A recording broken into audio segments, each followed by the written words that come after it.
All right. Testing. What's the motherfucking deal? Shout out to the Den folk. I'm glad that you could join me this evening to chop it up with y'all. It's been it seems, man, it's been about a week since last Friday. Shit. Shit just don't seem right. Welcome to the Den. If you're not familiar with the Den is the best conversation on the internet. The reason why it's the best conversation on the internet is because you guys make it such an intriguing, wonderful, and great conversation. Hope life is treating everybody well. I hope you're all doing good. And man, really, I am glad to chop it up with y'all, man. It seems ancient. I forgot how the whole process works. But tonight, Free Range Friday, so when you call in, it's whatever's on your mind. I'm going to speak on a few things that I've seen this week that are interesting. And aside from that, man, just the regulars. Let's into the proper protocol. I think that thing already popped up, but I am your host, Ed Honcho. I don't know if that did it show back up. Probably not. I don't know what's going on. I'm using this different program, and I'm still tweaking with it a little bit. Make sure you're following on Facebook. You can like the page on Facebook, then show live on Facebook. Same thing on the gram. I don't have any booty pics like the IG thoughts, but hey, when I do post, at least it gives you the heads up when we will be going live and things like that.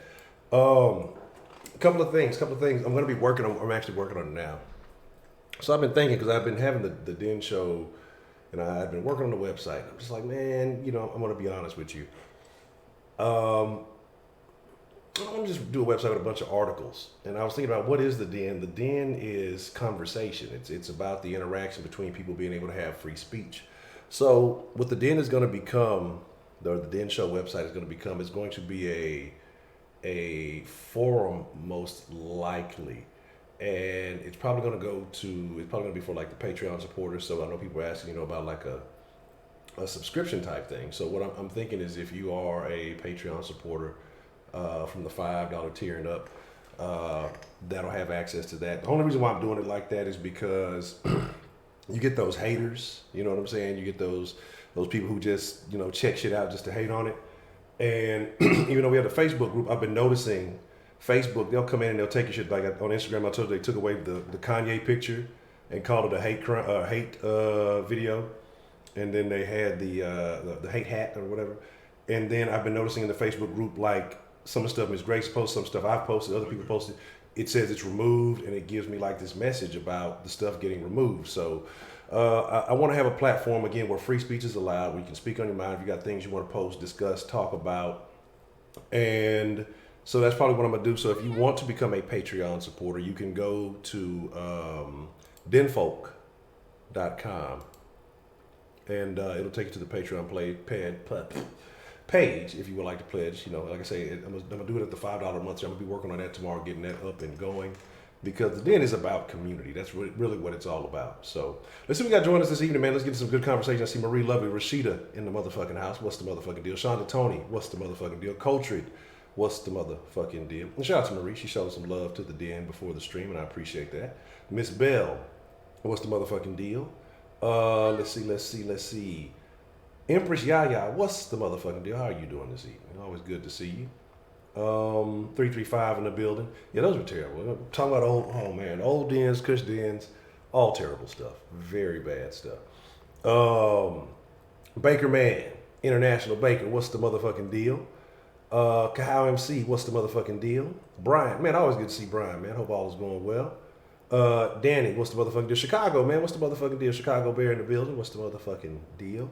Bad and Bougie, always good to see you. What's the motherfucking deal? K Grace in the building, what's the motherfucking deal? And if I miss you, I ain't dish you. D Love, what's the motherfucking deal? But let's get into this, man. Let's talk about it. Let's talk about some things that have been going on. I do want to get into the Dave Chappelle thing. I'm gonna talk about that in a second. But I've seen something that's been floating around in the Twitter sphere. I was gonna post it in the group, but I watched it like twice, and I'm absolutely fucking disgusted by it. And ain't no fucking way that I could have been this dude. That must not have been his kids or something. I don't even fucking know. But anyway, I don't know where it took place. But there was a family. It looks like a family. It looks like a husband and wife. and and their kids walking. The kids on the outside. One reason I don't know why the kids are on the outside. You should have them in between the two of you. But I guess they were each kind of holding a kid's hand, and this big obese fucking land whale. You know, normally I don't talk about people too badly, but she's a fucking piece of shit. And she's walking, and she pulls out a knife and stabs the fucking kid in the face. I mean, just basically, I don't know if it was daylight, but it was just right there open in public. Stabs the kid. The kid like grabs his face, and they're like, family's like, what the fuck just happened? I guess they were slightly shocked. Then tried to like stab the other one. And I don't know if she got the other one or not, but the dad, like halfway, he does this wild dog attack move. It was not successful. She pulls the knife out of him, he jumps back. And basically, look, I'm finna take one. I'm finna take a couple of nicks, and I'm gonna get this shit out, and I'm finna cut her fucking neck off. Like, it sounds vicious. There's no way that you would stab my fucking kid in the face and just walk off. And she just kind of waved the knife and just walked off into traffic. She's too big to fucking run. And just walked and did nothing. Like, fuck, Den is automatically monetized. There is, the Den don't get no love. The Den is definitely fan supported. But I'm like, there is no fucking way. No way on. I can't imagine. One of us is gonna die right now, right here in the middle of this street. You know what I'm saying? Like,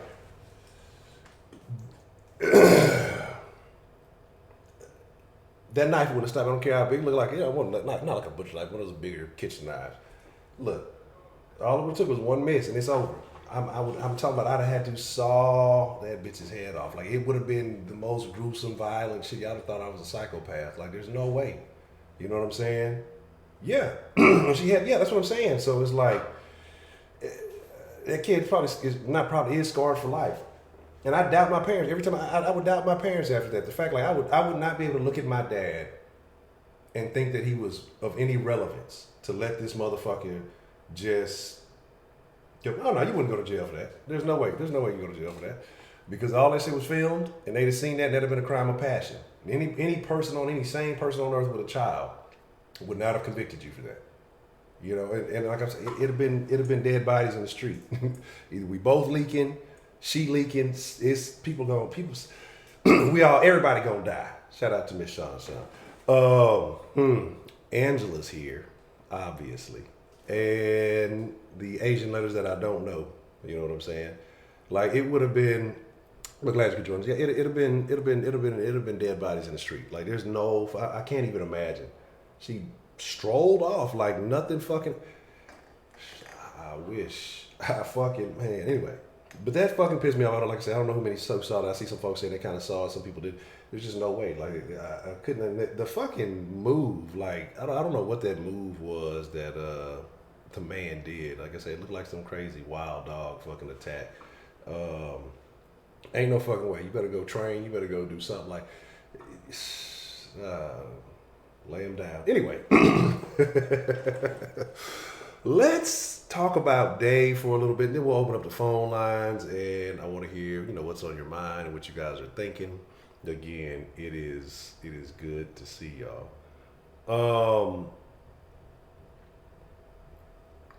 So Dave. If you have not seen it, yes, you're cool in my book. I don't know. Do you listen to BTS? I don't know how. I'm trying to figure out what this BTS thing is, because I've been seeing it all over. Like, every time somebody get canceled, like BTS, like the stands, they take over everything. Kenneth in the house. Yeah, I saw that article about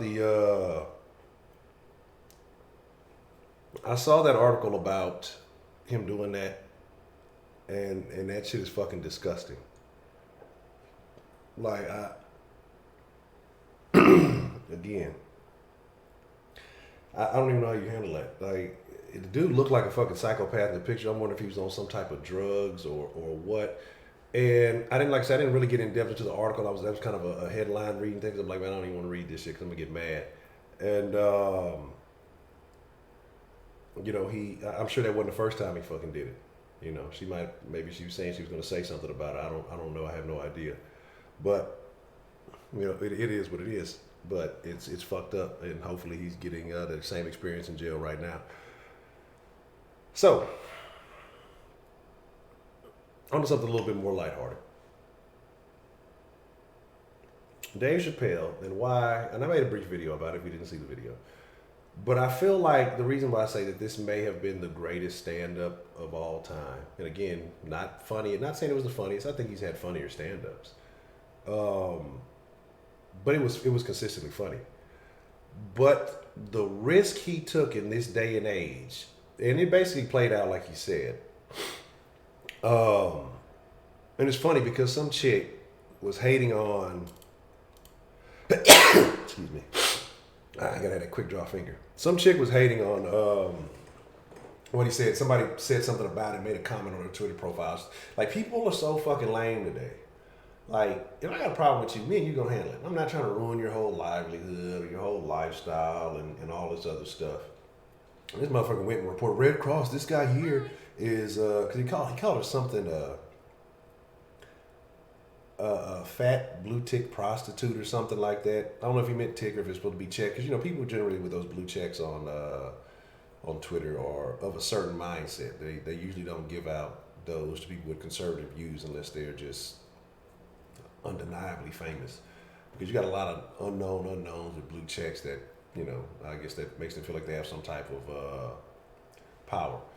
But Dave did something that no other comedian, I don't think any other entertainer had the balls to do. And the funny thing about it is that it's something that's been sitting around for a few months now, because they usually, you know, it's usually a few months before they release the content.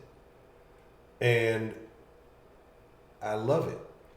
I love it for multiple reasons, because, you know, he talked about the alphabet gang, alphabet soup, or alphabets, as I prefer to say, the cereal. But the thing about it is, he did it in Atlanta. You know what I'm saying? He did it in Atlanta, like, of all places. You know what I'm saying? It's like, he went in, and it was beautiful. It was a beautiful thing. It was beautiful. I'm gonna watch it again tomorrow. With my old lady, because she hadn't seen it yet. But just everything he covered. And now I saw some people try to, you know, give some backlash, saying, "Oh, well, he stole that joke from I forgot the guy's name." And I went and listened to the guy's joke, and I'm like, yeah, I could see, because the terminology is the same, because he said the L's and the G, he broke it down by letter, but I don't think it was the same joke. Like, to me, it was the approach was similar, but it wasn't the same joke. So my thing about this is, it was just a work of art, a verbal masterpiece. And I'm gonna be honest, he bent some rules. And I'm not gonna try to say too many jokes. I know everybody hasn't seen it, but some of the topics that he covered, it was beautiful. The way he started off beautifully with the impressions. Then that second impression was greatness. Shout out to Miss Meat. Did the thing pop up? Oh, it's not on. Okay, my bad, Miss Meat. I'm gonna make sure you get your recognition, because the little message didn't pop up, and I don't know if the dilly dally came through.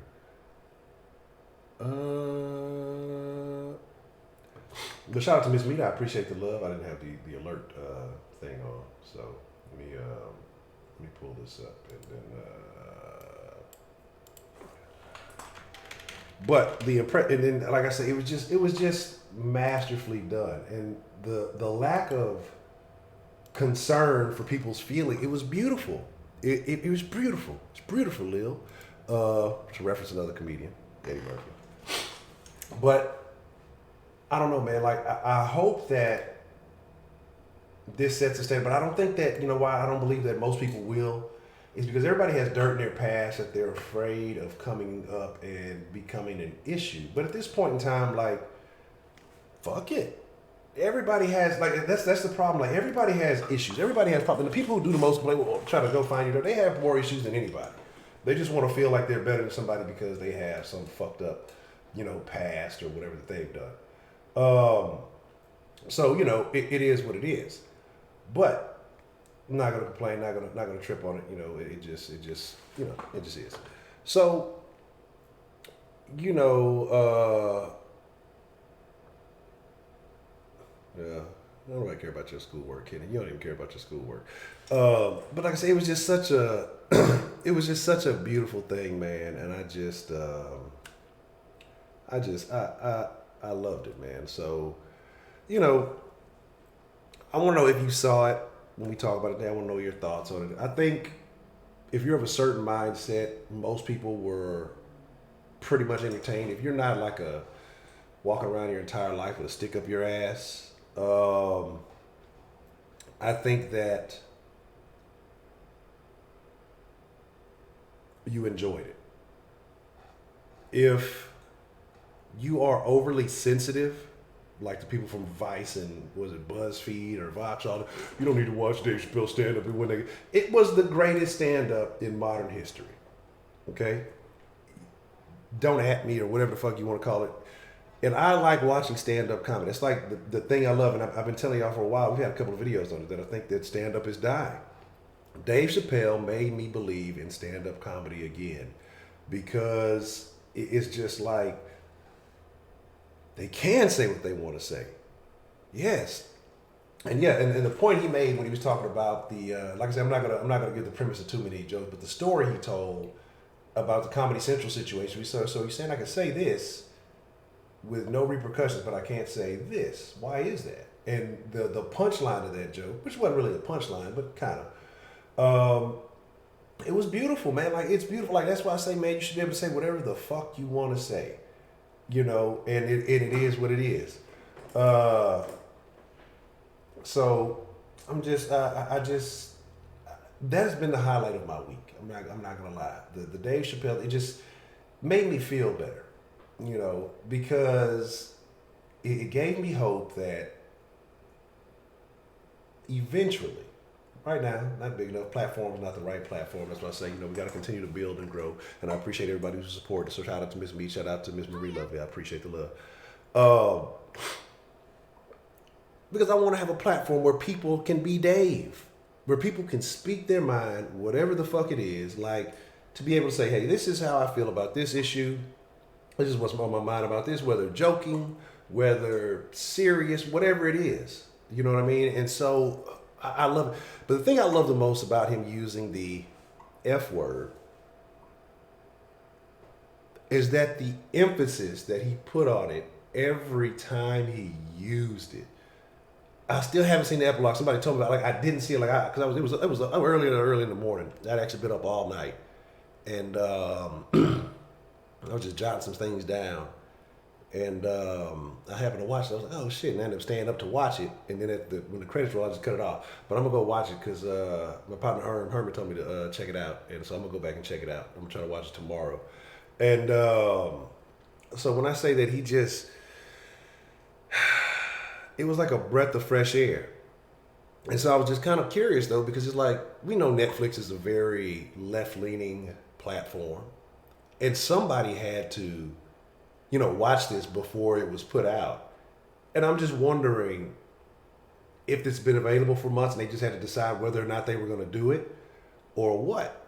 You know what I mean? And so, again, like I say, it's just, it made me excited because I'm just hoping that more comedians take suit or that people fucking loosen the fuck up, because it was funny. But again, people are upset because they want you to accept them with all their faults. And I'm not saying that everything everybody does is a fault. If it's you, it's you. Laugh at the fucking shit. There's been comedians that, excuse me, I cooked today. I made stuffed bell peppers. They were delicious. But the thing about it is, like, embrace that shit, man. Like, I don't understand why people get upset. Like, you're going to a comedy show to laugh, not to get some type of life-changing information. You're not going here to fix your problems. It's to leave your problems at the fucking door, sit down, and be entertained. You know what I'm saying? Word? Yeah, they ain't say nothing about it? Okay. Because, yeah, I just happened to cut it on. Like I said, I just happened to cut on Netflix. And I put on TV. I was like, Sticks and Stones. Oh, I heard this was supposed to be coming out. Let me check this shit out. And so it was great, man. It was great. If you have not watched it, I'm doing my best not to ruin anything because there's certain things I'd like to touch on, but I'm trying to do my best not to harp on any of that. But well, I'll leave it there. Oh my God, like that's what I'm saying. Just the little shit. The French actor. Oh my God, everything. Everything was great. And Dave's perspective is it's such a beautiful thing because I think it works for all sides. And I don't think Dave is a conservative necessarily. I don't think that he I don't think he has a I know he does harp in on, black issues and things of that nature. So I know that's something, he has certain personal issues that he does take to heart. But the majority of his thinking, it almost seems to be in line with a more conservative type perspective. You know what I'm saying? I don't know, maybe independent. He may just be common sense. You know what I'm saying? I don't even think it's conservative. I think it's just common sense. Like, these are things we should not be giving a fuck about, but yet we make these big issues. When he addressed the cancel culture, knowing that that's what was going to happen. Excuse me. Good grief. Hold on 1 second. Y'all. Give me just a second.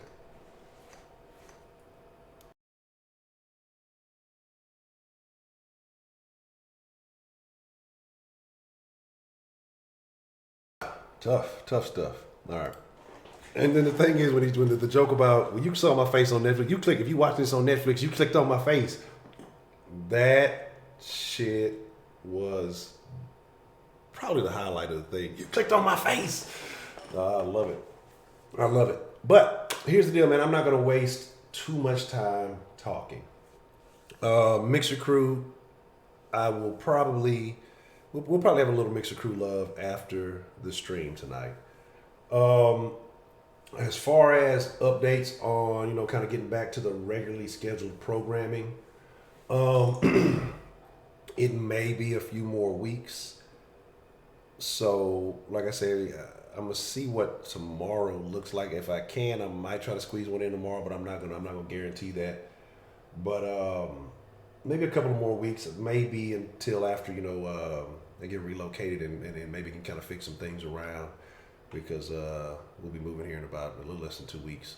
So it might be more convenient to kind of hold off until get relocated, resituated, and then kind of reevaluate the situation from there, and then go. So it'll probably be. I'm gonna actually be honest with you, because I'm aiming to keep it at least on Friday. So we'll definitely have one next Friday. The Friday after next, not the movie. We won't have one. There will not be a den the Friday after next. So if I can squeeze one in earlier in the week, I will try to. If K. not, Grace donated $50. I missed all of you. Appreciate the love, Miss Grace. Did I not have the? Did I have the speaker? Did y'all hear the voice? Was the voice on? I don't even know I had the voice on. I don't know if it showed up. Thank you, Miss Grace. And I miss you too, Miss Grace. I miss that accent. I miss hearing from all of you. I'm finna crack this line open here in just a. Okay, cool. I'm finna crack this line open here in just a second. I just want to give y'all a heads up of how things are kind of going, and then once everything gets relocated and resituated, I think we'll be in order. So I'm saying, I think we'll be in order. And like I said, we'll try to reevaluate and then just kind of get everything figured out from there. So enough talking about me. Let's talk about y'all. Give me just a second. Let me get this line opened up. I don't even remember how this shit worked. I ain't used the fucking Denline or the sauce line in so long. Fucking I don't even remember my damn password. Is it on? We live? Okay, cool. So there's that. Give me just a second. Yeah, that's what I'm trying to see. I was trying to go back and see where your message was, and it didn't show up because usually it gives me the option to replay a message if it didn't show up, and so that's what I'm definitely trying to see. Angela. Okay, now it showed up. I don't know why it didn't show up at first. Hold on, I apologize for your ears. Give me just a second. Already. What's the motherfucking deal? Who do we have calling into the den this evening? Hey, you know I gotta be the first caller. How you doing, Miss Bell? How is life treating you, Miss Bell? I hope everything is well. It's good this week. Okay, good. Working on deciding whether the hurricane's gonna come up the coast or go over your way. It can stay wherever it's at. Well, right now it looks like Miami's gonna be Hurricane Andrew. No, that's tough.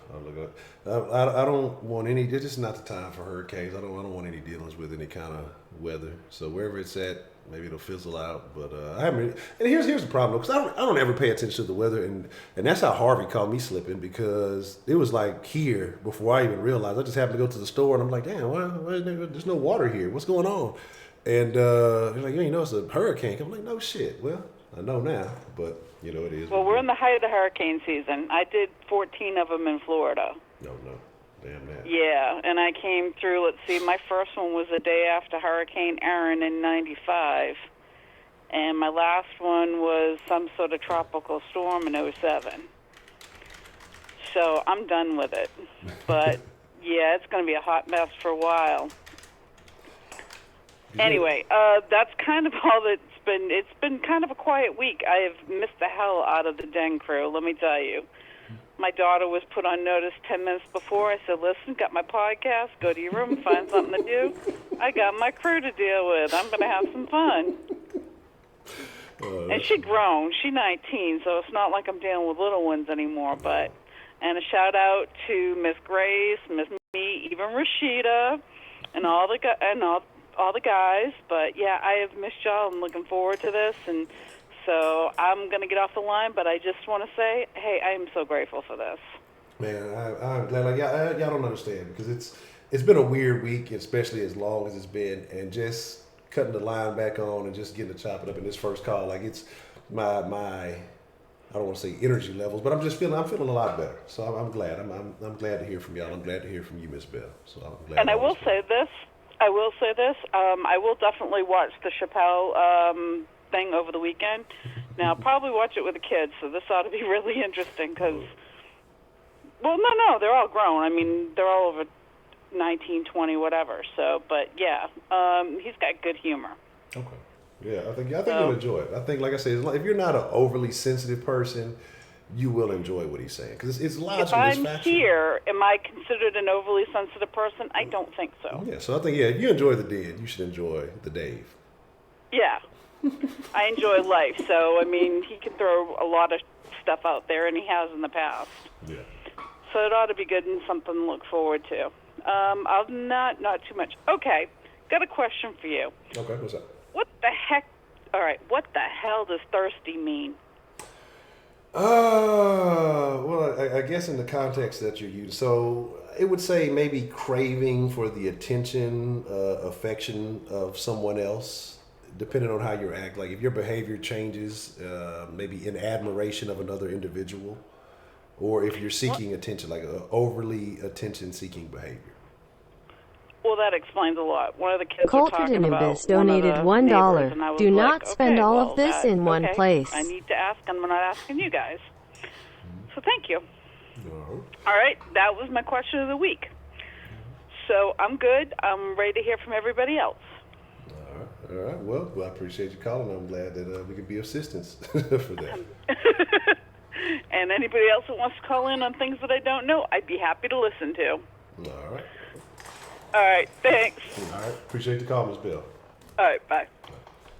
Shout out to Cultured and shout out to Jess, man. I appreciate the love, man. I don't understand. I don't know. It's just, I won't say this is a comfort zone, but it feels good to be live. Like it feels good to chop it up with y'all. You know what I'm saying? It's just a comforting energy. It's just like, again, I tell you, the Den is therapeutic for some reason to me. I don't know why. But it is always good to get in the Den. What's the motherfucking deal? Who we got calling into the Den this evening? What's up, Honcho? It's John from New York. How John, what's the motherfucking deal? John, I've been good. How about yourself, John? I've been hanging in there. Just my days have been different without the Den every night, but I've been hanging in there. So, you guys talking about this Dave Chappelle special? Yes. Have you had a chance to see it? Let me tell you. I haven't seen it yet. I left my friend a voicemail. I told her she's got to give me her next Netflix login credentials. You know what it is?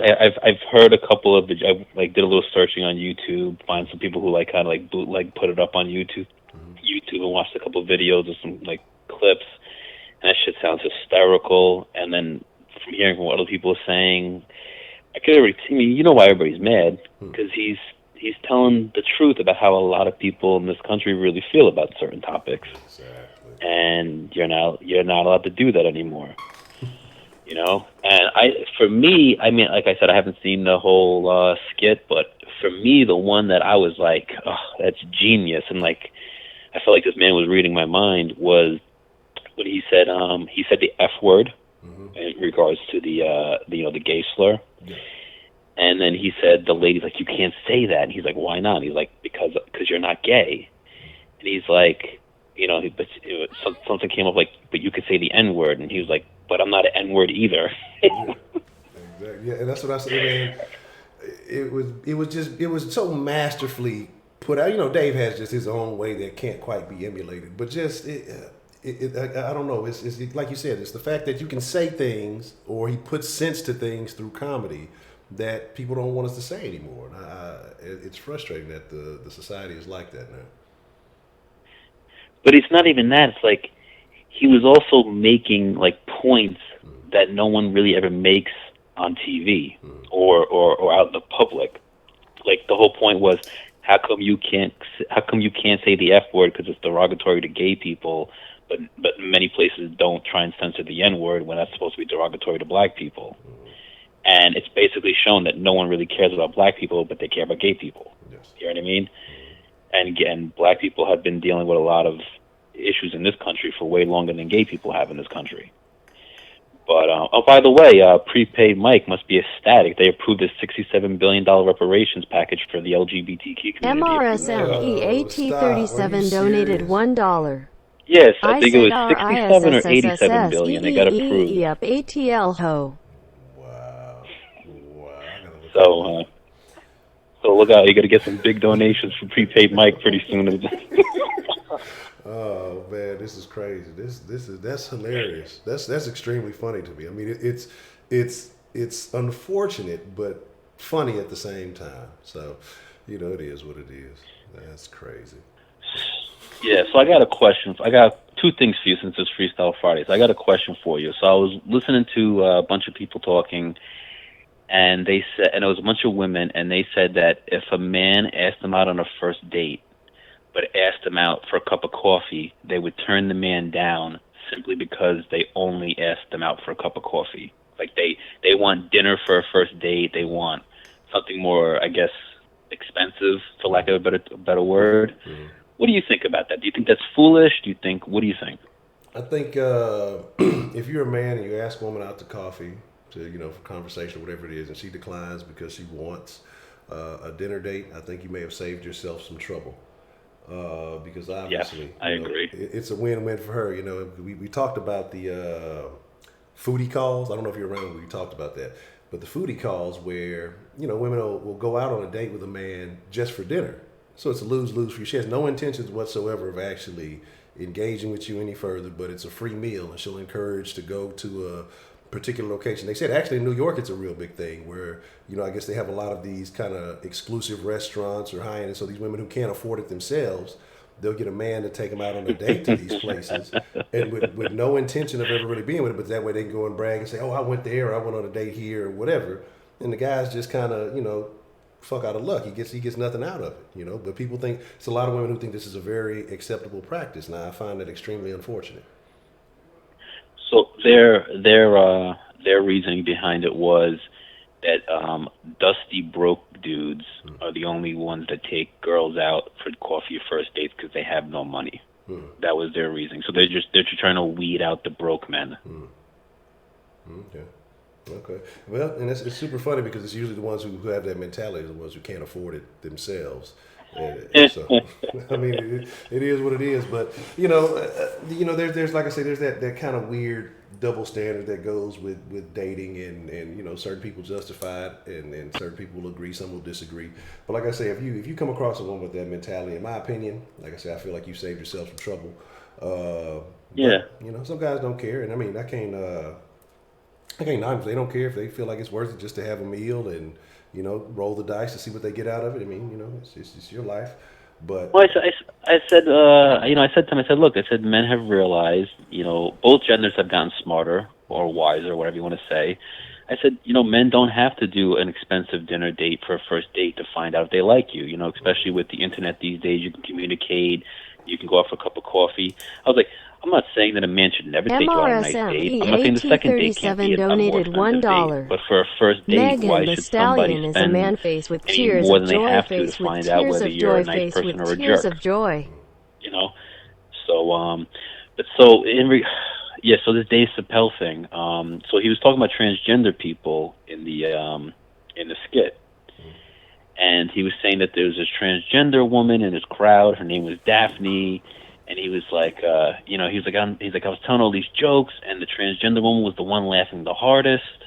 He's like, and he's like, I started saying to myself, like, how come she can laugh and not get offended by it? And then he goes, oh yeah, that's right. She used to be a man.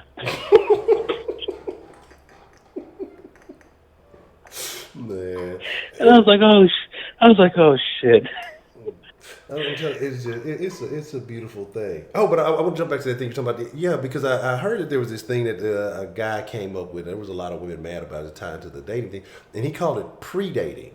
So basically, hanging out to really see if you're worth going on these dates. And I won't say I have a similar philosophy, but I have applied something in that range before. Like I'm not a big dater because like I say, if we've even been engaged for a while and we've gotten physical, I don't mind going out on dates with you. Then hey, it's valued. I appreciate you and the things that we've done. So yeah, but as far as I have to up the ante for some reason to impress you, to get your attention. If I'm not good enough my conversation's not good enough, it has to be all this other stuff that goes with it. Well, I'm not. That's just not the way I approach stuff. But yeah, he had a term. It was like pre-dating. So basically doing those kind of simpler activities to get to know beforehand. And there was a lot of backlash about that. So that's crazy that. But what do you think is the root of that? That women feel that way. That men should be going all out and above, or a lot. I'm not gonna say all because I know some of the women in the den go sit here and say, "Hey, you know what? I'm not like that." But what do you think has kind of created this mentality? Do you think it's always been like this? Has it been since society has always kind of been the man has to court the woman, but now it's kind of changed up a little bit? What do you think it is?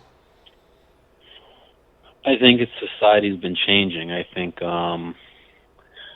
it's not what I think. I mean, these are facts. I mean, women have been coming up in the work environment in terms of making more money. I mean, I'm not going to sit here and say they're making dollar for dollar with men, but they're certainly a hell of a lot closer now than they were 20, 40, 50 years ago.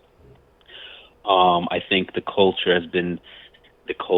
society has made it seem like it's okay for both men and women to kind of be okay with promiscuity, to be out there. Women are more, I guess, sexually liberated, where, you go, listen, I go on Instagram. I don't have Instagram, but sometimes I'll look at somebody's Instagram photos or whatever. And and I'm not going to say this about every girl, but a lot of young women, especially on the dating apps, a lot of younger women, I would say 30 and below, they're all on Instagram or on dating apps in a picture of in a thong, a skimpy bikini. Every other picture is just half naked. And it's just that's the new society. So I think men are okay, well, women want to be more like men. Cool. Maybe we'll get along better. But if that's the case, if you want to be more like men, well, then I'm kind of going to lose my appeal for you, as being that special angel. I look at you as just another person now. And back in the day, and I get a lot of shit when I say this, but we treat different types of group in this people a certain way because of where they're at in society or what's happened to them. If you see a handicapped person, it's like you want to help them a little more than you would help somebody who's not handicapped because they're handicapped. Like they need help. It's not their fault. That's how they were born. Or they might have had some kind of an injury, and you want to help them. You might hold the door open for them a little longer than you would somebody who's not in a wheelchair. You would, things like that. And, we used to be more gentlemanly to women because they were more oppressed than they are now. Not to say they're not oppressed at all now. So I've always felt like society always gave concessions to people who had less than.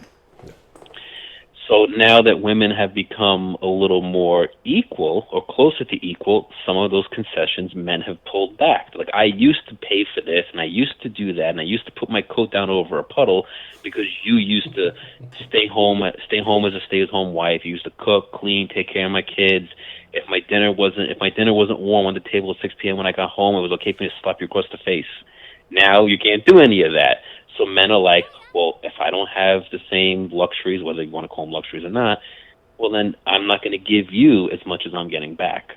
So I think that's where a lot of the whole new age dating mentality is coming from. We're evolving. We're becoming more equal. And unfortunately, when things change, somebody's gonna gain more privileges and someone's going to lose privileges. And whoever's losing is the side that's going to be bitching about it. Exactly. I don't know if that answered it or made it more confusing. Yeah, no, I mean, I get what you're saying, and I think that's what it is. But I think they wanted to carry over, even though that they've gained a lot more. You still have a lot of them who may not feel like they're reaping the benefits of that, and so they still want some of those older privileges that used to come with it. Yeah, I mean, it's not all women and it's not all men, but a lot of women, they either are old-fashioned or they want to be treated like an old-fashioned woman, and that's okay. But one, we're not living in old-fashioned times, and two, if you want to be treated like an old-fashioned woman, then you got to act like an old-fashioned woman. And old-fashioned women, they cooked, they cleaned, they took care of the kids. They were the PTA mom, the soccer mom. They stayed home. They were submissive, subservient. I mean, if that's what you want to be now, cool, then you should be treated like that. But if you're not going to be any of that, and then you want a man to be an old-fashioned man, it's like, well, what's in it for him? Like, I'm going to sit here and bust my ass and work all day long and fix the house and fix the cars and provide and protect, and then you're not going to do anything. You're going to go to your job, make your money, and then you're not going to come home, cook and clean, but you're going to take your money and put it in the bank, but I'm paying all the bills. So, you can have the old-fashioned relationship, and the woman can have all the old-fashioned perks, but she got to act like an old-fashioned woman. And same thing for the man. You want your woman to be all feminine and old-fashioned, no problem. You got to pay all the bills then. Yeah. I agree. Yeah, like I say, it definitely has changed. Yes, I wanted to tell you, so the whole... I mean, that's the way it is. I mean, you're going to get people who are not going to agree with you no matter what. I mean, like women who say, like, I won't accept a first date, coffee date. Okay, that's why you're single. That's why you don't have a man. Yeah. You know what I mean? Because you're putting a dollar sign on a first date. You're like, oh, well, you're broke. No, like, I run 2 businesses. I've been self-employed for the last 20 years. No one's told me what to do. It's not about not having the money to spend it. It's about who and where I'm going to spend it on. So I didn't get to where I am by spending my money foolishly. But the whole Dave Chappelle thing, getting back on that, he reminded me. So I have a story about a transgender person. Okay. So I'm starting a third business. So this third business requires some skills that I'm a little rougher with. So I've been in trade school learning this new trade. So in this class, in this school, there is a transgender person in there. It is a man who is transitioning into a woman. So there's about like maybe 20 people in the class. So one day we were all having a conversation, and the conversation revolved around dating. So we were all talking this and that, and then one of the guys in the class just made like a real racist comment towards black people. And we were all just like, oh, come on, stop being a dick, this and that. And it was because he said he's never, ever in his life found a single black woman to be attractive. And we were all just like, come on, dude. Like, you had to find at least one, if not many more. I showed him pictures of a young Halle Berry, a young Jada Pinkett. I showed him pictures of Meghan Markle, who's light bright and damn near white. And he's like, nope, not pretty, not pretty. I was like, all right, now you're just being a dick. Like, you're just being a dick now. And all the guys and all the girls in the class were just like, yeah, this. They were all naming like whatever celebrity they found attractive. Brandon donated $5. So after all that was done, most of the people left the class. There was maybe like a handful of people in the class. The transgender person comes up to me because I said, I'm like, oh yeah, I date all flavors of the rainbow.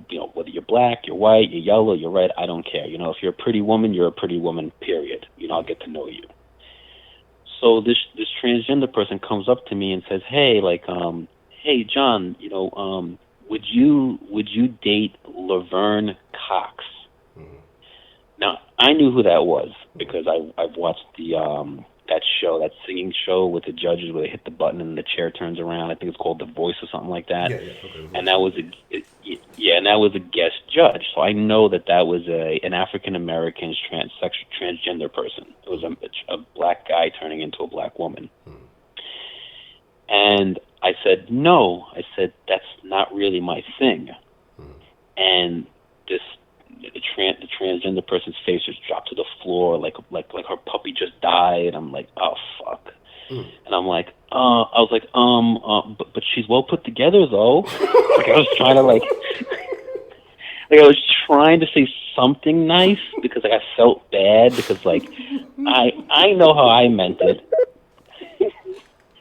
And I know how she was taking it, so I was just like, you know what? Let me just that's not my thing. I'm straight. She's, because in their mind they really believe that they're a woman. Yeah. So, but I'm not gonna sit there and have that conversation because one, I don't want to get kicked out of school, and two, I don't want to get into a fight with the person. Yeah. So I'm just like, well, she's well put together, and I told the instructor of the class, and he was like, oh God, and I'm like, so I just found it funny that this transgender person had no pun intended, the balls to come up to me. And I'm not trying to be funny, but you had the balls to come and ask me that, what? My whole thing is what made you think to ask me that? And I said to myself, and what's funny is, and the transgender person specifically used a black transgender after we were having a conversation about which black actresses and actors we all found attractive in the classroom. So I'm like, and when I said, yeah, I date a black woman, I don't care. I've dated many. I don't care. If you're pretty, you're pretty. If I get along with you, I get along with you, period, And I feel like strategically, this transgender person strategically used a black transgender thinking that because I date black women, I should be okay with dating a black tranny. No, gonna happen. Yeah, and that's unfortunate because I posted this thing. And it was on the Twitter because I tried to be, I try to be open-minded and listen to people and understand, where they're coming from. So it was this thing about non-binary, and I know a couple of people who, follow on Twitter, they saw it. And it was, I'm assuming, women who said that they're non-binary lesbians and basically trying to and it made absolutely no sense. It was so confusing, and they talked about even trying to date other women who didn't understand what they're. And so it's just like I look at the whole alphabet gang thing, and I wonder because it's just like if y'all don't understand each other, how are we supposed to understand if we're not a part of that? That culture, that society, and I get it. It's really a whole confusing thing. Like I said, I don't want to hurt anybody's feelings or insult anybody. It's just I just don't understand, and I'm not gonna spend a whole lot of time trying to figure all that shit out because it's not something that really applies to my day-to-day life. So it's a real crazy thing. That's crazy. Yeah, but that was definitely trying to get a foot in the door. To figure some things out. Yeah, that's funny. Yeah. So how long you think until Netflix tries to pull some shit where they cancel Chappelle and fuck about his contract and screw him for his last show or something? I don't think it would be smart. I think more people are responding positively. I think you're going to get a little bit of backlash, but you and a couple other people I've known, I've seen people say, man, I kind of want to, I need to either get my hands on a Netflix account or I kind of want to renew my subscription just to watch, I'll get it for a month just to watch. I think he's bringing them too much money. And that was kind of the argument I had with, when Monique was crying about, oh, they don't want to give me this. Nobody's going to get a Netflix account. Nobody's going to borrow a friend's Netflix account to watch a Monique stand up. But Dave is going to bring it every time. And so people want to see what he has to say. So. Well, Cat Williams was saying not too long ago about Monique. He's like, yo, you know how much Netflix pays you is based on your ticket sales. If your ticket sales ain't there, they ain't going to pay you that much. So like, basically if you're not selling, they're not going to give you money. I mean, I think Eddie Murphy just signed the Netflix, is that you say, Netflix deal, and I think it's even more than the $60 million that Chappelle got. Yeah, because he's doing the Dolomite movie, I think. But Chappelle, yeah, I'm sorry. Go ahead. Yeah, no, I think he's supposed to be doing the Dolomite movie on there, or My Name Is Dolomite, or whatever it's supposed to be. But that's something I was kind of curious about, and I'm going to ask you. You're familiar with the old Eddie Murphy, the stand-up Eddie Murphy, before he became the movie star Eddie Murphy, right? Oh yeah, the Raw and the Delirious was hysterical. Yeah. And so that's when he signed that deal. This was kind of my question: is like, is he going to come back raw and delirious Eddie Murphy when he releases a stand-up, or is he going to be watered down? And it's the Dave Chappelle kind of gives me hope that he may come back. That's kind of where I'm going with it. What are your thoughts on that? So you read my mind, because I was thinking the same thing today. I was like, this Eddie Murphy was known for not being PC at all. I mean, granted, he was big back in the 80s and 90s, but I think that Chappelle's kind of opened up the floodgates for artists to come in and just be like, you know what, I'm going to go the complete opposite route.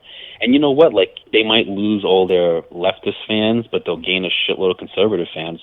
And and conservatives generally tend to be older. When you're older, you tend to accumulate more wealth. When you have more wealth, you have more money to spend. So they could pay those big ticket prices. They can fund things that younger, less financially having crowd can do. So I think, I think he will, and I hope he does. And Eddie Murphy, he can get pretty raw, no pun intended. But yeah, old Eddie was great. Yeah, I'm looking in your comment section here, and I see a comment from Bad and Bougie KM Live, and it says, just like you like pretty women, can't women prefer men that can afford to take them on a real date? Yes, absolutely. No one's saying that women shouldn't be taken on a real date, especially if she's a quality woman. Just the first date, you're trying to feel the person out. So why spend $100, $150 on a dinner when you don't know the person? Talk to them a few times on the phone. Go on a simple, quick, and easy first date. What if you don't look like your pictures? What if the person ends up being an asshole? Just in and out, cheap, no one, no harm, no foul. And then if you want to go on a second date, then it could be a real date. So I just saw that question. But I agree with you on Eddie Murphy. I think he's going to come out and just be like the Eddie Murphy of the Raw and Delirious shows that he did. Yeah, I'm definitely looking forward to that. Okay. Who's this guy? I'm looking at your comment section now. Who's Chicago Bear says this caller is retarded? How?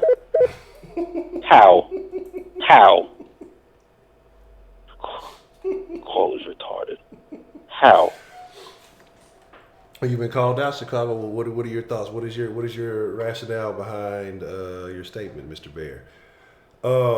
But here's the thing, though, Mr. Bear. Because the thing is, but what you're saying about that, and the kind of to the interaction between you and Bad Bougie is that I think women value their time more than they value men's time. Even though the man could be more financially stable, more well off, but they value their time more so than here. So they want to get something out of every interaction. And I'm not saying every woman, so don't y'all get offended. But those types, well, if I didn't enjoy myself, at least I got a free meal out of it. But what if he doesn't enjoy himself? What does he get out of it? Your company, your presence, if that's all you're bringing. I'm not saying that because there's a chick, I forgot her damn name, but she's a black lady. She used to be a matchmaker. I can't remember her name, but she talked about the standards of the men that she would help out versus the women that she would help out as far as matchmaking.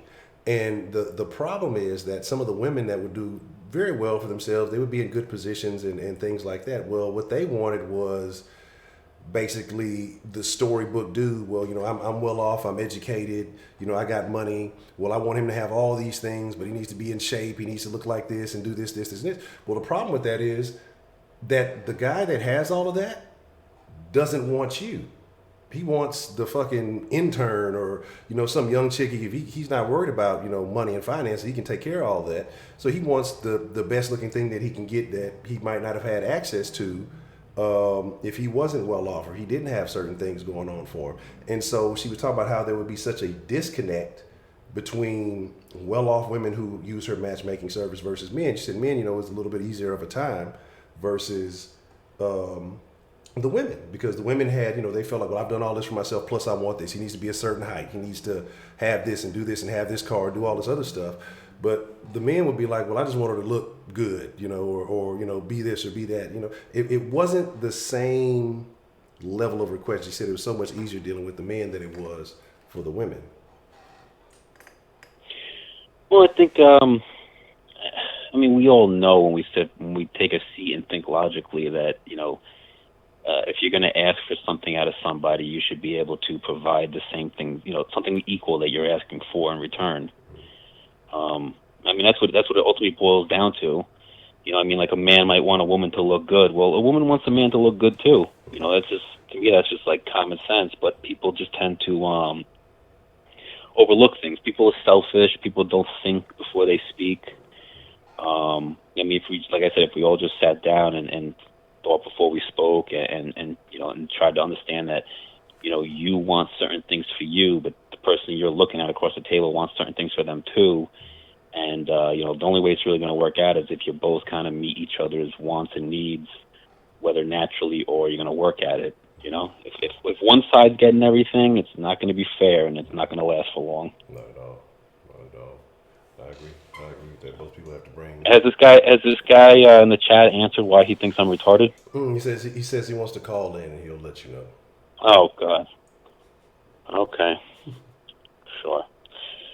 All right. I guess I'll be calling back in a little bit then.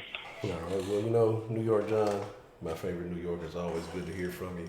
And like I say, hopefully pretty soon, like I said, in a couple of weeks, we should have all this stuff back on track. So hopefully we'll be able to, keep the conversations going. But if you hear something that you need to respond to, the line will be open if you need to respond. Yeah, and I saw Bad and Bougie in the comment section just said, like, I'm not used to dating, quality women or something like that. It has nothing to do with, a first date. I've dated women that were doctors, dated women that were lawyers, dated women that were IT specialists. It doesn't matter. At the end of the day, your class is determined by how you were raised. And going out for a coffee date, maybe I'm wrong, but I've always thought that was like a very innocent, genuine, simple thing. Like a walk in the park, going out for ice cream, going out for a coffee. I never thought that was considered low class. I always thought that was considered very, simple. I guess is being used as a bad word, but I always thought that was a very just nice, genuine thing to do. It's just it's basically doesn't put anybody under pressure. It's in a public place. You can talk. You get to know each other. You can't talk over dinner. It's like I want to eat my food and enjoy my food. I'm not gonna talk with my mouth open. You can't go to a movie because you're gonna watch the movie and not talk. You can't go to a concert because you can't hear anything. So you go grab a cup of coffee, you sit down, you talk to the person face to face. I don't know. I always thought those were like things that people that have class would do, but maybe I'm wrong. I agree. Anyway, all right. So I hogged the phone lines enough. I'll see what these people got to say, and then I'll call back. All right, John. Well, hey, it's good talking to you, and I'll hear from you soon. All right. Take care. All right. Shut up, John. It's always a good conversation. Chopping it up with John from New York. And here's my thing too, and I'm giving away, I guess, maybe some little dating secrets, but I'm not in the dating game, so it doesn't matter. As a man, it's better for you when you go out on a date to eat, to movies, to concerts. You're letting someone else do the entertaining. You're not really the entertainer. So yeah, they had a good time, but it wasn't necessarily because of you. So that's something to think about. What's the motherfucker deal? Who we got calling into the den this evening? Hey, what's up, Honcho, man? Hey, this is Chicago. What's up, dude? Chicago, long time no hear from. How you been, man? Good, man. Hey, first off, I gotta ask, who's the first caller, that broad that called in? What was her name? The first caller was Miss Bell. Oh shit. She says she's gonna watch Dave Chappelle special with her grown 2 sons. No, I think is that right? I think it's a son and a daughter. I would love to see her face when he does the joke about fucking coming on his stomach and what guys look like doing that. Holy shit, what the fuck is she thinking of watching that shit with her kids, man? Come on! What are you doing, man? Jesus. She's gonna watch that with her 2 grown sons. Jesus Christ. Well, we will definitely find out. We will find out how that whole experience went. And man, your last caller, Jesus, holy shit! Okay, yeah, this guy sounds like he hasn't. This guy sounds like he hasn't gotten laid in probably 2.5 to 3 years. This Adam Greenberg, or he sounds like a bird, but still. The guy needs to get the fucking leg, man. Honestly, he honestly seems like the type of guy that pays alimony after the woman fucking aborts his kid.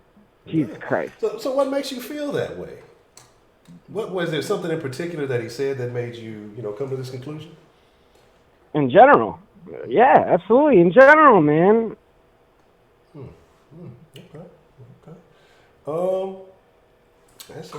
That's interesting. So I got a question though, man. Chicago. So where you been hiding in Chicago? We haven't seen you in quite some time, man. What's been going on in Chicago's world? Man, just staying hot, dude. Just staying hot over here. Fucking, it's been a beautiful summer so far, besides all the murders and everything. But other than that, it's been all good. How about yourself, man? Love your channel. I love your content you've been pumping out, dude. Love supporting you, man. So I hope you keep doing what you keep on doing, dude. Yes, sir. Yes, sir. Like I said, just me. It's been a little bit of a gap the last couple of weeks. Been having to take care of some stuff off the screen, but everything will be back to regular here real soon. But man, it's always good to hear from you, man. Oh, hell yeah, dude. Hell yeah. Yeah, no, man. I don't know. The guy just kept on rambling like for over 15 minutes about how, fucking women, and the guy this guy just needs to get laid. He just needs to get some pussy, and he just needs to chill out and overthinking everything, all right? So what are your thoughts on that, though? Do you have any issues with that when it comes to women like that? Do you think that there's an issue with going out for coffee for a first date, or does it need to be a real date on a first date? I'm sorry, I missed the last part you just said, man. I said, do you think it's an issue that women would prefer to go out on a dinner date compared to a coffee date? Do you have any issues with that? No. Hey, that's not no, not at all. That's not the point I was trying to make with this guy. He could seem like a nice guy and everything, but talking on the phone to exactly what you're saying, a lot of people who meet women in life in general don't really brag about it. Like, they're not calling into this talk show or like saying and how they philosophically would meet a woman and do things. They just go out and do it, This guy honestly sounds like he hasn't been on a fucking date in a while, and this is kind of like how he fantasizes a date to be and how he would want to probably meet a woman. That's what I'm assuming. I don't know. I'm just assuming that. Okay. All right. That's interesting. Okay. Is there? Yeah, no, that's it though. The Honcho, I just had. I had to comment on that first woman that said that she wants to watch the special with Juicy Smollett and everything. Oh, I can't. I would love to be in a room with her and watch her look in her kid's eyes when he says that joke. But Honcho, man, I know you got a bunch of fans listening, man. I love your content, bro. Keep doing what you're doing, man. Love watching you, dude. And I hope you have a great night, man. All right, man. Chicago, good to hear from you, man. I'm glad to know everything is well, man. Call again soon. Hell yeah, dude. All right, man. Peace out. All right. Man, I forgot some of the jokes that happened in that special. It's definitely going to be interesting. We're definitely going to find out in the next den. What's going on with that? Yeah. Sorry for your ears if I forgot to cut the ringer off. What's the motherfucking deal? Who do we have calling into the den this evening? Hey, it's John again. How you doing? Doing all right, John. You have some thoughts on rebuttal, perhaps? How long has that last caller been transitioning for? Because I don't know. Was that a man or a woman? Wow, that was Chicago. I believe Chicago's a band. Chicago Bear, yes. Was that Chicago Mike or Chicago Michelle? Tough. So I don't know. I mean, is that the person who said that I sound like a retard in the comment section? Yes, that was that gentleman. So I sound retarded because I rambled on for 15 minutes. First of all, I didn't. But second of all, half the callers will call in and ramble on for 15 minutes. So, I mean, obviously this person might not be a regular, or something I said triggered that person, and they don't really want to talk about what triggered them. They probably had a guy that treated them like shit, went on a date, so the whole dating conversation triggered them. Maybe the transgender conversation triggered this person because they're transitioning. Who knows? But, I mean, this person just called in, had nothing but nasty things to say from the start, and it was because I sound like I haven't gotten laid in 2.5 years. Yeah, that's a real reason to get fucking triggered. I mean, maybe somebody calling in and say something racist. Maybe somebody calling in and threatening to slap you in the face. Maybe might set somebody off, but triggered you because you think that I haven't had sex in 2.5 years. All right. I mean, whatever. But I was honestly disappointed because I really was thinking that this person was going to come up with a good reason as to why I'm a retard, because I'd like to know why I'm a retard. You know what I mean? Calling in, fucking talking shit. Fuck out of here. Put some fucking bass in your voice if you're a man, and if you're a woman, fucking feminine up. Fuck out of here. Fucking retard. Anyway, that's it. I thought it was gonna have some good action. They fucking calling with this fucking dumb shit. Fucking retard. You know, I don't even want to say a retard. I don't even want to say retard because that's a rude thing to say to mentally. I don't want. Fucking person's an idiot. Okay, fucking idiot. Well, you're all in your fucking feelings. You had a chance to call in and say how you really fucking feel, and the best thing you can do is talk about what you think my sex life is like. Are you interested? Why you asking about my fucking sex life? Fuck out of here. Talk about your fucking sex life or lack of one. Nobody cares. We're all talking about fucking topics, and you're calling in to fucking start shit and you didn't even say a good reason why. I mean, I've called in and gotten into a little bit of an argument with someone before, but it was due to fucking racist comments and racist undertones. It wasn't fucking because I didn't like their sex life. You know what I mean? So please, I'd like to call to redeem themselves. Chicago Teddy Bear, whatever the fuck their name is, call in and give a good reason why you think I'm a fucking retard, and then we can have a respectful debate over it, and make for good entertainment on the Den show. Anyway, enjoy your night. Yes, Rashida, I love you too, and the only one, Miss Grace, and Prepaid Mike, and even Trill. I love you all, and whoever I'm forgetting. Bad and Bougie. Yes, I love you all, even though you all hate me.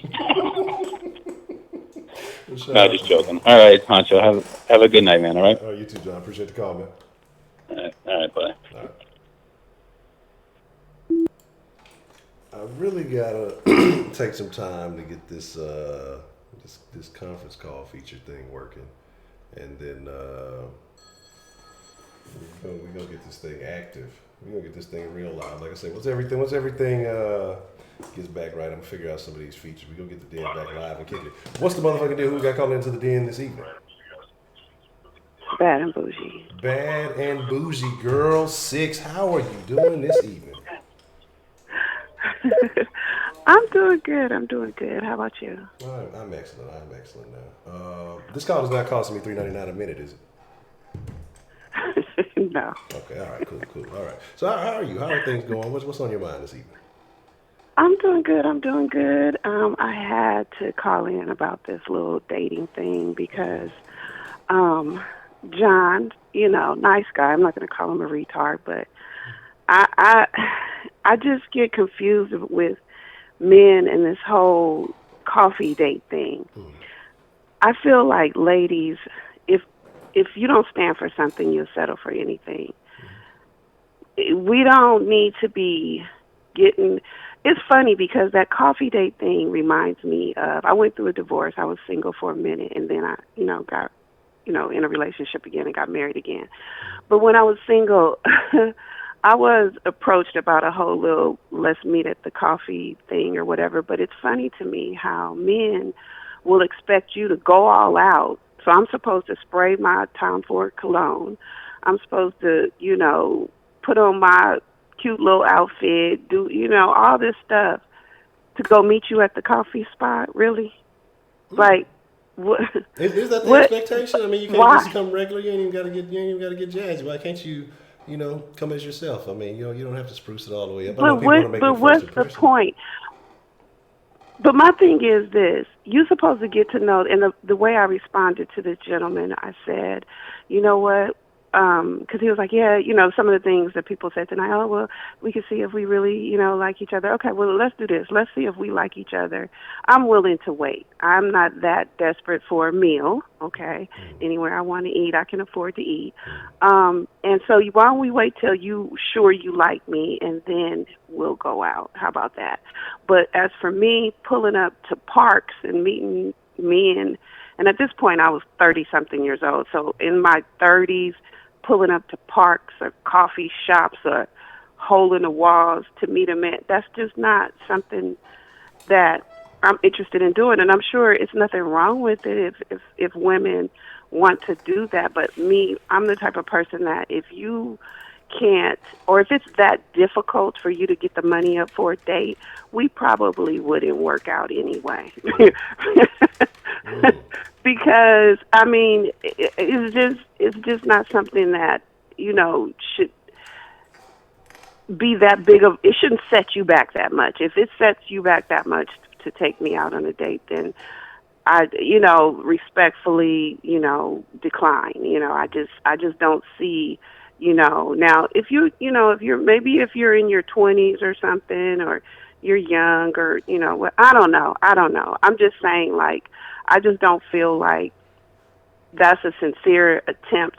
Whatever happened to first impressions? Whatever happened to wanting to, put your best foot forward? And I just, my grandfather always taught me growing up, if a man can't afford to date, he shouldn't date, period. So if you can't, afford nothing but pulling up to McDonald's, get me a 99-cent coffee, maybe you need to focus on grinding a little harder until you can afford to actually date. So what about a date at Dave and Buster's?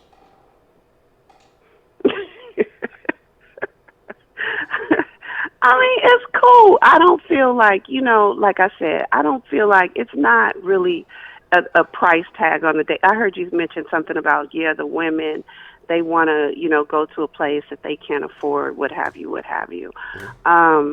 It's not necessarily that, you know what I'm saying? Like, another one that people talk about is, you see how I'm avoiding your Dave and Buster's question.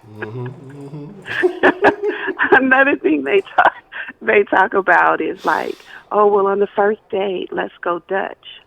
Well, if I'm going to go Dutch, I'm just going to go with my homegirls. I'm just going to go with my girls, and we're going to go. Like, why am I, like, I'm not going Dutch on a date.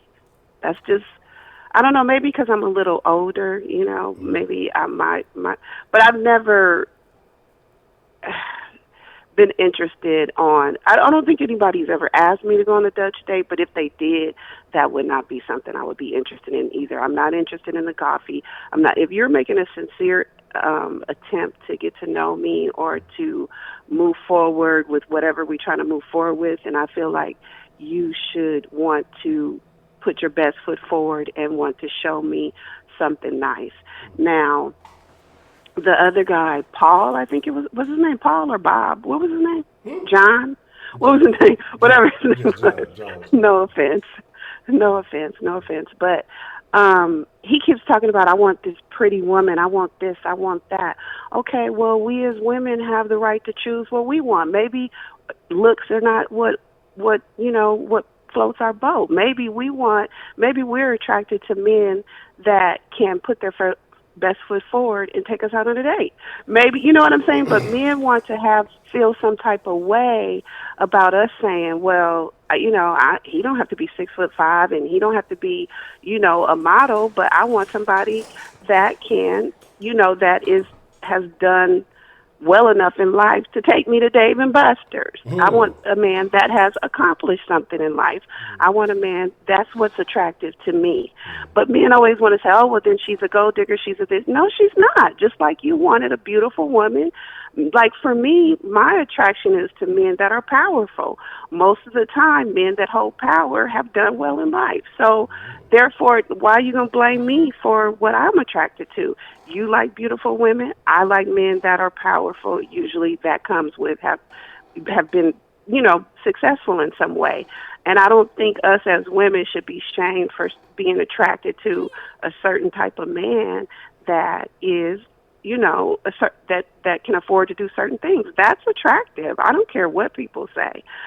So I don't know why men, it's okay for them to say all day, well, she got to look like this, and she got to be natural, or she got to have long hair, she got to be light, or she got to be thin, or she got to be thick, or whatever. But if we say, well, he has to be powerful, he has to be successful, and he has to have accomplished something in life, then it's like, oh my God, she's a gold digger. Why? So now we're addressing the physical versus the material. And so my thing is that I think a physical attraction is something more connected to the person.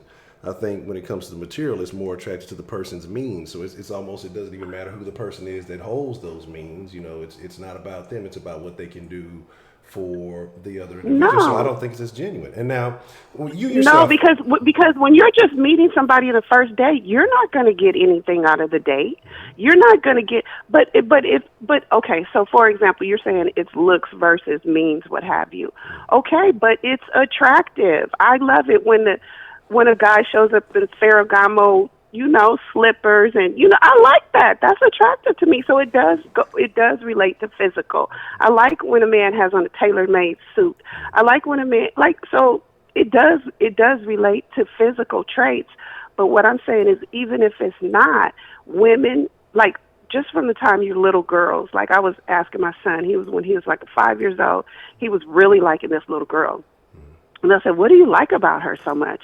And he said, I like how she has all the little matching balls in her hair that match her outfit, that match her shoes, that match this. To this day, his girlfriend is beautiful, and she's the type that looks like a Barbie doll. That's just what he likes. There's nothing wrong with that.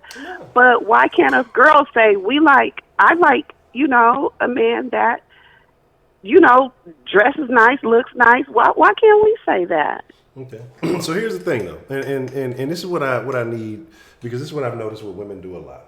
Okay, would you say that you're an accomplished woman, that you've done things for yourself? Are you asking me? Yeah, I'm asking you. Would you say that you're an accomplished woman, that you've done things for yourself? Yeah, I've done things for myself. I mean, I'm just saying, that you feel like you can hold your own, you can carry your own, that you can sustain your own lifestyle, right? I could if I had to, yeah. Okay.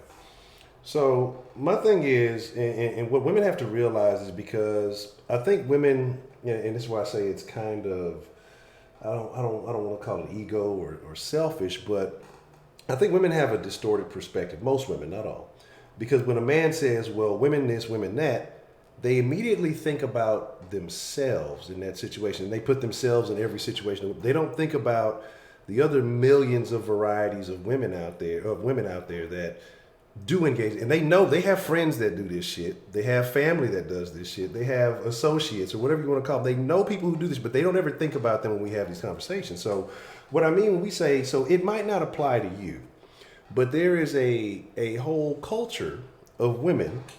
They have websites and all this stuff, and what do? They track down stars and athletes. Well, who's going to be where? Who's having what party at the All-Star game or the pro, whatever is going on. That make a career out of being groupies and being whatever else you want to call them. Men hate groupies. That. Okay, but this is what I'm saying. But they exist. So you sound like you've had some issues with groupies before. So what I'm saying, so you know that they exist. You know that they cause problems. So are you telling me that a groupie, knowing that she brings only one certain thing to the table, but her standards are probably just as high as anybody else, is the equivalent of you and the work that you've put in your life and the standards you carry yourself by? Do you think that a groupie should be treated equally as you? Do you think that's justifiable? You know what? It depends on the man. If I've dealt with groupies most of my life. Mm-hmm. I mean, if that's what the man is attracted to, if she knows she's a hood rat, but that's not what I'm asking. Bitch, and he still wants to be with her. Are you equal to a groupie? Do you consider yourself on the same level as a groupie? I don't, but what I'm saying is, if a man looks at a groupie and he's attracted to that, I don't fault him for that. He likes groupie. ghetto, low class ass bitches. That's on him. Like I don't look down on him because he likes a groupie. Like that's not. That's not what I'm going. But I'm explaining why.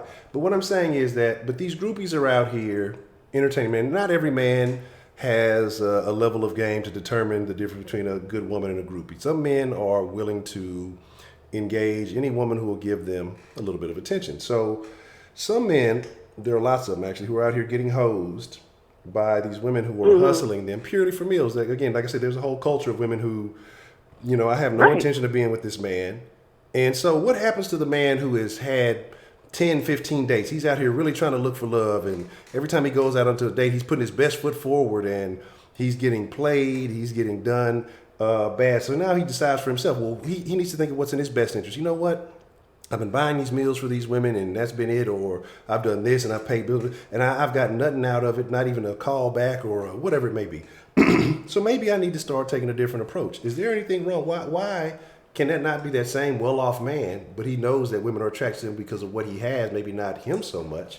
Well, why can't he start taking a different approach to try to get to know these women before he's taking losses, spending money on these women? What's wrong with that? So what if he says... Well, I feel like he's a goofy. Because most men will be able to tell a groupie from a woman who has a career, who has things going on for themselves. Oh yes. Because if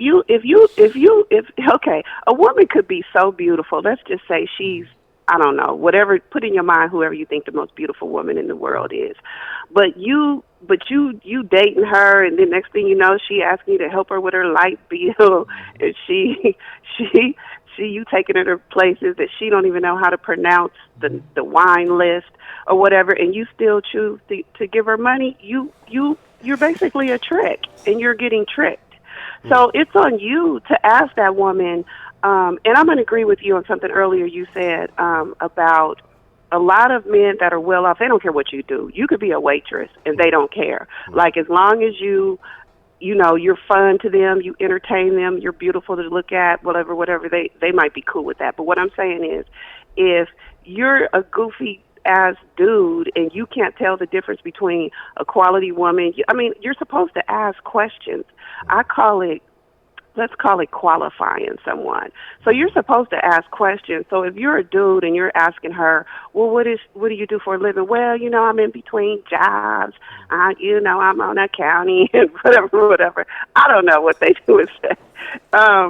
Then you should know that, okay, so she's looking for a come up. And if you don't, and if you wine her and dine her for a year thinking you getting a quality woman and you haven't asked those questions, that's on you. The same way with a woman, like this is woman at my job, and she said, she was like, oh, I was with this loser for like a year, and it took me so long to figure out he was a loser because I don't want to be, on your channel, but the D was so good. I was just going to say that. I was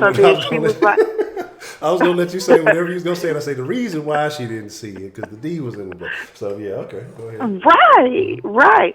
And so my thing is, so then she was like, I don't know, what do you think? And I said, well, first of all, I would never know how his sex was if he wasn't a quality man, because we would never get to that point. So the fact that you even went there when you didn't even know what type of man this was, I just feel like that's on her. Like, you wasted a year of your time, because you should have been asking those questions and knowing what's going on. You don't have to come across like a gold digger, but you're going to have conversations before you go on a date. Oh, okay, you just got done for the day. Oh, what do you do for a living? There's nothing wrong with asking that. Somebody can ask me that. I'm proud to talk about what I do for a living, So what do you do for a living? Oh, okay. You just got off of work. What are you doing? Oh, I'm headed to the gym. What gym do you go to? Equinox. Okay, all right. I know. You know what I'm saying? All those questions you can ask. You know what I'm saying? So I feel like if a man does that, that's on him. He didn't do his due diligence. He didn't ask the right questions. So now you with this hood rat, or you with this woman that is asking you to help her out with her light bill after the third date, you should know something. You should know that, and like I said, some men don't care, because we've heard men talk about pretty, pretty, pretty, pretty, pretty. So all they looking for is pretty, so that's what you're going to get. And that might be a groupie that's pretty that need help with her rent or help with her car note or don't have a car or whatever. So if that's all you're going to look at is pretty and you're not going to ask those other questions, then yeah, you might get played. So it's up to you as to what you ask for. But can't you ask those questions over coffee? What I'm saying is before you even get to the point of wanting to go out on a date at all, you should have already asked those questions. That way you would be more secure in saying, oh, okay, this is a quality woman. I want to take her out and I want to put my best foot forward. I just feel like us as women, like we just have gotten to the point where we just accept anything. Like, for example, like if you don't come open my car door, I'm not getting out the car. Period. I'm not. Because you're taking me out on a date, you're supposed to open the doors for me. That's just how I was raised. So I would sit there in the car. And, it was funny because I was talking to one of my son's girlfriends, and she was like, oh, Chris would leave me. Like, he would just go in the restaurant and sit down. He would leave me sitting right there in the car.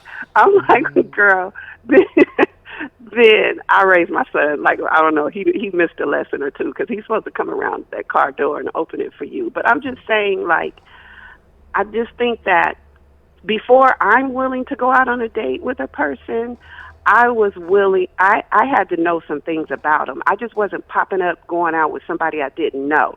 So by the time I'm going out with someone, I'm comfortable enough to know that I want to actually have a meal with them or whatever the date is that he plans. So if you're so insecure, you don't know if you like this person, you think they may be ratchet or whatever, then you shouldn't even be going out with them yet. You should wait till you're secure enough to put your best foot forward to take the woman out. If you're not secure enough to know that, don't take them out. Or she could be, the type of woman. I'm not knocking nobody's hustle. If you're the type of woman that, walk in the park, pull up at McDonald's and get a frappe is cool for you. I'm not putting that down. I'm just saying it's different, strokes for different folks. Me personally, I'm not getting all dressed up to go to McDonald's to get a coffee with you. First of all, I don't even drink coffee. So what am I doing here? Like, give me an ice water. Like, what am I doing here? So, okay, so you say having conversations. The conversations on the phone are good or interactions beforehand are good. But do you think people are really genuine, via the phone, via the internet messages, whatever it may be? Don't you think, face-to-face is the best way to kind of look into somebody's eyes, watch their body language to understand what they're saying, if they're being truthful or not? 'Cause, you can say anything on the phone. You can say anything via text message. Well, hopefully you would want more than a text message to date someone, but whatever, that's neither here nor there. I know younger people look at things differently, but I would never go out with somebody who I've only texted. I would need to have a conversation with them, several conversations with them before I would go out. But, I did have one of my best girlfriends. She's single, and she did the little Starbucks thing because she is into coffee. And so she was like, I don't know, I think it'll be nice, whatever. And I said, well, I just don't feel you should do it. And if you do, I don't think you should get all dressed up to go to Starbucks to meet him for coffee. Like, wear your workout clothes, put your hair in a ponytail. You don't need to wear no makeup. You damn sure don't need to be spraying your $150 a bottle cologne. Just go on up there. And do you know, she was like, yeah, that's a good idea. Just show him the real me. Yeah, the real me. And do you know, he had the nerve to make a comment about, but I mean, if you're meeting someone for the first time, shouldn't you, blah, blah, blah. No, I'm at Starbucks. Yeah.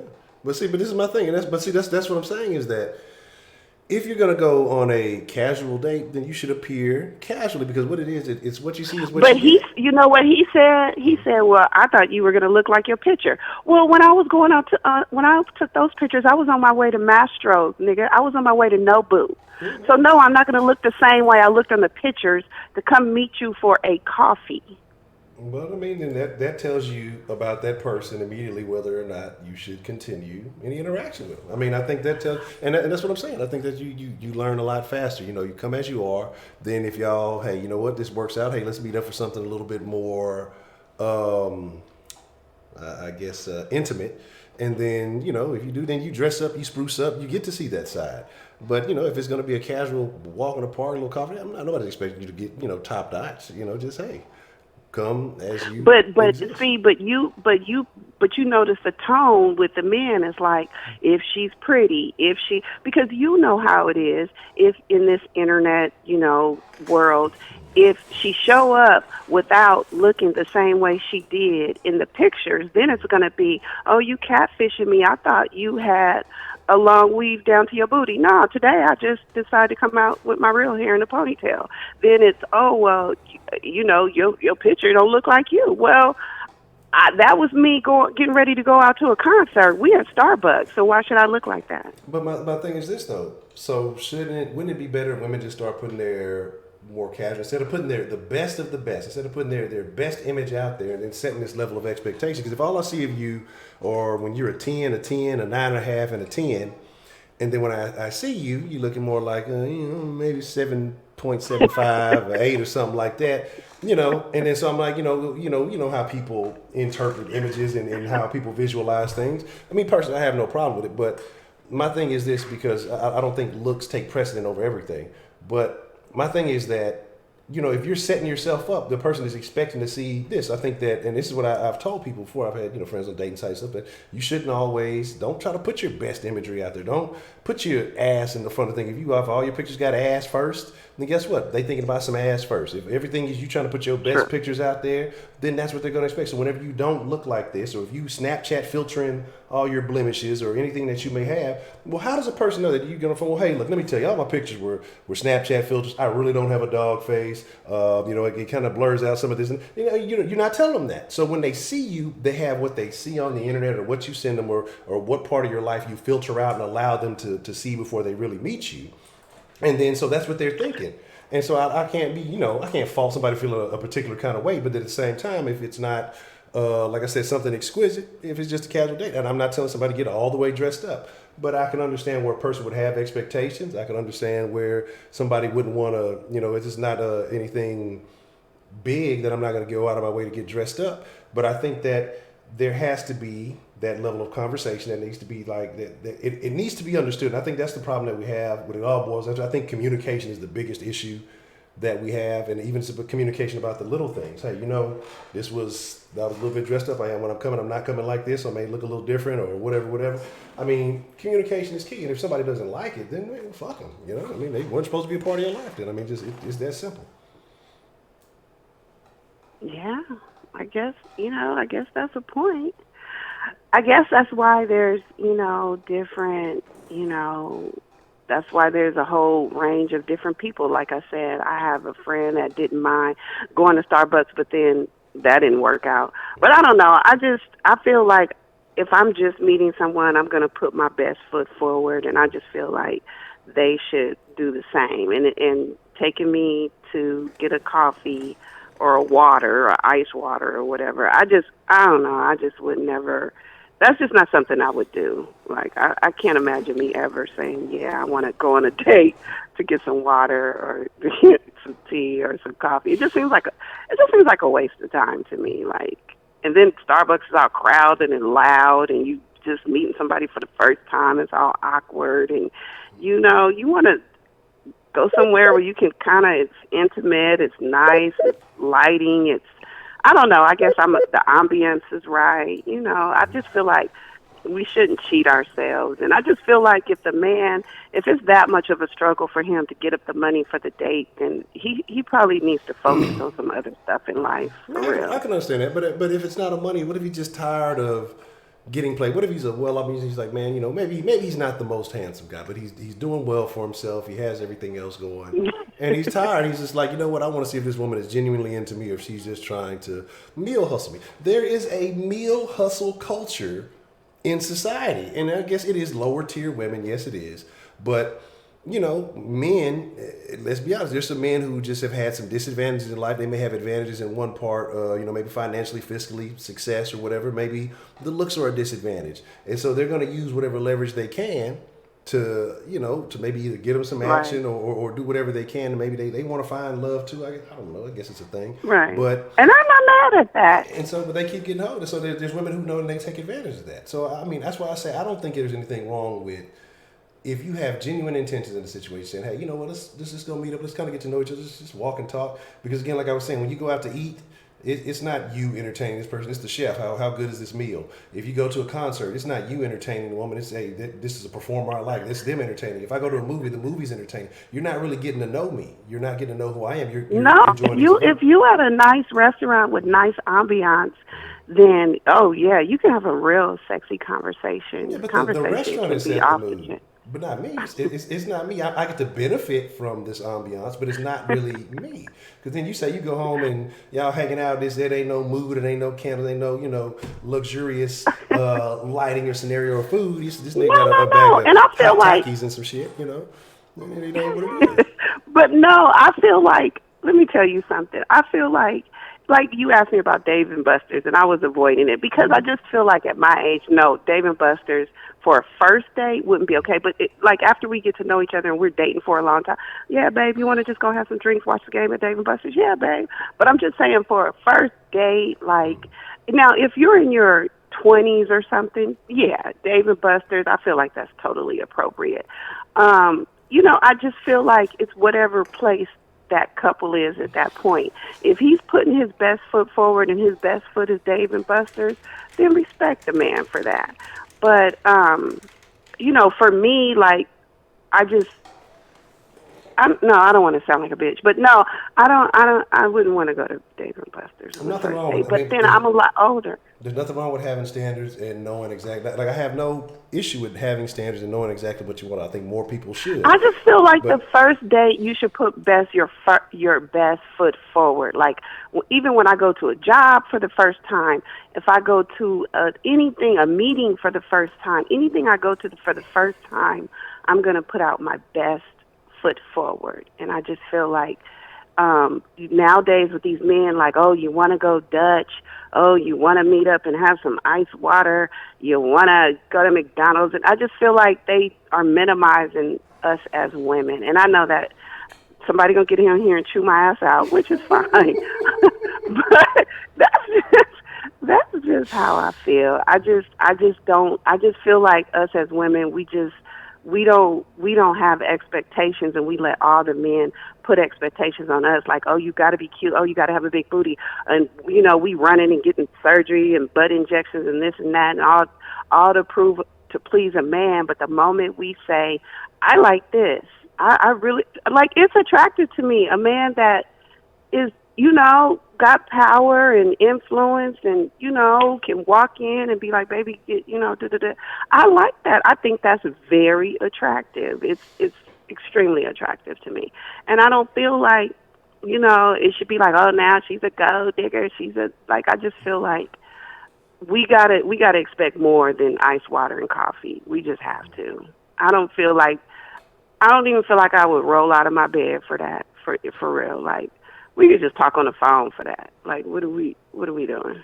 I'm not gonna say that. I have no further questions, Your Honor.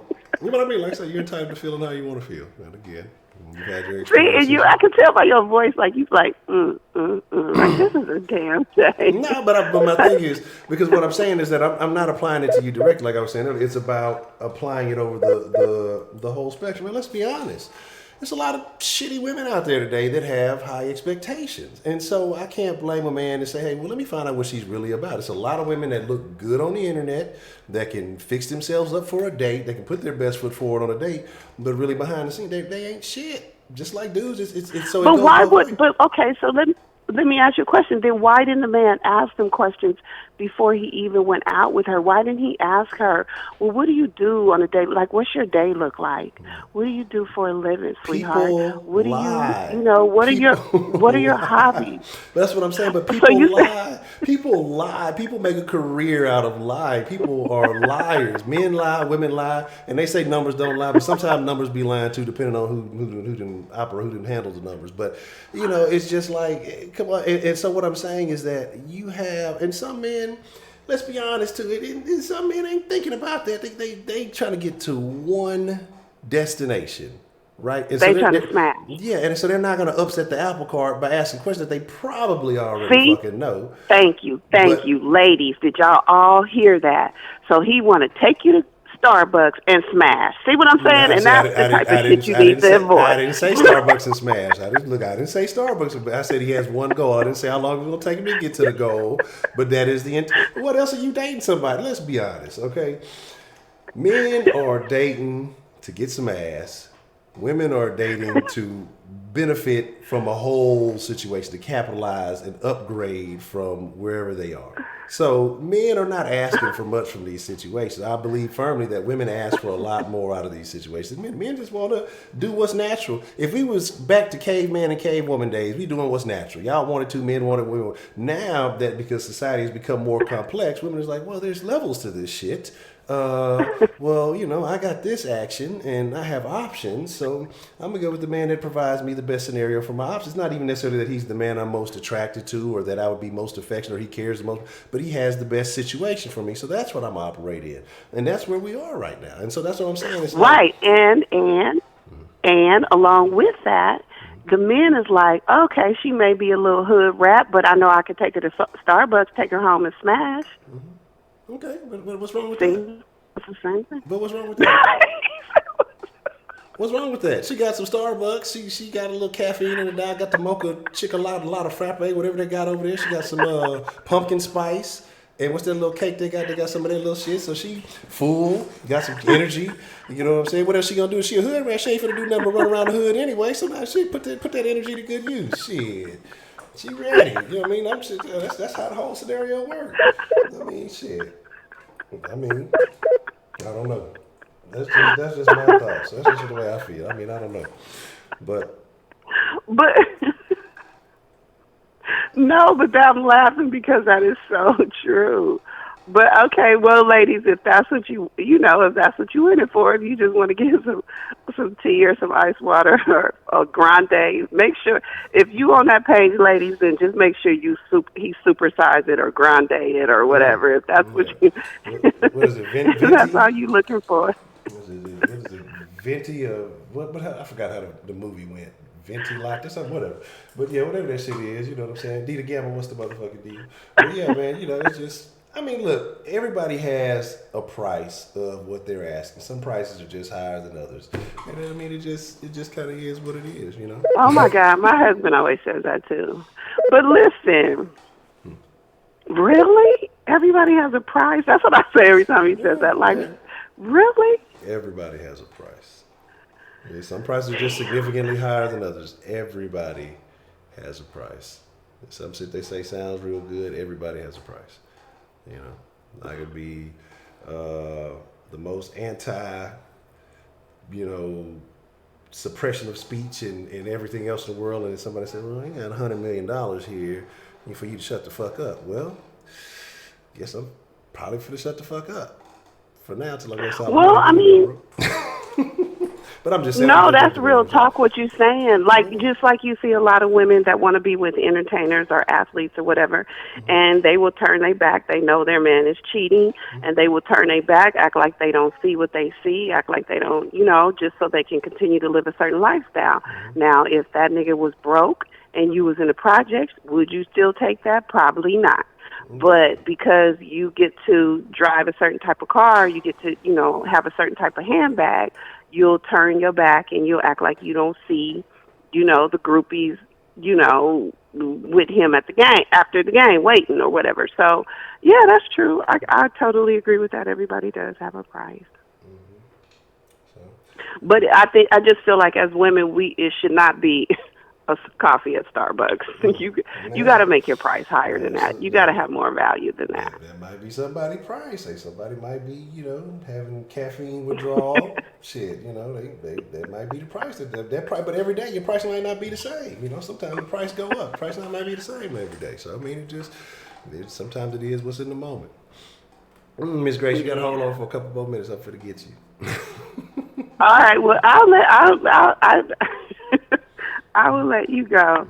I just had to come on because it's a pet peeve of mine when men want to make all these demands. She got to be pretty. She got to be natural. She got to have a big booty. She got to be short, tall, thick, thin, whatever.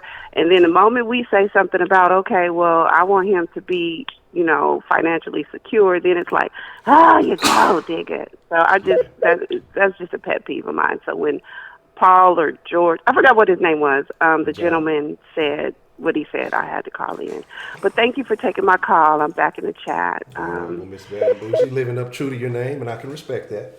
I appreciate you calling in. All right, bye. Yeah, good evening.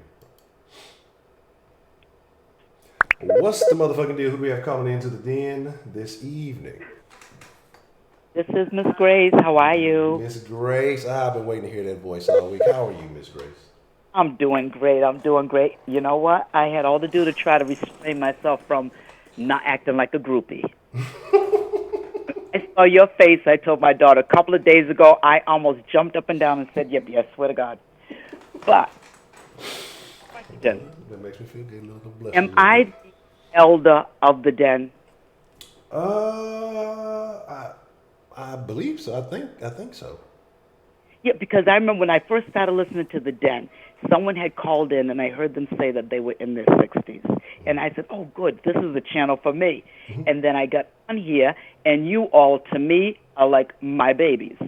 I mean, I'm a lot older.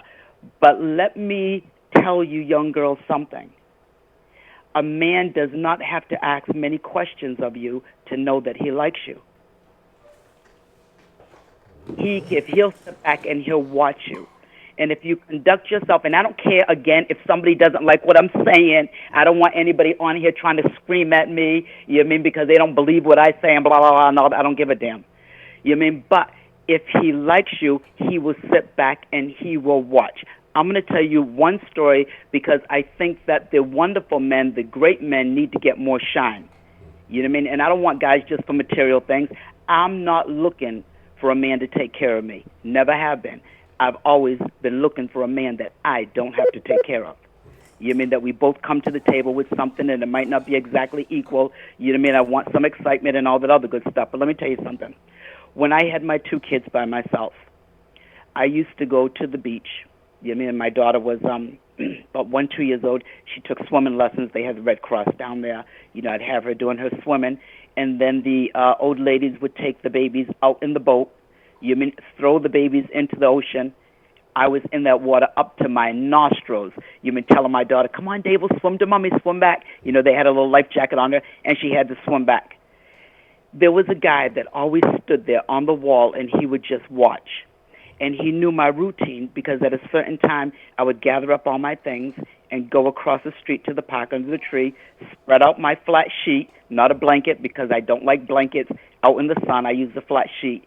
Give my son his fluffernutter sandwich, his little drink, fruit. He could afford it because I was only like 23 years old.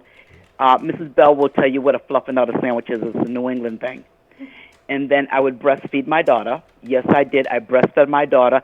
Grade 8, A++, cream supreme, not no toxic waste shit like some people make their babies sick. Okay? I breastfeed my daughter. And then we had these diaper bags that converted into little beds. And then you put the little net over the bed for the baby to take a nap.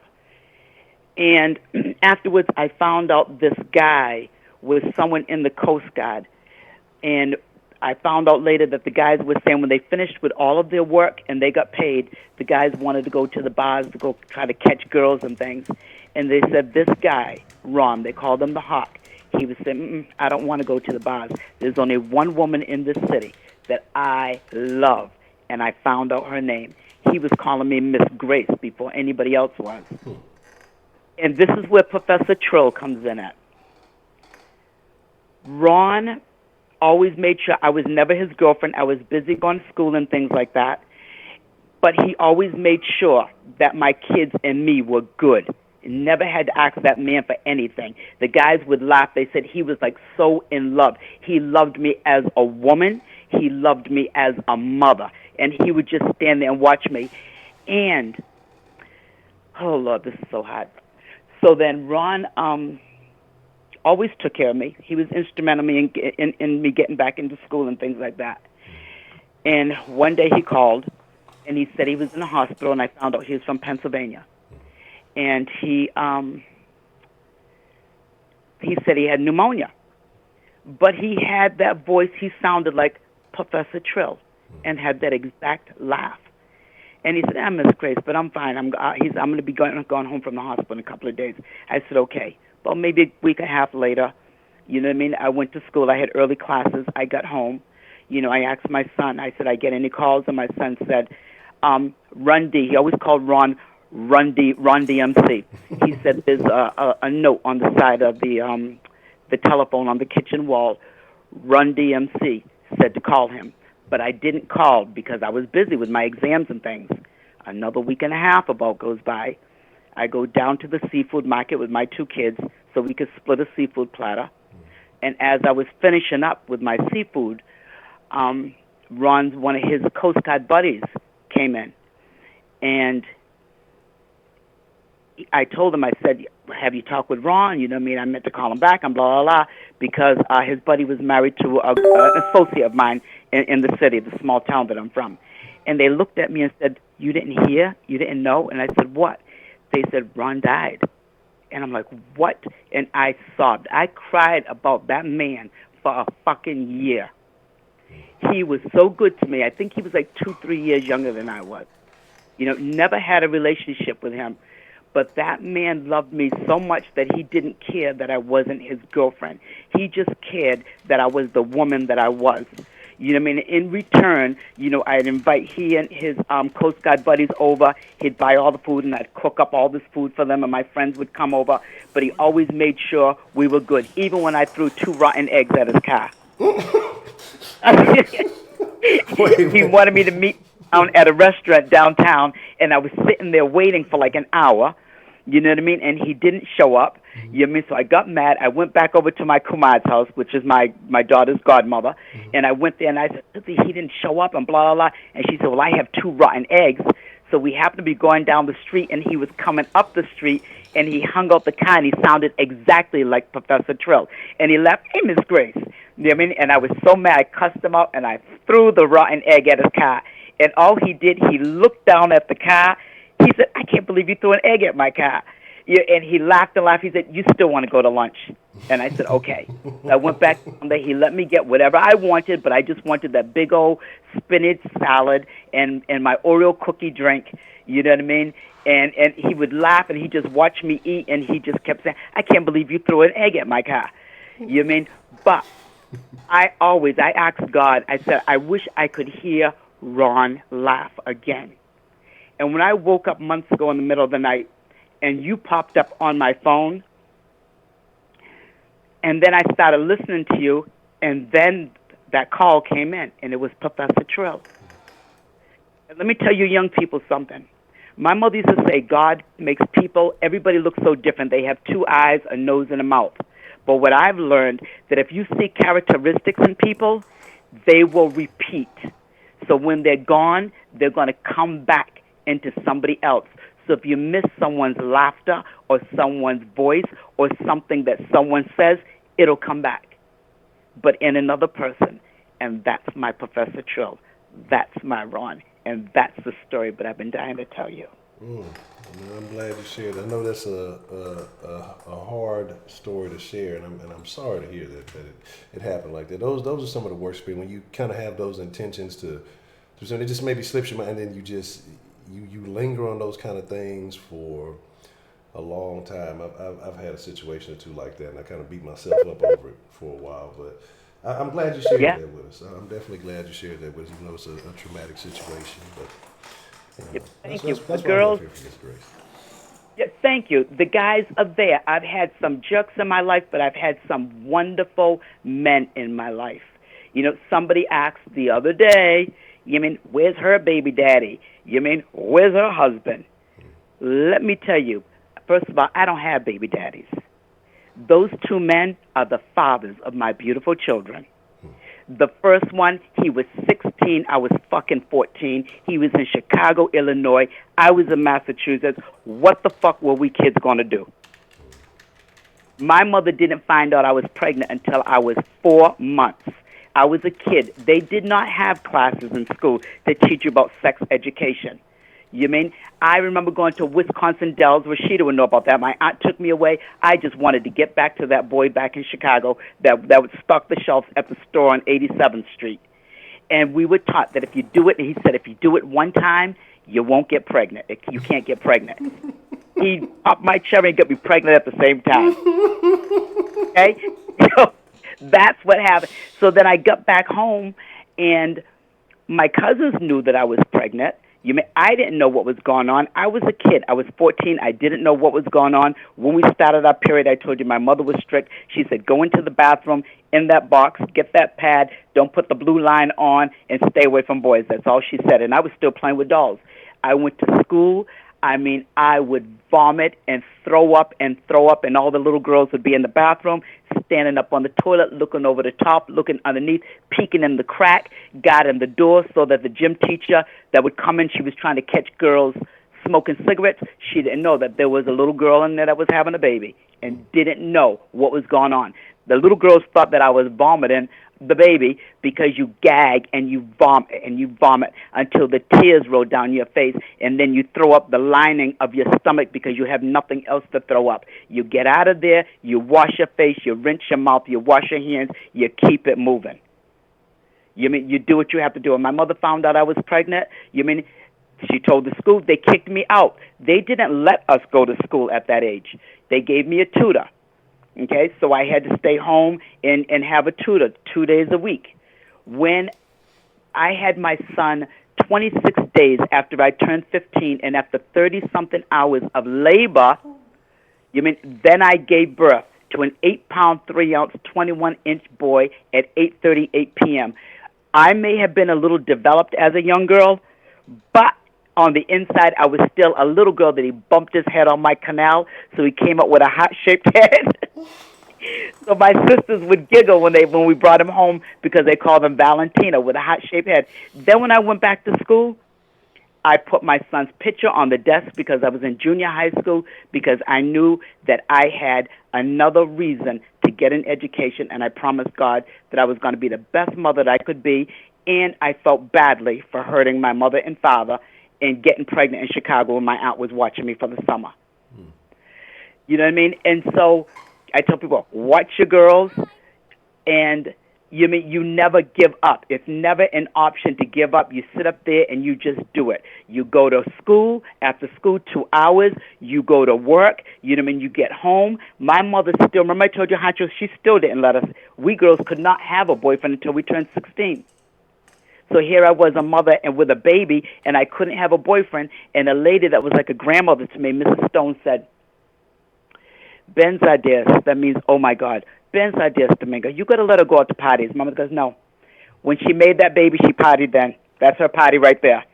Then Mrs. Stone said, well, Benzadias, Domingo, you got to let her have a boyfriend. Mama said she's not having a boyfriend. I said she can't have a boyfriend. My girls cannot have a boyfriend until they're 16 years old, so she's going to wait. Just because she went and got herself pregnant, she's not going to have a boyfriend now. So Mrs. Stone said, Dominga, because she's the only one that called my mother by her real name, Dominga, you know what sex is like. She already started having sex. Sex is like apple pie. When you get a slice, it tastes good, and you're going to want more. And so if you don't let her have a boyfriend, she is going to start sneaking, and that's exactly what I did. But I'm going to stop right there because I don't like to hog up the line because I want other people to call. You mean the apple pie? I wanted more, and I was sneaking. Sneaking for the apple pies, that American pie. Oh, that's right. But I want to listen to other people call. Okay, well, Miss Grace, I appreciate you calling and sharing your story with us this evening. So good to hear from you. Thank you, hon. Bye-bye. Man, look, I'm not gonna lie to y'all. I be thinking about the little one. He's still got a ways to go, but I be seeing some of these stories and some of this stuff I be hearing. I'm telling you, I'll lock her in a closet and body a little nigga. What's the motherfucking deal? Who we got calling into the den? I know there's some years to wait, but you don't ever know what these little kids nowadays. These little kids fast as motherfuckers. I'm telling y'all, I got a game plan, and if you got a son or anywhere near, then look, I don't give a fuck. You should have taught him better not to be. Anyway, what's the motherfucking deal, man? Who we got calling into the den this evening? I got 3 piece with fries and mashed potatoes and good in the side. Yes, sir. What do you want?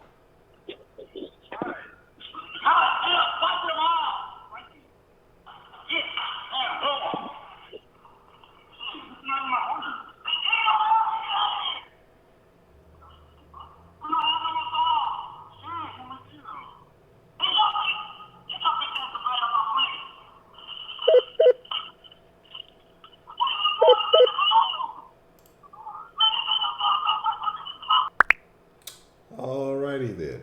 What's the motherfucking deal? Who we got called in to? Who we got called into the den this evening? Are you ready for some video? It's right. Okay. You really believe that, huh?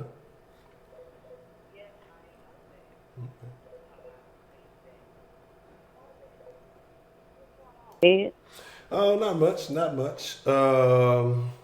So you posted some stuff earlier, and I was trying to get some information on that. So where did you get this person may be a different type of person than what people expected? It's a video. That she had it had a concert this past weekend, and the balls fell out. I'm going to post a video in the Den, Facebook, so y'all will be able to see it. And the person that took the video put it in slow motion, everything. The balls fell out. So I find this absolutely hilarious. Made a statement since then. So if that wasn't balls or a penis, it seems to me that Megan Thee Stallion would have said something. Well, I found that hilarious because, one, like I said, I've never been one in the whole checking for Megan Thee Stallion. You know, I didn't know these other two rappers. There's 2 other rappers that I just found out they was from Houston. One of them I think I heard somewhere from, but the Lizzo chick, I don't even know what she's like. I've never heard her music, but I just found out that she was from Houston. I think that's the one Roman was talking about that hopped out the cake at the BET Yeah, Award. she's from Houston. And then there's some other one that's from Houston. Apparently, like they was talking about, because I saw something about Houston at the VMAs. I'm like, I've never heard any of these people's music ever. I know me either. I don't know what that is either. I've never heard it, but they had the VMA. But I guess Me it is. But the thing is, I never it never crossed my mind that it wasn't any question about Megan Thee Stallion. She was just a big voluptuous, beautiful stallion to me. You know what I mean? She's proportionate, but them balls fell out. Stallion is a man, so I mean Stallion is a male horse, so I mean there's that. So I looked at the video. I said, okay, let me rewind it. I said, let me rewind it. Maybe she just got a big clitoris or something. I don't know. So I rewinded the video and I played in slow motion. No, that's either some balls or a penis. So see the video, you'll see what I mean. So my husband, he was so heartbroken. He was so mad. He was angry.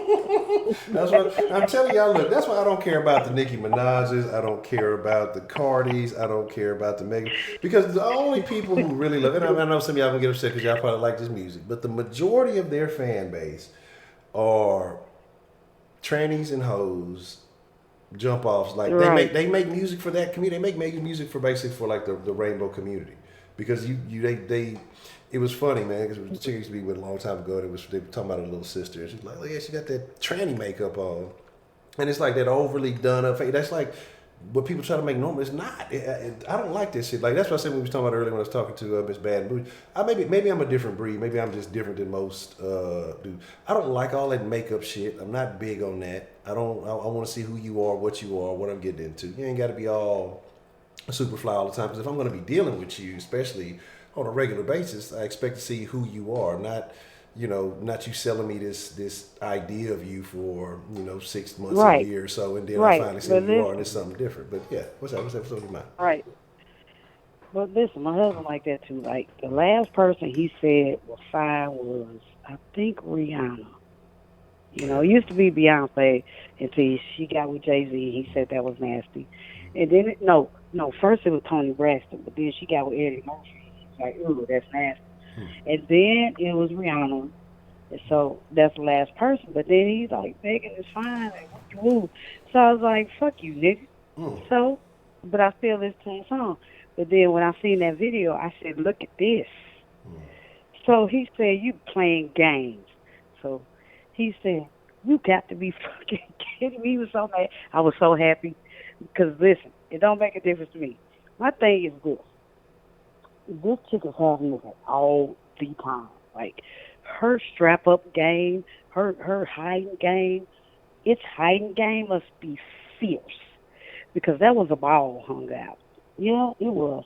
And, I tried to give the benefit of the doubt. Like, it's not the rule, but this is a raw video. This is not Photoshop. This is not any of that. That was a ball. Or a penis. I don't know which one.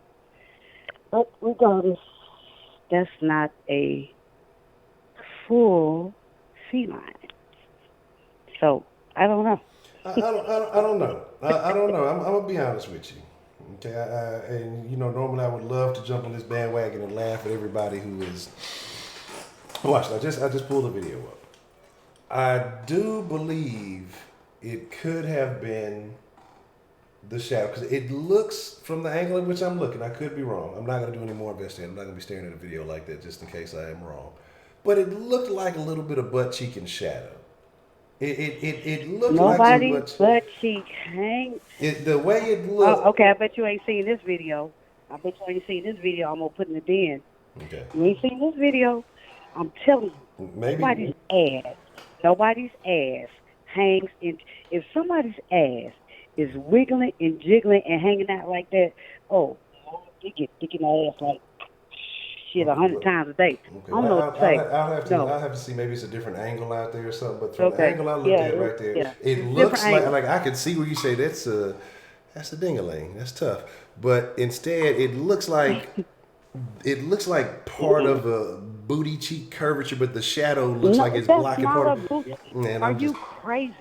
A booty cheek I'm does telling not wiggle and jiggle like that. It's some loose booties out there. Sure, okay, you know a booty cheek does not wiggle and jiggle like that. That was a ball. Yeah, that's one I was looking at on Fly Height. I tried to give a benefit of that. I said that's our woman. I want to say that's our woman.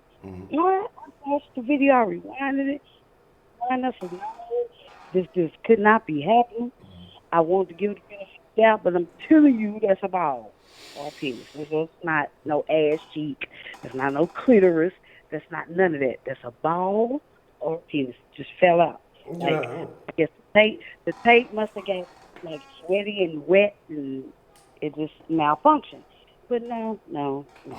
Look, I'm gonna be honest. I'm gonna put the video in the den, Facebook, in your den. Yeah, pull that up. We're gonna investigate that. And appreciate I'm just you saying, I don't care because I'm a girl, so I don't care about gay people. I don't care about transgenders. I don't care about that. I don't care about the ABC. I don't care about the Alphabet Club. I don't care. But I'm just saying. Okay, I got a question for you. So what were your thoughts? What were your thoughts about the Dave special? I don't want to talk about tranny genitals anymore. About the what? I said, what are your thoughts about the Dave special? Oh, man. Oh, Honcho. Okay, so my husband watched it when it first came out. He was rolling in there. So I started seeing people just laughing, getting and seeing your video. Said he brought back comedy. So I said, I'm finna stop your video. I'm about to watch this because I hadn't watched it yet. I was gonna get to it. I said, let me go and watch this. Man, when I tell you that dude there never fail you. I don't care what nobody says about Dave Chappelle. I have never said anything bad. He's always been funny to me. I don't care. And he don't give a fuck what you are supposed to say and what you're not supposed to say. Hey, look, though, that LeBron shit, when they say LeBron, if he changed to be a transgender, he gonna make 113 points. Man, look. On the wall to see this shit had my ass rolling. And then the Michael Jackson shit. That shit right there. I watched the documentary when it came out. My husband said, I'm not watching it. No. I said, I am. But after I watched it, I said, they fucking lying. They are lying. And guess what? They was lying. I know it. The people who made it, they was mad. But they talking about they but even if he did, like Dave Chappelle said, even if he did, hey, that's Michael Jackson. But it was the best shit I've seen since his last one.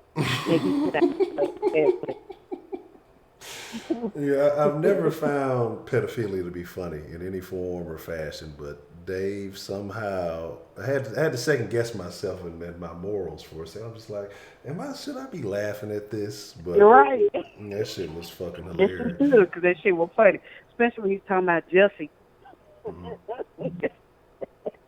When you talking about Jussie Smollett and the police, if he was taking a report. Oh man, there's that whole thing. Like I said, I don't want to kill too many jokes for everybody. I want to let them see who are those who ain't seeing. But okay, yeah. But that shit was just we're just making. Y'all got to see that. It's still. That's what you call comedy. Yeah, it was a beautiful thing. But that's what you call old school comedy, and don't care about what you say because it's comedy. It's comedy. But the funniest thing about like you can't talk about nobody. You can talk about it. You can say nigga like he said. He said, well, I'm not a nigga. But y'all let me say that. Yeah, that's when I break. When he started talking about I'm kind of what you call a victim blamer. I was like, man, y'all don't understand how much like the shit he was saying is just because I'm just like, wow, It like I said, even in the other videos, not like I was predicting what he was saying. I didn't know the jokes, but I just knew where he was going with the shit. It was just like, I'm in line. I'm a victim blamer, I guess, because I'm like, well, what? Come on. I don't know. Shit. Motherfuckers set themselves up for shit sometimes. But the funniest thing, well, one of the funniest things to me is when he talked about the fucking Dream Hampton chick. Because that's what they do. Because they be running and dropping. I ain't gonna say the joke because I don't want nobody to see it. But then she tried to come back and say, I never said that. I don't even know why he put me in there. I didn't even ask him to be in my thing. And then she talking about, but if he was, I did want to know his stuff. Like, bitch, shut your lying ass up. You know what I'm saying? One thing he don't do, he ain't gonna lie about nothing. Yeah. One thing he don't do, he don't stand up on that stage and lie. Yeah. So your video that you posted was right. He single-handedly brought back comedy, stand-up comedy. Yeah. That was funny, and I watched it again today too. I did. It's been there's so much watered down shit that's been going on. Like, I'm not gonna say anything else, Miss Bell. I know you ain't seen us, so I ain't gonna say nothing else. But it's just because there's so much shit that's been watered down. Like, I'm not saying that some of these comedians aren't funny, the scenarios that they come up with, but comedy art is supposed to. Well, you say life imitates art, art imitates life. Like, comedy is a form of talking about what's going on in society. People have gotten so far away from it. That was the gift that George Carlin had. Like, I don't know if you're a fan of George Carlin or not, but George Carlin used to find ways of just kind of breaking down society, but making it funny. And like, I mean, that's comedy. But now people don't want to do that anymore. Like, it's just like people just want to toe the line. Yeah. Yes, what do you think about the Paul Mooney and Richard Pryor situation? I've been telling y'all Paul was gay. Come on, man. Like, come on. Let's be honest about Paul. Paul is questionable. Y'all wouldn't. I never liked. Paul is funny. Gay people are funny. Gay people are hilarious. But here's my thing. Here's why I said that I know Paul Mooney was gay.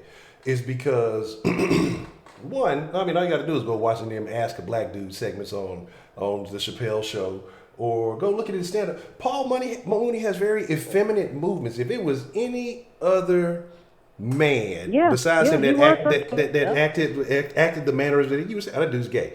Paul Mooney has been a gay dude, and here's the thing: I told y'all, like, for my birthday a few years back, I want to say it was the 29th or 30th birthday. Somebody gave me a DVD from Richard Pryor, right? And in this DVD, it was like a club he did or something. It wasn't like something mainstream. It was just kind of some low key shit. He was in there. He was in the video. Like me and my old lady at the time, we was watching it, and he was like, he talked about sucking dick, and I was like, what the fuck? Cut this shit off. Like I don't even want to watch this shit because that wasn't no fucking joke shit. Like that's what he was talking about. Something like, man, and then everybody said him and Paul Mooney used to be best buddies. Then I heard the shit, after he died a while back, about him and Marlon Brando, I believe, and there's a couple other cats that was involved in some of that shit. Again, they talk about the weird shit you got to do to get into Hollywood. Well, I guess Pryor paved the way. And then with Paul Mooney kind of just watching his mannerisms and saying that he was the guy, he was basically Richard's right-hand man, like, excuse me, it's like, it's something questionable going on here. So I wouldn't be surprised at all. Like, so I'm not even surprised by the allegation that he said he touched his son or whatever the fuck was going on. Right now is the time to, capitalize on whoever, you know what I mean? So. It is what it is. But do you believe Richard Pryor had $1 million hit out on him, though? He had $1 million hit out on him? No, I didn't know that. Yeah, they said Richard Pryor had put $1 million hit out on Paul Mooney for touching his son. So do you believe that? Yeah, no, I didn't know about that. I don't think so. Because trust me, even $1 million back then, $1 million, shit. Paul Mooney. He'd have been dead, right? Paul Mooney he'd have been dead, right? We'd be talking about R.I.P. Paul and all that. That's what I shit. said. Yeah, he'd have been knocked off. So I don't know. They bringing up stuff when somebody, like, when the party's dead and all that. Like, I'm like, why bring it up now? Like, because you heard all types of shit about Richard Pryor. Like, there was nothing you didn't hear about it. But why? This never, ever came to the surface. Yeah. You heard about Richard Pryor messing with men. You heard about it doing this and that, but why? What is this? Like, I'm like, I think it's all for, like, money. Like, social media is now the way to make money. So anything that people could do on social media to make money, that's what they are going to do. Yeah. So I don't know. That was kind of crazy. I don't know. But when y'all first season game? What day y'all? We play, I think, the first Monday Night Football game on the 9th. Y'all Monday night? Yeah, we Monday night. People actually want to watch us play. Who y'all play? We play the Aints, but they is. Y'all play the Aints? Yes, the first Monday night game? Yes, we play the Aints, but they is. If y'all don't beat them, listen. Have you not been paying attention? See, obviously you haven't been paying attention. You haven't been paying attention. You ain't been on Soft Sports, have you? You haven't been on Soft Sports seeing what's been going on. With the Texans. I mean, you ain't even, matter of fact, you ain't even got to watch the recent shit, because I said it way back. I said it before training camp ever started, what was going to happen, because and now the whole city sounds like Soft Sports, how funny that is. But I don't care who y'all beat. As long as y'all beat them. As long as y'all beat them. Because listen, you might as well care you see about them that. challenges. Y'all been seeing all them challenges for pass interference. Damn crybabies. Now the game's gonna be 6 hours long. All the goddamn flags. They want to challenge the pass interference call. I mean, we ain't got to worry about that, because they're gonna burn all our DBs anyway. So we ain't got to worry about no. We ain't got to worry about no passing. Yeah, I'm gonna start taking Heidi's gambling tips this season, so I can at least, if I don't come out with the win. Heidi said Monday night rape. And then Who's gonna get Eric raped, Gordon got an Monday extension. night? I'm surprised that Eric Gordon got an extension. But yeah, I'm gonna start gambling, like, for real, because I can't go through too many more depressing seasons. I got to start, like, capitalizing. I'm gonna start me the fantasy draft and with that, what's that? I wish I could play shit. Let me tell you something. My neighbor, we was outside talking the other day. He said last season he won like $12,000 off of that fantasy football shit. I'm like, for real? No shit. damn. And it's not like I don't know football. I know football. Like, I watch it. I've been watching since I was a kid. I watch football. I'm like, damn, how do you win that kind of money off of that? I need to start getting into that shit. That's better than hitting a damn lotto. Shit. Man, I'm telling you, it's look.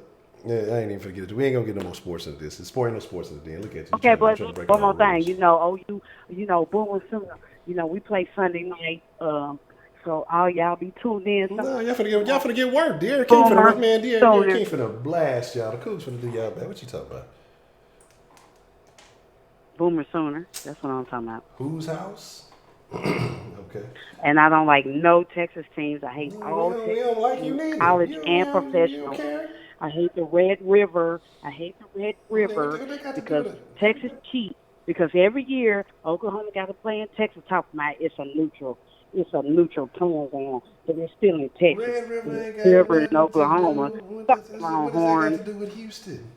What is Red River? Texas. I don't care. Do you know how big Texas is? Texas A&M. Do you know how big Texas is? But y'all play us first though, right? Sunday night. Y'all play us first. Y'all finna get worked over. Why don't you go live? Honcho, why don't you go live Sunday night? Because we play Houston. We play Houston Sunday night. So let's go live.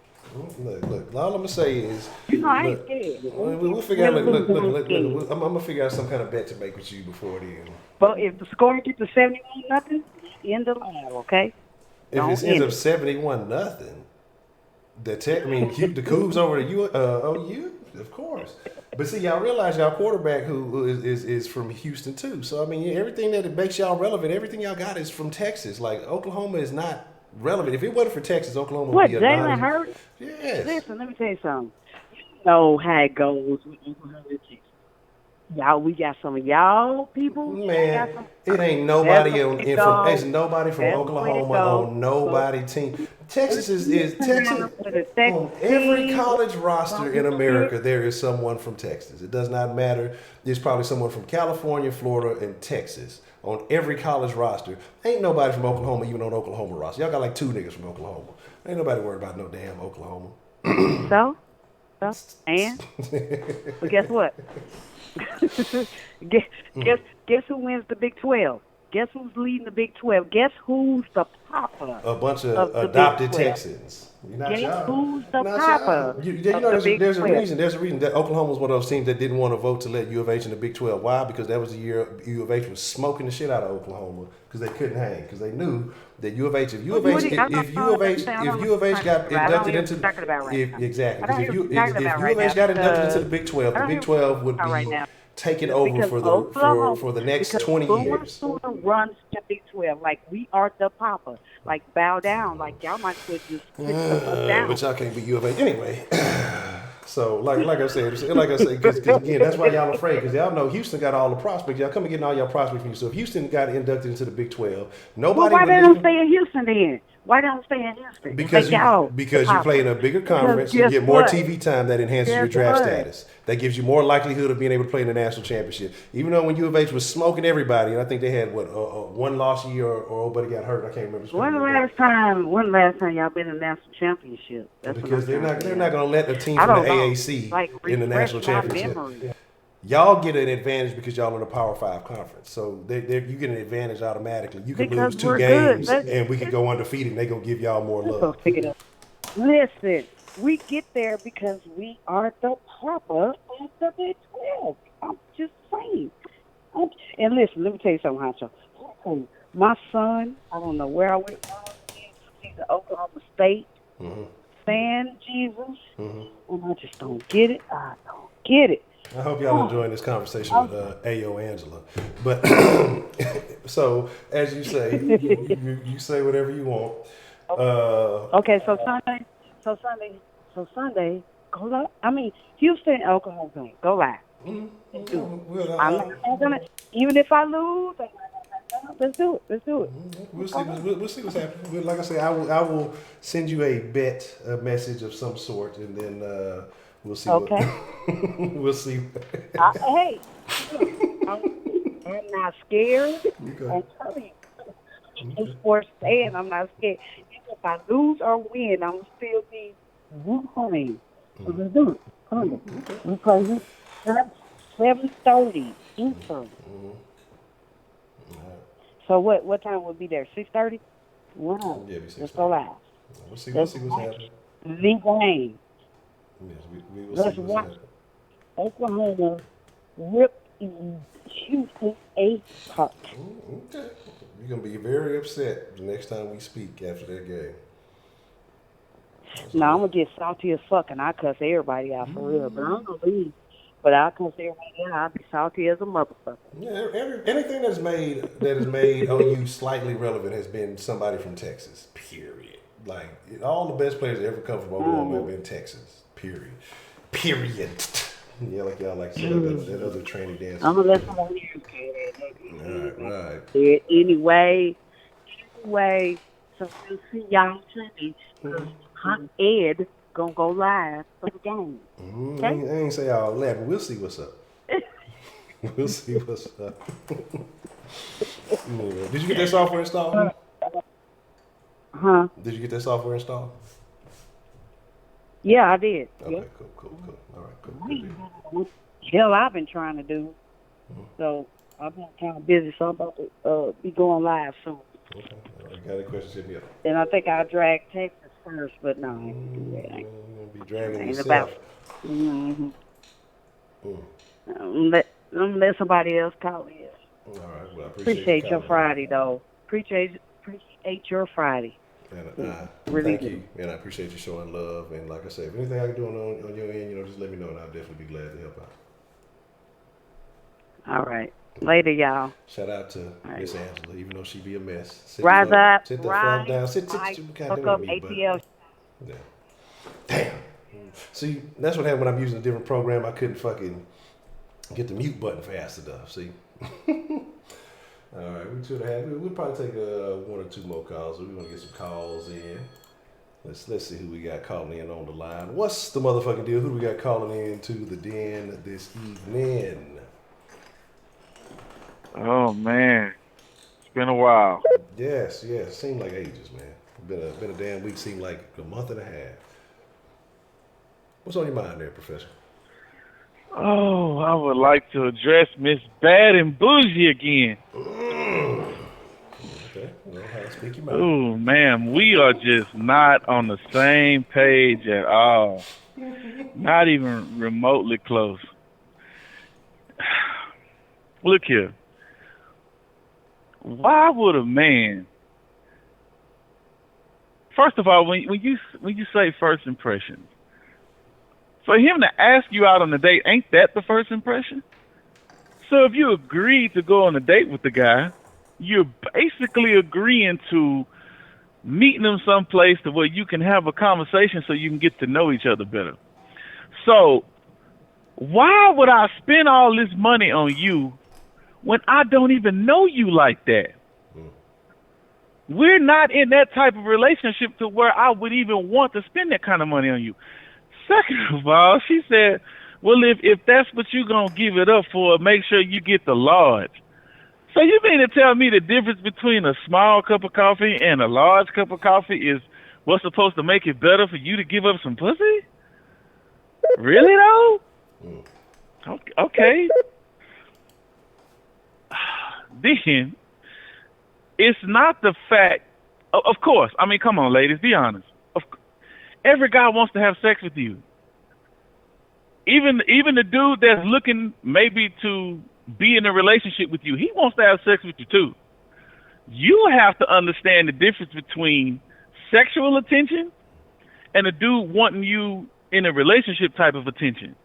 That's not the same thing.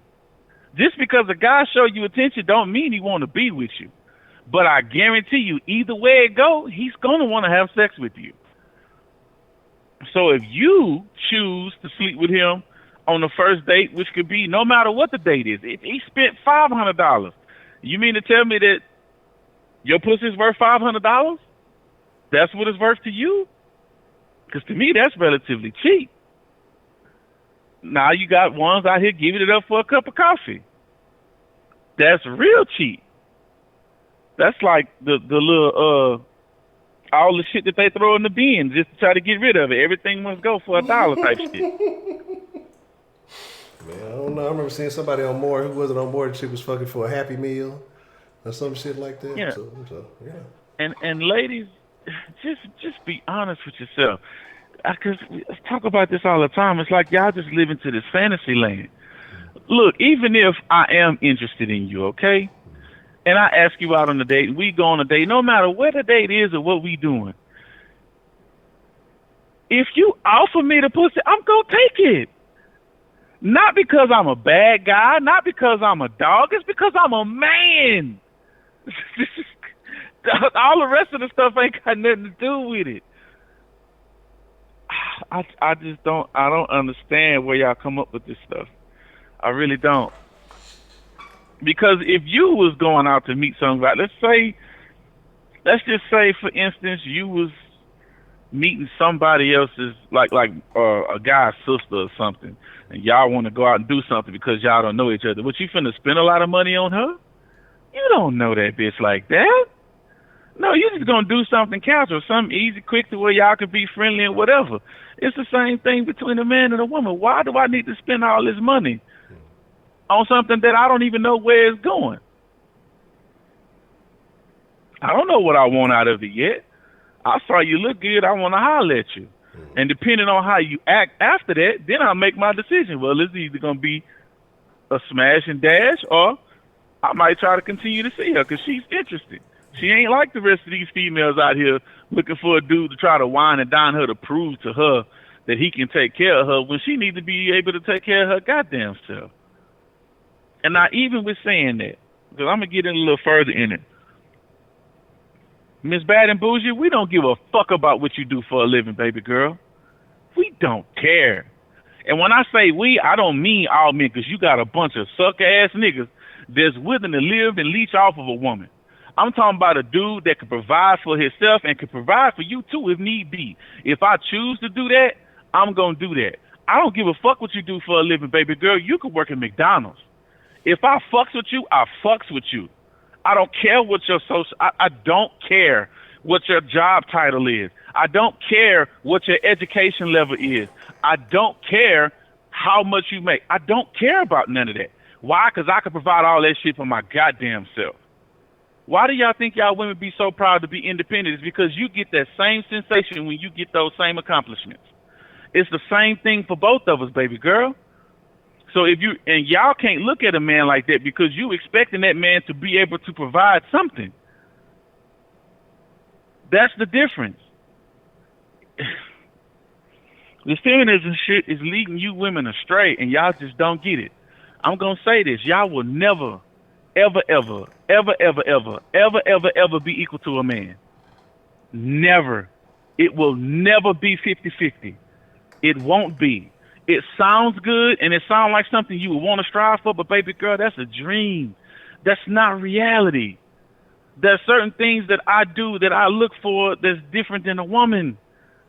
We look for a woman that we like, a nice woman that smiles, that's happy, that we want to enjoy being around. Y'all looking for somebody that could be a provider. Even if you're not looking at him to be able to provide for you, you're looking at him to be able to provide for himself. Just like what Miss Grace said, she don't want no man that she got to take care of. No woman want that. And if you do, something wrong with you, because that's not natural. That's not natural. And it's natural for a man to want to provide for a woman. We want to provide protection for you. And if you find a nigga that don't do that, something wrong with him. There's a difference between us. It can never be equal because we different. It's like apples and oranges. It will never be the same. You can't just substitute apples and oranges for any recipe you ever know of. It's not the same thing. We're still in the fruit family, and they don't taste bad together. But the recipes is different. So, and why would you want to be like a dude? Y'all think that our life is all great and hunky-dory? Fuck no. Our life is stressful as shit. But we stress about different things than y'all stress about. So not only do you want to have the shit that you stress about, you want to try to take on the stress that we take on too? Why you think a lot of you women are miserable out there? Yeah, you get up there, you get in the company, you make all this money and shit, then you find out that wasn't what you wanted. You're miserable now because now you got to live the life that you wanted to live like men do, which ain't natural to you. It's just not. You know, and hey, if that makes you happy, then you one of the outliers. But that is not your humanly function, ma'am. It is not.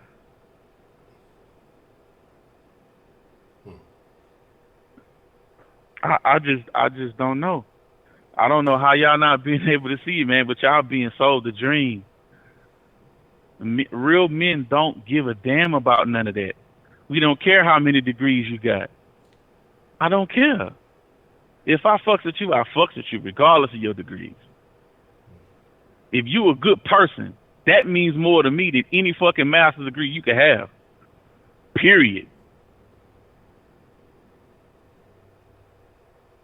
And it's not just me that thinks like that. I am not an outlier. Most men who got their head on straight, and I'm going to repeat that, men who have their head on straight feel the exact same way. Why y'all think these millionaires and billionaires be getting married to these chicks that's a waitress? How many high-value women you see as a CEO of a company, she get married to a garbage man? How many of them you see do that? You never see that shit. And it's not a racial thing, it's a gender thing. What was you going to say, Honcho? I'm just listening. I mean, I agree with what you're talking about, other than the fact that, you know, you're a Golden Grams hater, man. You're on point. I tried them, Honcho. It's not my thing. It's not my thing. I did try them, though. Yeah, I did. So I can't fault you for it. Everything ain't for everybody. I can't fault you for it. You know, you genuinely gave it a shot, so I can't talk too much shit about it. Mm-hmm. They are better than plain Cheerios though, because I had a little box of them, and oh Lord, they was bad. But I bought them, so I ate them. Goddamn. Okay. No, but I do, like I say, with what you're saying though. Primarily, I agree with everything. Sometimes I do have. Well, of course you're gonna agree with me because you a dude and you think like I think. I don't know, but I do have a question about the McDonald's chick, because I'm gonna be honest, if I hit it from the back and it starts smelling like fried grease, I'm gonna have an issue. But other than that, you know, but you're right, and that's the thing, man. I think there's expectations that are, you know, that has to be said. And I think when you run into a chick that doesn't have those expectations, it is a breath of fresh air, because it's just like, okay, well, what is it about her? You know, how was she raised, and what makes her different? And you tend to find out that those chicks, I won't say that those are not the single parent products, but those chicks, it's usually something that if they were from a single parent household, that there were standards and protocol, like they didn't have necessarily a ratchet upbringing. They're, you know, driven, that they have, you know, their own goals and things like. It's just little things like, I think when, especially in this day and age, and kind of think John said it well too, that once you start getting more rights, more privileges, you know, women, and I'm not against that. Like, I'm all for equality. I think everybody should be offered equal opportunity, equal access to an opportunity. I don't think everybody should just be given the same stuff, but equal access to the opportunity. And I think once you have that, I think men start looking at the situation now, because I'm not saying women are bragging about it, but I mean, look at the black community. What you have more black women getting educated than black men. You have more black women are probably employed than black men, and everything else. We can look at all of this stuff, and I don't think this is too much of an issue. But, you know, and so you have standards. But when you have those successful black men who may be few and far between, you know, the false allegations are, oh, well, they all either go to the white women, or they only want this, or they only want that.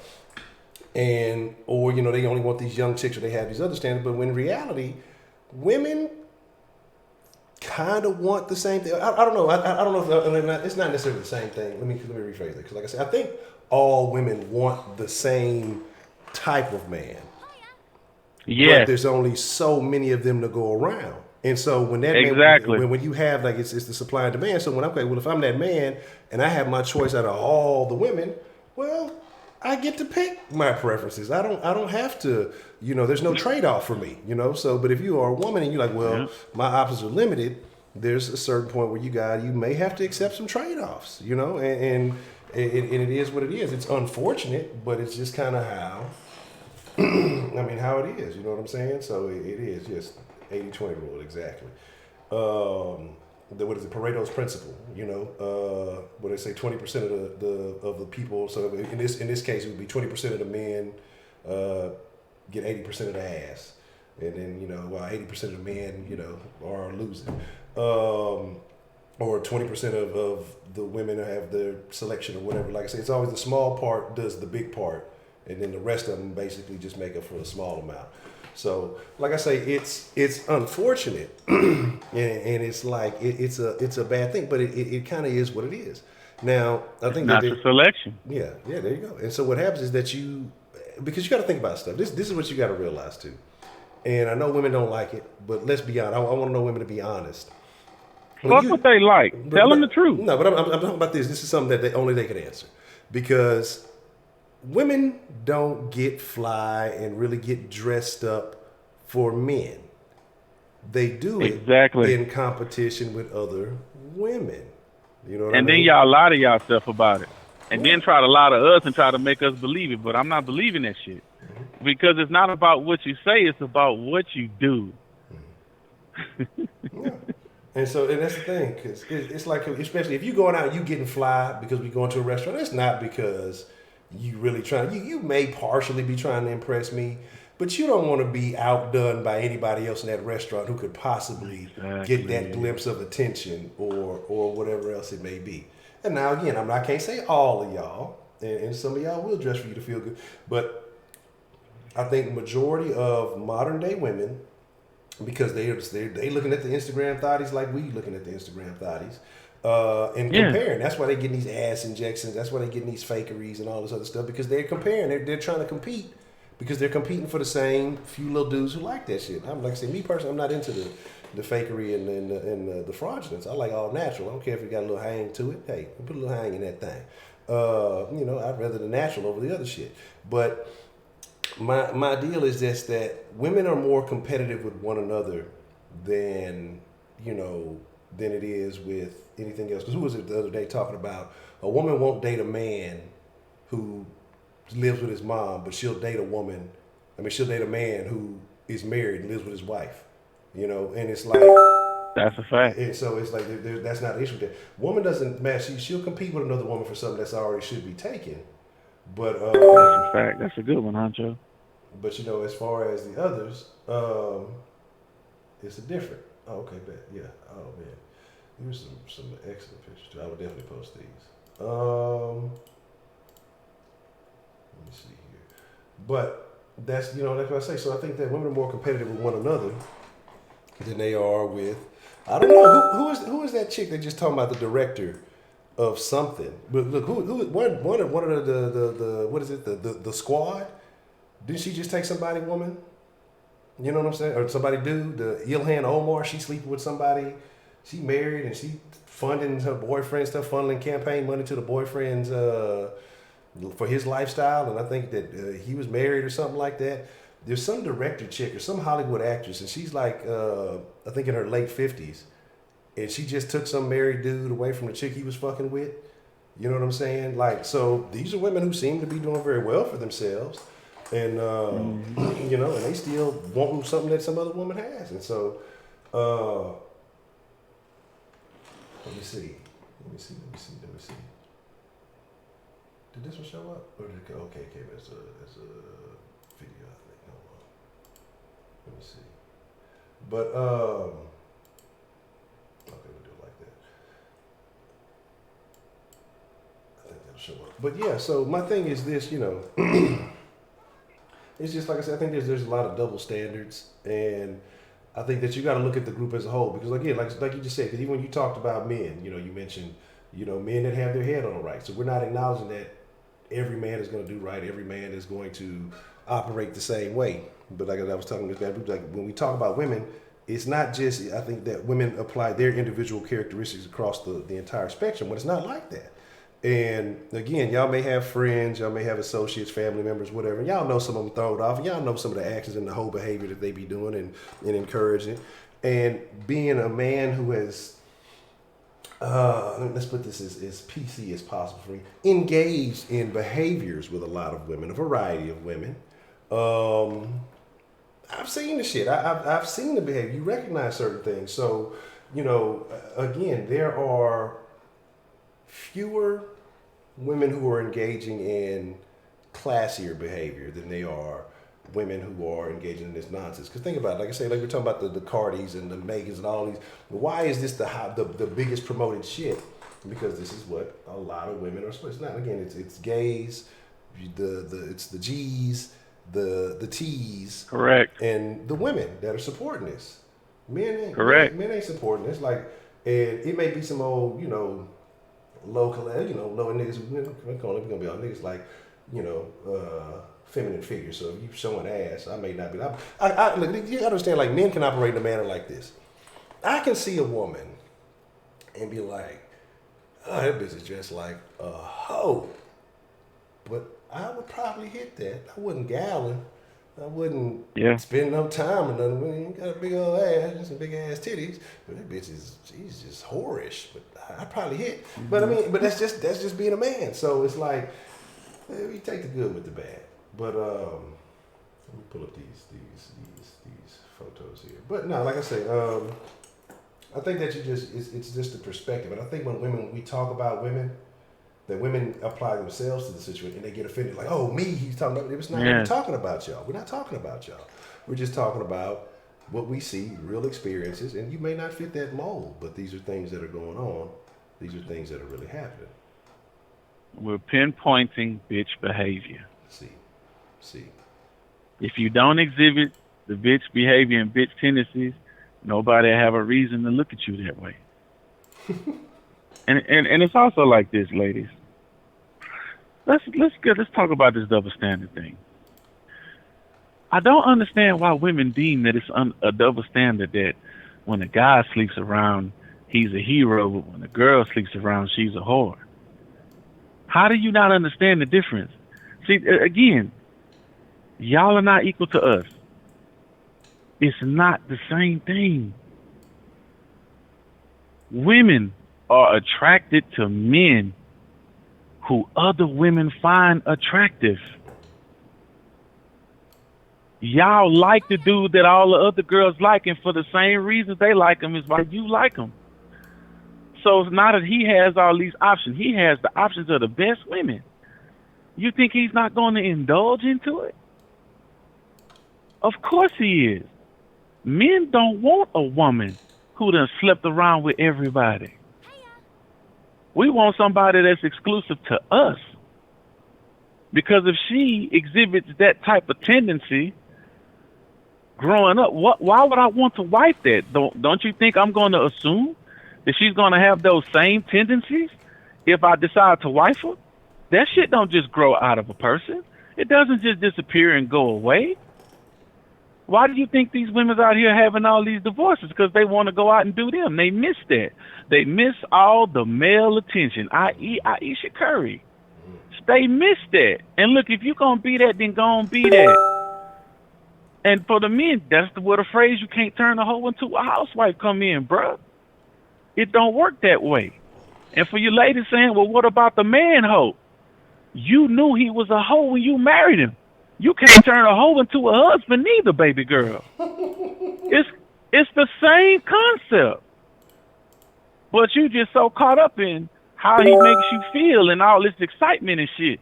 But you realize he's not father material. Well, guess what? You done let him bust all in you and had the nigga baby anyway.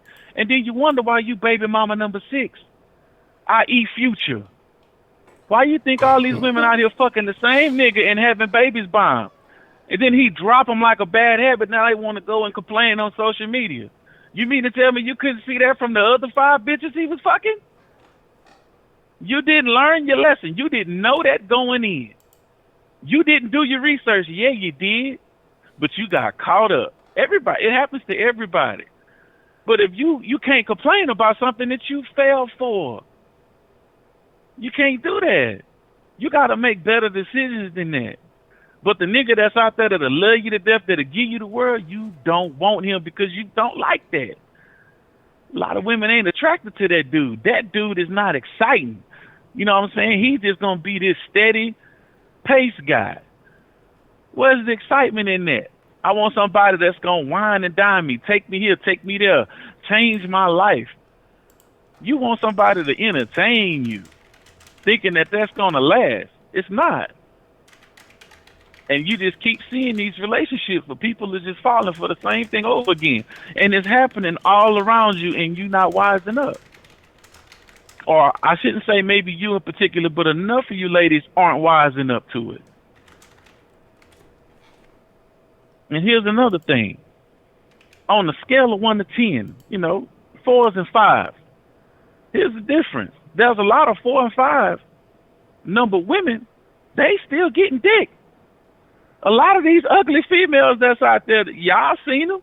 These hoes is getting pregnant. Niggas is fucking these hoes. How many 4 or 5 number niggas you see getting pussy? Not very many. It's not happening. So you ladies are at the advantage, but you have to choose. A guy will choose you, he'll pick you out, and he'll approach you. But you have to choose him back. That's how that works. So you can't blame him. Well, he tricked me into... No, you let him trick you. You know the game, and y'all know y'all got all the power. None of this shit starts or goes nowhere without your consent. I cannot make a baby without you letting me make a baby with you. It don't work that way. So y'all say y'all have all the power, but then when y'all irresponsible with it, you want to blame the person that's powerless. I don't get that. And Honcho, you are not a victim blamer. I am. And I'm going to bring this back up to you because I'm going to jog your memory real quick. Remember we was having that conversation about those stupid ass niggas who went to buy a car out of state, shot up old buddy, they went back and then tried to run over the cops and got killed and shit. You remember that story? Yeah. And you remember I said that the dude that had got shot and let the dude take his car, he was at fault? Yeah. And you was like, how? Because he didn't deserve that? Yeah. And I said it's because he put himself in that position? Yeah. I'm a victim blamer. Okay. No, definitely, yeah. It's just because I choose to look at it from the way like, well, what the fuck? Why did he do that? That was a cold. I think that way. That's why I love that special. I think it's probably number 2 on my list ever. The first one was Eddie Griffin. I want to say was Voodoo Child because everything Eddie Griffin said in that stand-up, bro, I was agreeing with that shit. He was actually able to say what I had been feeling all the time. I just didn't know how to say it. Voodoo Child was a great, underrated. Eddie Griffin is very underrated. Eddie Griffin is my favorite comedian, bro. Yeah. He just is. He's very nice. He don't have enough. He breaks down a lot of shit too. So that's why I definitely like him. Well, one of his favorites, I want to say, I don't know if it was on Def Comedy Jam when he did the Michael Jackson on Powder. Oh Lord, that shit, right, man. It's still funny. Eddie Griffin is definitely very underrated. It was Voodoo Child. Had another one after that too. Yeah, he was definitely very underrated. I heard him and Westbrook. They were saying that him and Malcolm didn't get along too much on the show. Because he was funny. He made the whole damn show. Malcolm was just there, I guess. I don't even know what his purpose was. So, Eddie Griffin made that show. But yeah, he's definitely good. But yeah, that's what I say. So, I mean, do you think, though, as far as... That nigga name ain't Malcolm. That nigga Theo. Fuck that. But as far as do you think that Dave took a risk by doing that stand-up in this day and age? No. No, I won't say he took a risk. I'm saying he took a stand. So you can call it a risk, but I think taking a stand is more accurate in the description. He just like, okay, enough of the bullshit. This is what we gonna do. I'm finna call out all you motherfuckers and what y'all been doing and how it's some foolishness. I'm finna point this out to you. So if you get mad and you want to shoot slugs at somebody, you shoot them at me. But what's gonna happen is I'm gonna be the dude up front while all the comedians that's behind me, they gonna be able to do their thing while you stay focusing on me. So he basically took a stand for all comedians, and bro, I appreciated the shit because he right. He dead ass right, man. This cancer culture done got out of fucking hand. Yeah. It just has. Yeah. Like I said, it's a And thing. by the way, that the pedophile joke, I feel you, Honcho. Because I thought the same thing. I'm like, bro, what the fuck am I laughing at right now? But at the same time, I still saw the humor, and I was like, well, fuck it. It is what it is. That shit is funny. It is fucked up, but it's funny at the same time. Because I never thought about that before. I thought it never crossed my mind. So why he would go into that space, just like, okay, dude, this motherfucker is crazy, but it's a comedy show. I want to laugh. I'm not going to take this shit serious, but a lot of people do, and that's terrible. Yeah, but it was like I say, I'm definitely gonna watch it again tomorrow with the old lady because I've been wanting to watch it again, but usually we watch stuff together. If I do, I watched it twice. I'm told I'm like, look, we tomorrow we gonna spend some time. We gonna watch that shit. We go. So I definitely got to see it again. I got to see that epilogue. I haven't seen the epilogue. I heard a lot of people talk about it, but I haven't seen that part. But yeah, man, it's just it had me question, but it's just like, you know what? It's comedy, and comedy is meant to be enjoyed. It ain't like the man out here. Exactly. Being reckless, but it was pure gold. And I think, like I say, to me, like I said, it was hilarious. Don't get me wrong, it was funny as shit. But I don't even know if it was his funniest stand-up, but it was just, to me, like the timing, the social issues that were addressed, and like and the way he attacked it, because when he talked about the word faggot and the word nigga, when he said that point, I was like, whoa, okay. I see what he's doing here. At that point, okay, he stamped it. At that point, he was like, okay, this is what I'm doing. You couldn't mistake it for him doing anything else at that point. Yeah. But I want to add one more thing. Okay. I'm talking about the ladies. Going back to y'all. Ladies, y'all fucked up concept of what a man is and what he's supposed to be. It's understandable. I understand why we won't agree on what a man is. And it's because in your eyes, you're basically detailing what a man is as to what the kind of man you want. Which, of course, all women ain't going to want the same kind of guy. They're going to want a lot of the same attributes, yes, but not the same kind of guy. Okay? So I look at it like this. We ain't gonna never agree. Just like the men saying what we think a woman is or what a woman should be, y'all not gonna never agree. And it's because y'all know all the little nuances of what y'all have to go through that we don't know because we don't have to go through it. But it's vice versa. So we'll never see eye to eye on what we think or what kind of standard the opposite sex should have on them. And it all started with niggas being fucked up fathers. Because this is how it worked out. And I'm going all the way back.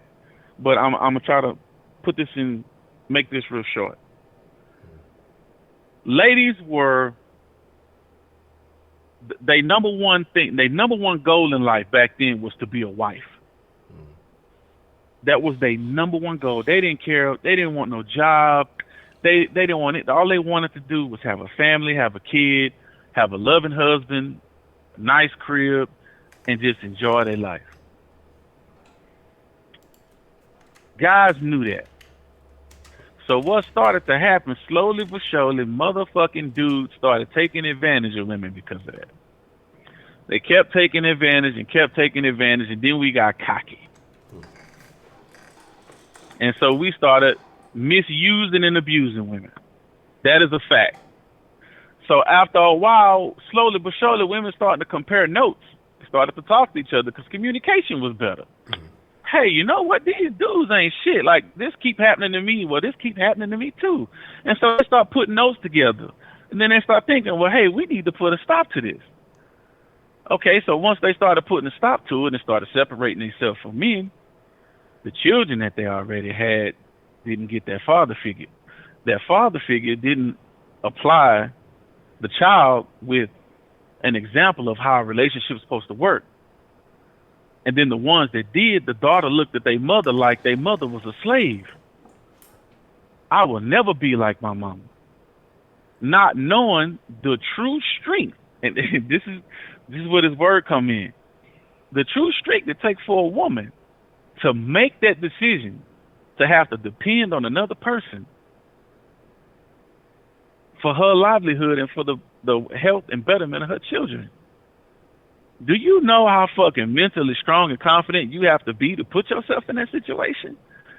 And then to ride that shit out, all the shit that this bitch ass nigga gonna do if, you know, he's a whole husband or if he a good husband, you know what I'm saying? All the fights and the nuances and shit, but to still stick with him for the betterment of her children.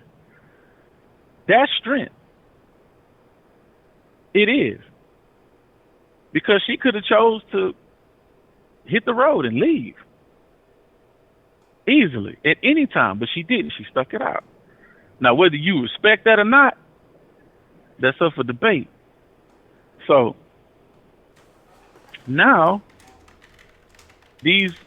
her daughter, in this instance, the daughter, when she fucks around with a nigga who she already don't trust, because she's seen how her dad and her mom was, how he was messing around and with these other women, and her mama was just sitting there letting him do it, which in her eyes, that's what that means.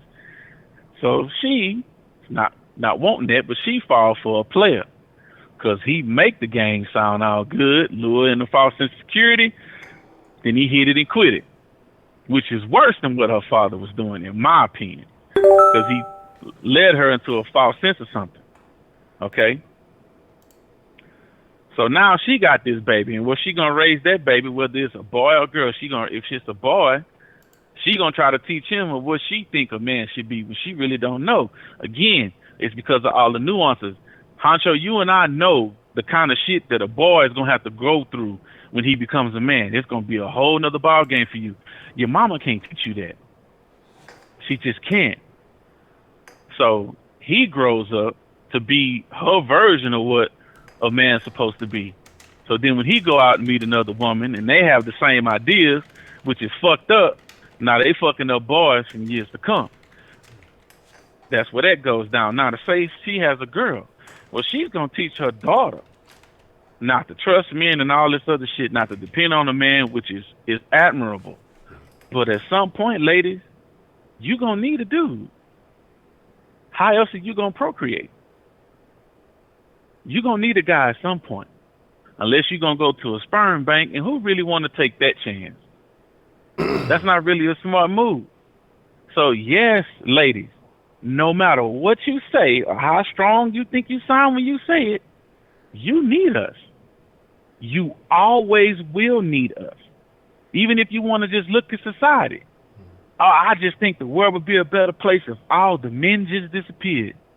You women, this world wouldn't function without men. It wouldn't function. Because we do everything. We set up everything to make y'all life easier. There ain't no women out there building bridges, paving roads, building houses. Y'all not doing none of that shit, but y'all take advantage of it. And now, just like the yin and yang I talked about, while we doing all this, setting up this infrastructure, the world wouldn't exist without y'all, because we need y'all to procreate and to make more of us. So all this work that we doing, all this big old long list of shit that we do, y'all got this one thing up there. But without that one thing, none of this other shit gets done. And y'all look at that one thing like it's just not enough, or y'all should be appreciated more than that. And I get it. Of course somebody wants to be appreciated. But that one thing is the vital importance to get all this other shit done. We recognize that. Why don't y'all? Y'all are extremely important for survival. Period. And I'm not saying that y'all don't get disrespected, because y'all do. And I feel for you, so it's our fault. But, ladies, here's the thing. We fucked y'all up. Period. We hurt y'all. We used y'all. We abused y'all. All that. Facts. No denying it. But at some point in time, some of you women is going to have to start breaking the cycle of these girls that y'all raising. Y'all, somebody's got to break the cycle and have these girls that want to have respect for themselves. Because if your daughter want to join a slut, well, who wants to be a slut? And thinking that's cool. You don't want to be. You don't want to be called a slut, but you. I just don't get that. That's not an admirable thing. It's not. So I don't know, ladies. Y'all gonna have to. A man can't break the cycle for you women. We can't do it. Yeah, we was the reason why it's all fucked up. True indeed. But somewhere down the line, y'all gonna have to break the cycle. And it's the same thing in the black community. Yeah, the white people fucked us up. But sooner or later, we gotta stop making excuses and start making a change. It's the same thing. And we can't depend on nobody else from any other outside race to do it for us. We have to want that shit for ourselves. Somebody's going to have to be smart enough and wise enough to recognize, you know what? Where this is going is not going to be good. This is going to end terribly. Because right now, marriage is in shambles. Nobody wants to get married because it's a shit show. People say they want to be in relationships but don't want to be relationship material. A lot of you women, and I really want y'all to think about this, y'all will really want to be mothers, but you don't want to be wives. Professor getting philosophical on y'all this evening. This is true, man. And that's a problem. That's a problem. Because y'all want to have the kids and y'all want to get the notoriety and all that other stuff of a mom, but you're not willing to do what it takes to be a wife in a relationship. And you know what, ladies? It's not your fault. Again, because you didn't have no man to show you. You didn't have an example in the house to show you, I should say. Your mom and your dad didn't go back and forth. You didn't see how that worked. The yin and the yang. All you saw was one person was strong and the other person was weak. But if you really thought about it deep down, it was the opposite way. The guy was just the worker bee. The mama was controlling everything. The whole fucking time. It's like the Wizard of Oz. You got to pull that curtain back and see how it really works. But if you just look at everything from face value, you ain't going to never learn nothing. That's just like looking at the cover of a book and just assuming what's in it. You're not going to know until you open that motherfucker up and read it.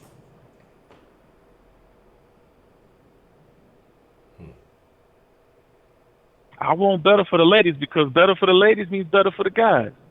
Period. And if niggas ain't going to straighten niggas out because it just ain't working, then y'all women going to have to do it. Why? Because y'all make the decisions.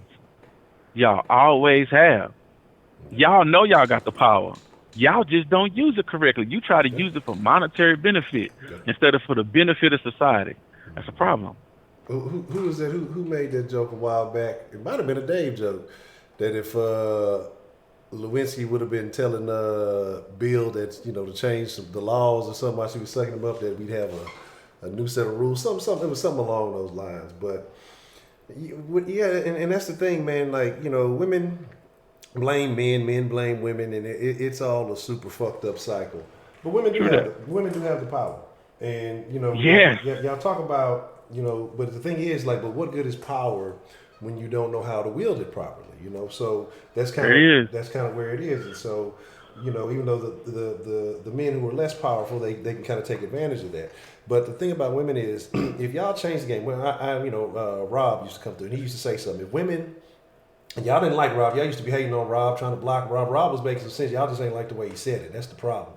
But Rob said, if women said, you know what, I'm not giving sex to a man who doesn't have a trade, who doesn't have this and who doesn't have that I'm not going to engage in intercourse, or I'm not going to, involve. Do you know that all men would get right immediately? Every nigga every street nigga, dope dealing, everything would be in college tomorrow, getting a trade you or goddamn right. School and having assets and having shit like that. But no, because we got these broken households, and you can talk about it. There's so many layers, and when we speaking in the generalities, you're gonna miss somebody. Somebody's gonna go, "Oh, that's not me. This ain't me," or you missing it. And so it's so many technicalities that go into it. But you have broken homes that create broken people. And so if the little boy seen his mama, and his dad, or she's a baby mama with a trifling ass nigga, and she fuck with a nigga who in and out of jail. Well, the likelihood of the little boy becoming that is high. If he sees his mama dressing like a hoe, then he's gonna be attracted to women who dress like a hoe. The little girl see her mama dress like that, well, she gonna think that's the way to dress to get a man, and then that cycle perpetuates. Because, you know, they say, well, if you knew better, you do better. We like to play, well, it's because of this, it's because of that. It's because of you, man. Because the thing is, if you can sit here and watch TV all day, if you can see this person and that person and every black person in the world love Oprah, you see what why are more people emulating Oprah? I'm not saying to start dyking with your best friend and put a nigga in the pool house in the back, but I'm saying changing your behaviors and wanting and setting a higher, man, like I'm not a big fan of Oprah's politics or whatever, but what Oprah overcame, Oprah went against the odds. She's a larger black woman in a game that was not dominated, by white folks. And they said she wasn't good enough for TV. They said she wasn't going to do this and she going to do that. And it's not about the white, but she knew that it was a slim chance because she wasn't really what you would consider an attractive black woman.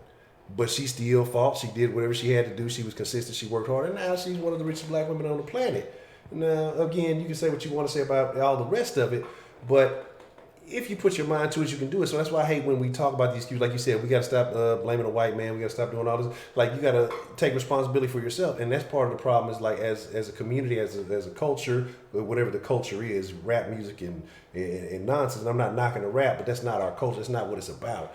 But we start holding each other more accountable and wanting to do better, stop blaming all the outside entities, man, and stop justifying, well, the reason we can't do that is because, you know, this happened to us, you know, a while back. So and I'm not saying that it didn't have an impact, but right here in this day and age, you can point to so many more people who are successful and winning in your face coming from the same environment as you. Why are we talking about that? We talking about this old shit that, yes, it has a place, but it doesn't have a place right now in today's society when there's so many alternatives and so many options. But it's a lot that goes into it. But getting back to the man-woman aspect of it, yeah, women control the situation. If women as a group said, you know what, we're not fucking with the Futures of the world anymore. We fucking with the Robert Smiths of the world.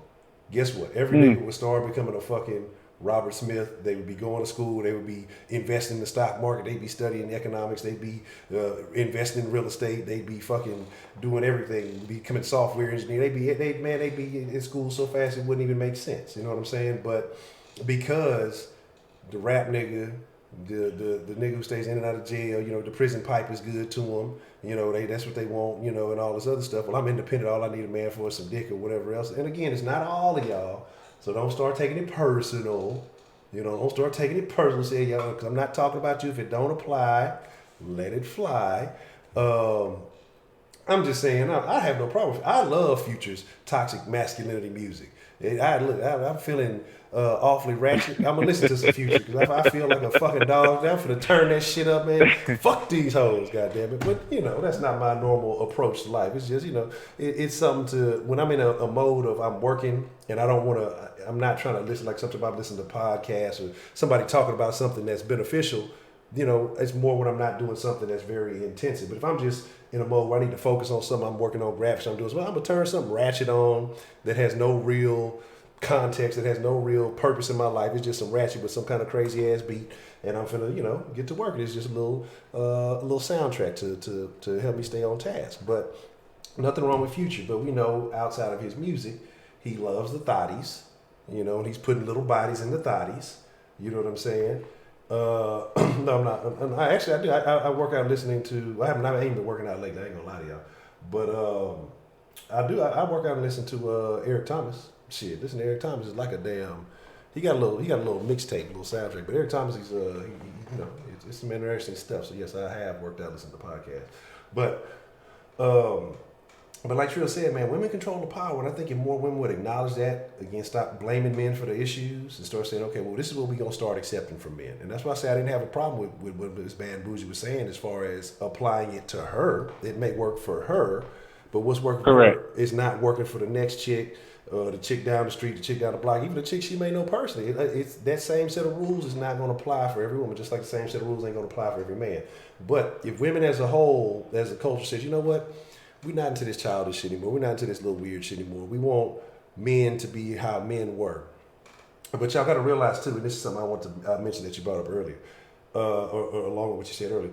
You got to realize right now, women, we're fighting men are fighting a double-sided battle because society doesn't want us to be masculine anymore.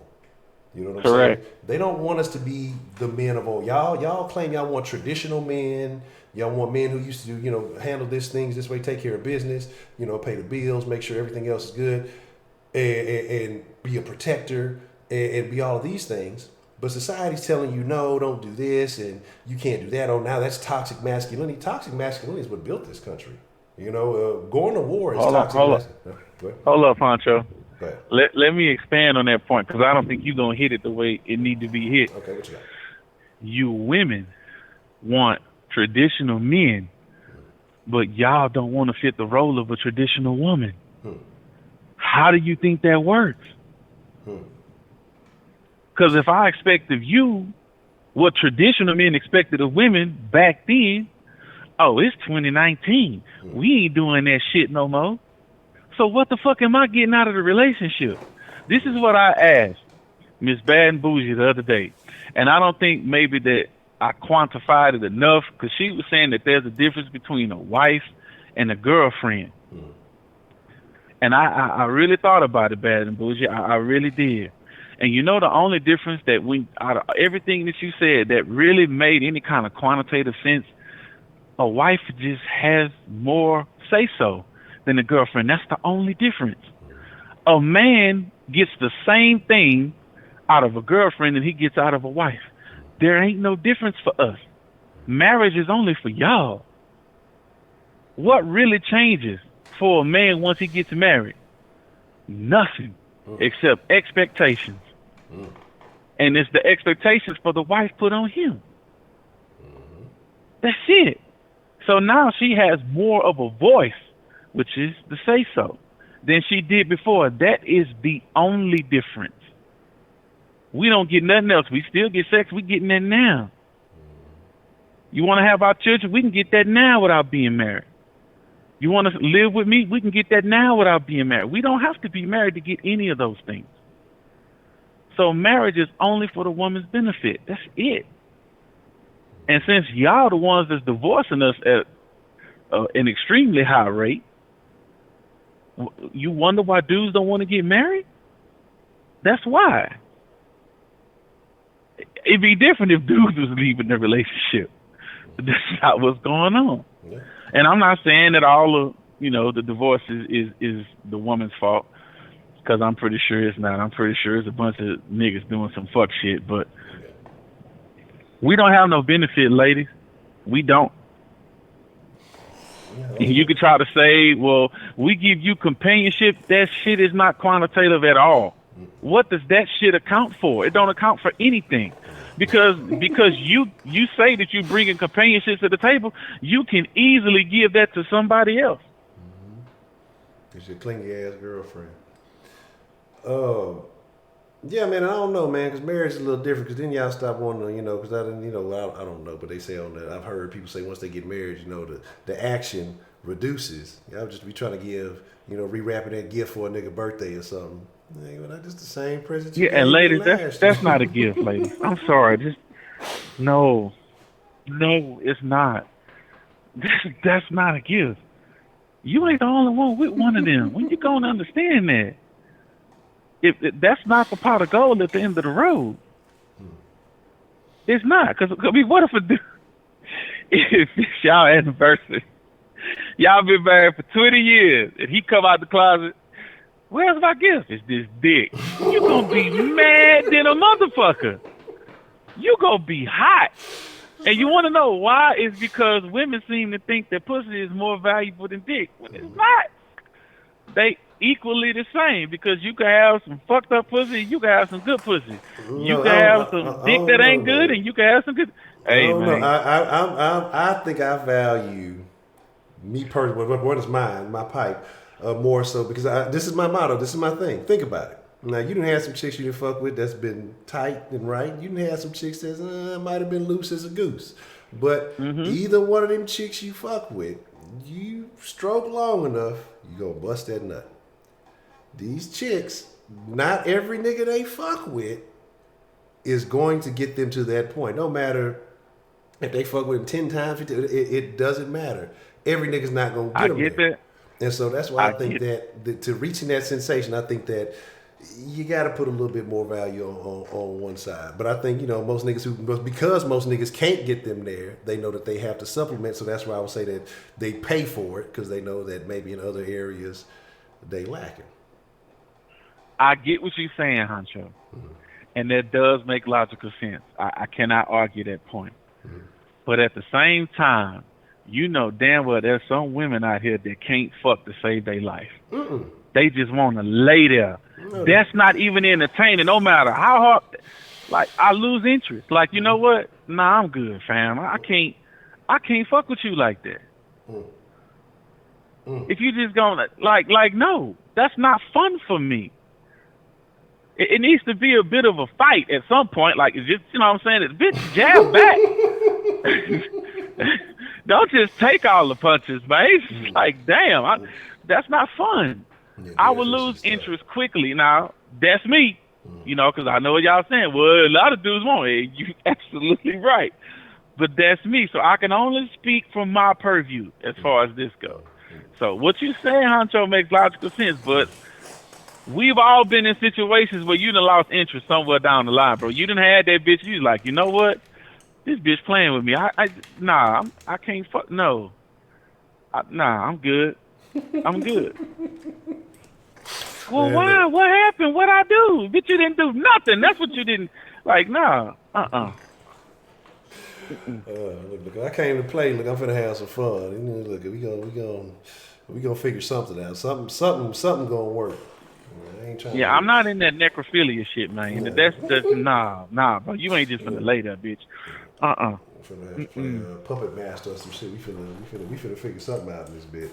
But nah, I feel you. And for you ladies that's finna try this bullshit, cause I just know y'all is. Well, your stroke game, you know, wasn't being right, cause she wasn't doing nothing. Look here. You motherfuckers could birth a whole baby out y'all pussy. What my dick? Really? Like, come on, man. Come on. Some of y'all would just be doing some extra shit trying to stroke a nigga ego. And sometimes, you know, it be legit with the shit.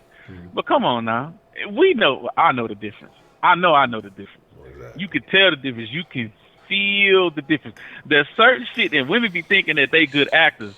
Nah, we can feel that shit. We can feel what's going on inside of you. Bitch, I have an appendage that's inside of you right now. I can feel that shit. So if you're going to try to fake some bullshit, you're not going to get past me with that. Nice try. And I suggest that you don't do that, because that just makes you look bad. If you faking it, what's the point? You're not winning. Like, they ain't benefiting my ego. Especially if he your nigga. You know what I'm saying? If he just a nigga, like a one night stand or some shit like that, okay, I get it. You know what I'm saying? You just want to get it over with and get him the fuck out. Okay, cool. But if that's your nigga, how you ever gonna figure he gonna get better if he don't know what he doing ain't right? That's true. You gotta teach him and talk to him. Tell him what's up. Like, nigga, you ain't cutting it. So you got to step it up. If you challenge a dude, you basically threatening him with the opportunity for more sex. You think he not gonna accept that challenge? Is you crazy? Do you know what species I am?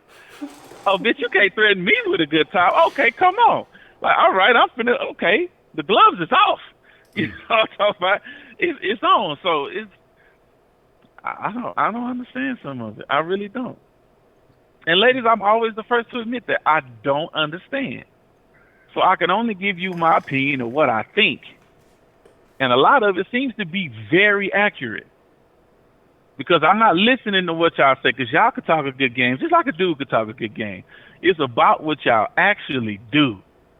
Because y'all can say all this shit, I need a man, he got to be 6 foot, he got to be fine, he got to make this kind of money. Then I look at your baby daddy. Really? That nigga 5'7", 280 something, and he work at the plant. Fuck out of here, man. Just go with that bullshit. He work at the prison. He make a little bread, but he ain't all that. But you still fucked him, and not only did you fuck him, you let him bust raw. That's bad. So you can't sit up here and fool me. I watch you, just like Miss Grace said. The dude was watching her, peeping game. Niggas peep game. That's how we know who to prey on and who not to. And unfortunately, a lot of y'all women fall for it, and y'all make it too easy for them. Y'all let them ruin you. And then, I see you think that you are what you once were, but you damaged goods now, and I got to try to pick up the pieces. And I'm not going to do that. I ain't got time for that. I'm not no counselor. I can't help you with your emotions, and your emotions all over the place. You just going off for various reasons, and I can't deal with that. I'm sorry. You need some help. I'm sorry that nigga hurt you, but I can't help you. You have to figure out how to deal with your shit and get past that. And yes, you can blame it on the guy, but you also have to share in the blame because you allowed yourself to be blinded and get it taken advantage of. Again, I'm a victim blamer. And I feel for y'all. I'm not going to say it. I feel for the people who get swindled and bamboozled and all that. I do. But it's kind of like that dude with the dollar bill. You got to be quicker than that. You got to be smarter than that. You got to protect yourself, lady. And y'all know this. Y'all know this. But sometimes y'all just get out there and go to feeling yourself too much.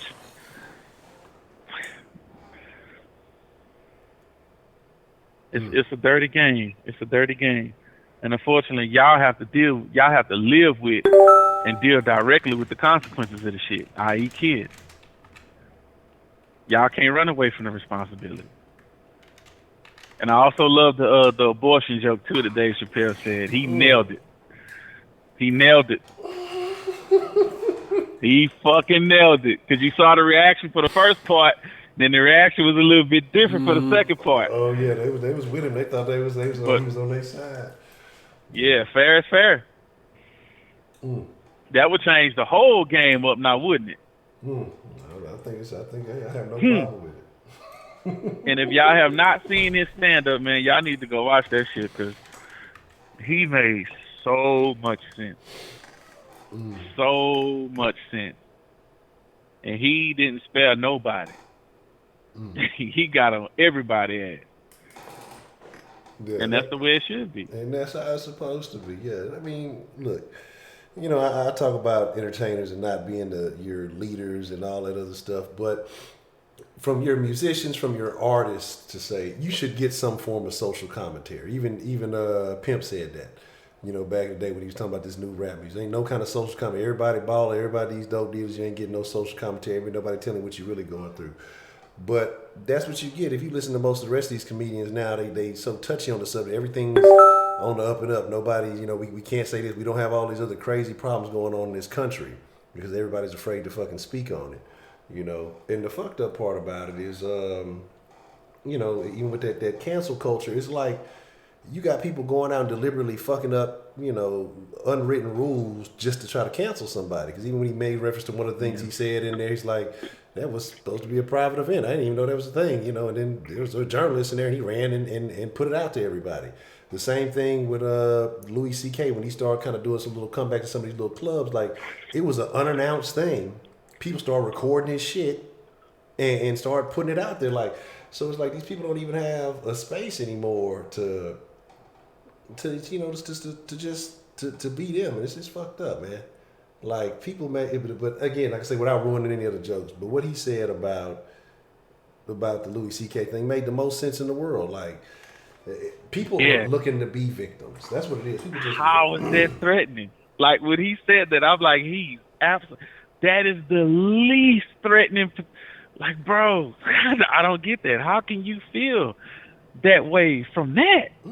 Using no way in no type of danger in any form or fashion, but somehow none. You know, absolute zero. You shouldn't feel afraid. You should feel sorry for him. Straight up, that's craziness. But yes, if you have not seen it, it is a must watch. It is. And if you fucks with the Den, the Dave Chappelle stand up is definitely something you need to be listening. It's a fucked up funny. Certain parts are fucked up funny, and all the rest of the parts are ironically funny. Yeah, he's dealing with a lot of ironic comedy,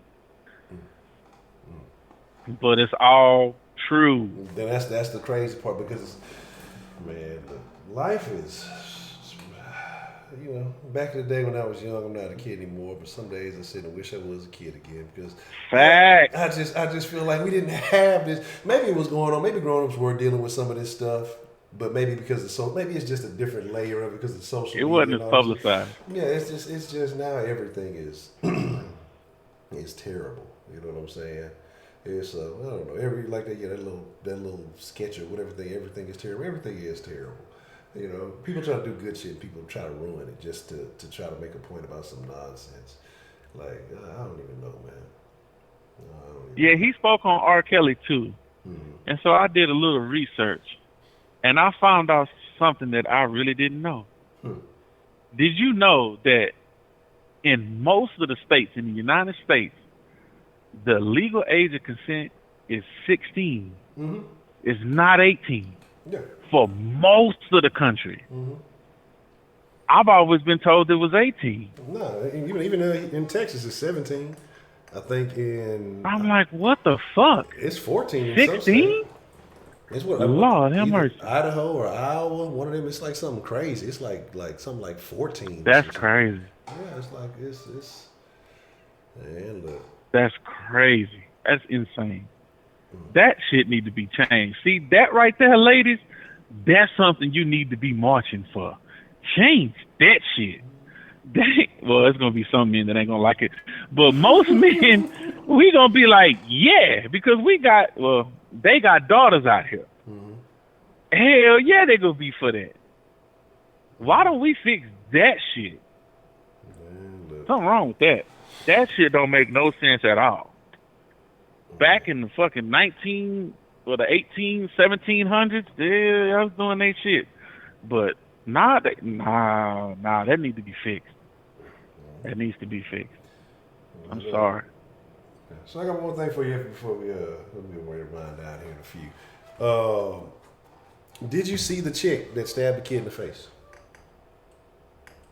No, my best friend sent me that video, and I didn't want to watch it. After he told me what she did, I didn't want to watch that shit. I'm being like, the thing about it is like it's not very graphic, which is good because you just kind of wonder. I didn't realize it was a stab. I thought she just like hit the kids in the face, and then when I kind of question, why? Who knows? Because nobody knows why she stabbed the child in the face. I've just seen the video. She tried to stab the other one. She probably just a bitter old bitch, mad because somebody walking down the fucking street with their family. But the thing about it is, when you look like a victim, guess what? You're gonna end up being a victim, and it's by somebody you least fucking suspected. Now wait a minute, Honcho. Speaking of that, I know you saw the video I sent you, and then you gave some kind of response, which I didn't know what the fuck it is you was trying to say about the black dude that was on the ground and got choked out.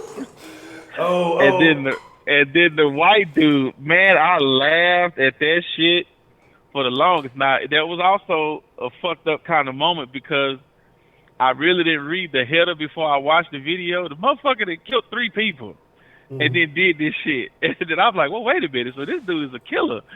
And the fucking cop is running with an AR-15 in his hand away from him. Where'd he do that at? It was funny because this dude was butt ass naked, man. Yeah, I was just like, what that's our buddy who killed like the wife kid of that picture or whatever. Man, that shit crazy. Yeah, that's some wild shit. But again, like I say, the situation with our buddy, they was choking, they had him in a chokehold and tasing. That shit was super fucked up. But again, like I say, the reason why I don't apply it across the board is because like with situations like that, it's like it would have to be, for me to consider, it would have to be the same cop doing the same situation to different people, or the same situation to different people. Because again, what cops doing over here in this precinct, this vicinity, ain't doing the same things over there. And that's why I look at those like that, because at the same time, if a nigga do some shit like this, then you be like, well, see, this is what all niggas do. But you would be like, man, nah, I'm not like that nigga. Just because we both black don't mean, or just because he out there doing some foolishness, somebody can justify that as, oh, all niggas is doing this. And that's kind of why I approach it like, now, if it keeps happening in a certain precinct, a district or area or something, then I'm like, all right, there's something going on over here. And I find this very questionable, you know what I'm saying? And then certain shit is just point blank period. There's no excuse whether they doing it here or there. This shit is just fucked up, you know what I'm saying? So, But at the same time, Honcho, it's kind of like the Bill O'Brien debate. Because I've been saying he was trash, should have been 5 years ago. You didn't get to the shit to the last season. Man, like, look, how much evidence do you need, Honcho? Look, Seriously. see, y'all got to understand my premise, man. Okay, and at this point, he's shown nothing to correct it, and even then, I gave the man leeway because of the opportunities. When we saw what the potential was with Deshaun, we had to live in misery with you and your goddamn leeway. Which is the same thing as niggas still getting their ass whooped, choked out, and tased while you say you need more evidence. That wasn't conclusive enough. I saw all I needed to see. Them motherfuckers was wrong. This situation right here, you motherfuckers was wrong. If I keep seeing the similar shit from different precincts around the fucking country, well, it's a fucking epidemic. It's not just happening here. It's happening here, there, and every goddamn where. Yes, it's logical to come to that conclusion. But so what if we talk about the good of it? So what are we talking about? Well, hey, these cops are out here playing basketball with kids, and you see it here. And so do you still attribute that to the good? Or hey, you know what? Maybe not all these guys. And I'm just playing devil's advocate here. But so do we not attribute the same? Because you see videos. Oh man, you see the one where the cop got dunked on and he fell over, and then the black cop ended up fake arresting the kid for dunking on his partner. And see, this is rolls right back into where we started, Honcho. Mm-hmm. It's the same thing. When you got something that's more popularized than anything else, it's going to seem like it rings true, and it's popularized for a reason. There's a reason behind it. Why you think Nicki Minaj and Cardi B is so popular? Because people want to see and hear that shit. It might not be the opinions of all women to want to be perceived in that manner. They don't think that shit is cool. But there's a reason behind it. So I'm not saying that there ain't an agenda, because I know that there is. But at the same time, that don't make none of that shit right or excusable. Something needs to be done. You can't just be saying, well, I'm just going to wait till we get more of this shit, then maybe decide to do something. No, if it happened once, it needs to stop. After that, it should be over with. No, but that's my thing, though. What I'm saying is the individuals who were involved in these incidents need to be handled properly. But I'm just not going to say because these people are not. That's the problem. They're not at all. It was some in New York that pled guilty to raping a little girl, and they got off. Basically, they're going to get no jail time, they saying. I think it was two of them that said they raped an 18-year-old girl, and they said they're supposed to basically get off. They pled guilty. They had like 11 charges on them, and they said they pled guilty to all that, and that they're going to get off with no charges. I don't think that's right in any way, form, or fashion, you know. Because guess what? Now, if she does have an incident in her life where there is an issue, who does she call? That was precisely my point the other day when I said that. That's the people that's supposed to protect you. And if they the ones harming you, you ain't got nobody to turn to. Yeah, that's the thing. Yeah, I gotta find out the story. Yeah, no, she stabbed him. Say ferocious was at. He thought he hit the kid, but you know, because she pulled that knife out on the daddy. But that's what I'm saying with the chick, though, about that, with the stabbing, is she saw that there was a weak-ass looking little family. I hate to say it, you know, not to hate on the kids. And one, if you walking out in public, if we walking out in public, the little one's going to be in the middle. It ain't going to be no outside on the brink for no strangers. There's going to be positioning to how we are walking and operating. One time, I remember we was coming from somewhere, and she panicked crossing the street and ran out, man. Wow, damn, it lost my shit. But the thing about it is, like, you know, why are you walking in a crowded, well, not necessarily crowded, but even a public place? Like, keep your kids in the middle. Protect them. I mean, so there should be no stranger having access to them or anything like that. But anyway, she walked just by on the side and she pulled that shit out of the purse, and it looked like she just, like, hit the kid. And then, you know, like, they kind of turned and looked at the kid, grabbed her face, started crying, and then she turned and kind of looked at the woman, and it looked like she tried to jug the other one. And the dad looked like it took him too fucking long to stab. Like, I don't care if it was a stab or a slap or what. That bitch would have had the brakes beat off her before I figured out the situation. You know, and then when I saw it was a knife, it was like... You know what it sounds like to me, Honcho? Just by the way you described it, and that's what I assumed when I read what my best friend wrote. I say, she sound like the side bitch. I hope not. Attacking this man's kids, because by the way you just described it, that's exactly what it sounds like. He had to have known this bitch. Cause she probably, I don't know, like that. That's interesting. I have to go look at it again and think about it from that angle. But it's just like it was. And I ain't even watch it, and I automatically assume that. I say that sounds like the shit a jealous woman would do. Why else would a woman just stab a child like a kid? That don't make sense. in public. It don't make sense. Yeah, slice the boy. So when you just said that, I'm like, that's got to be it. Yeah, that's what I say. That's crazy shit. Because like I say, when he turned around and shot, but that little whack ass move, it wouldn't have been no backing off. Like, man, fuck that. I'm not done till that knife is digging. I'm sorry. She would have got straight choked the whole status. Straight up, right then and there. I would have choked that bitch till she stopped moving. I would have probably been cut up and stabbed up a bitch. Yeah, you gonna look me in my eyes as I kill you, straight like that. You gonna try to stab my kid? Lord have mercy. I'm telling you, ain't nobody would say. I'm sure they didn't know it was video evidence at the time, but nobody on earth would convict you after seeing that shit. Like, yeah, you might have to sit down for a couple of days, but ain't nobody on they wouldn't even press charges on it. Like, cause that shit there is crazy. Like, she'd have been a goody bitch. Like, it'd have been a fucked up situation. But yeah, it was just too casual. You know what? That's a very good, interesting thought. Cause like I say, she ain't run off. She ain't even tried. She casually strolled off like it wasn't nothing shaking. Like she was familiar. Yeah, that's interesting.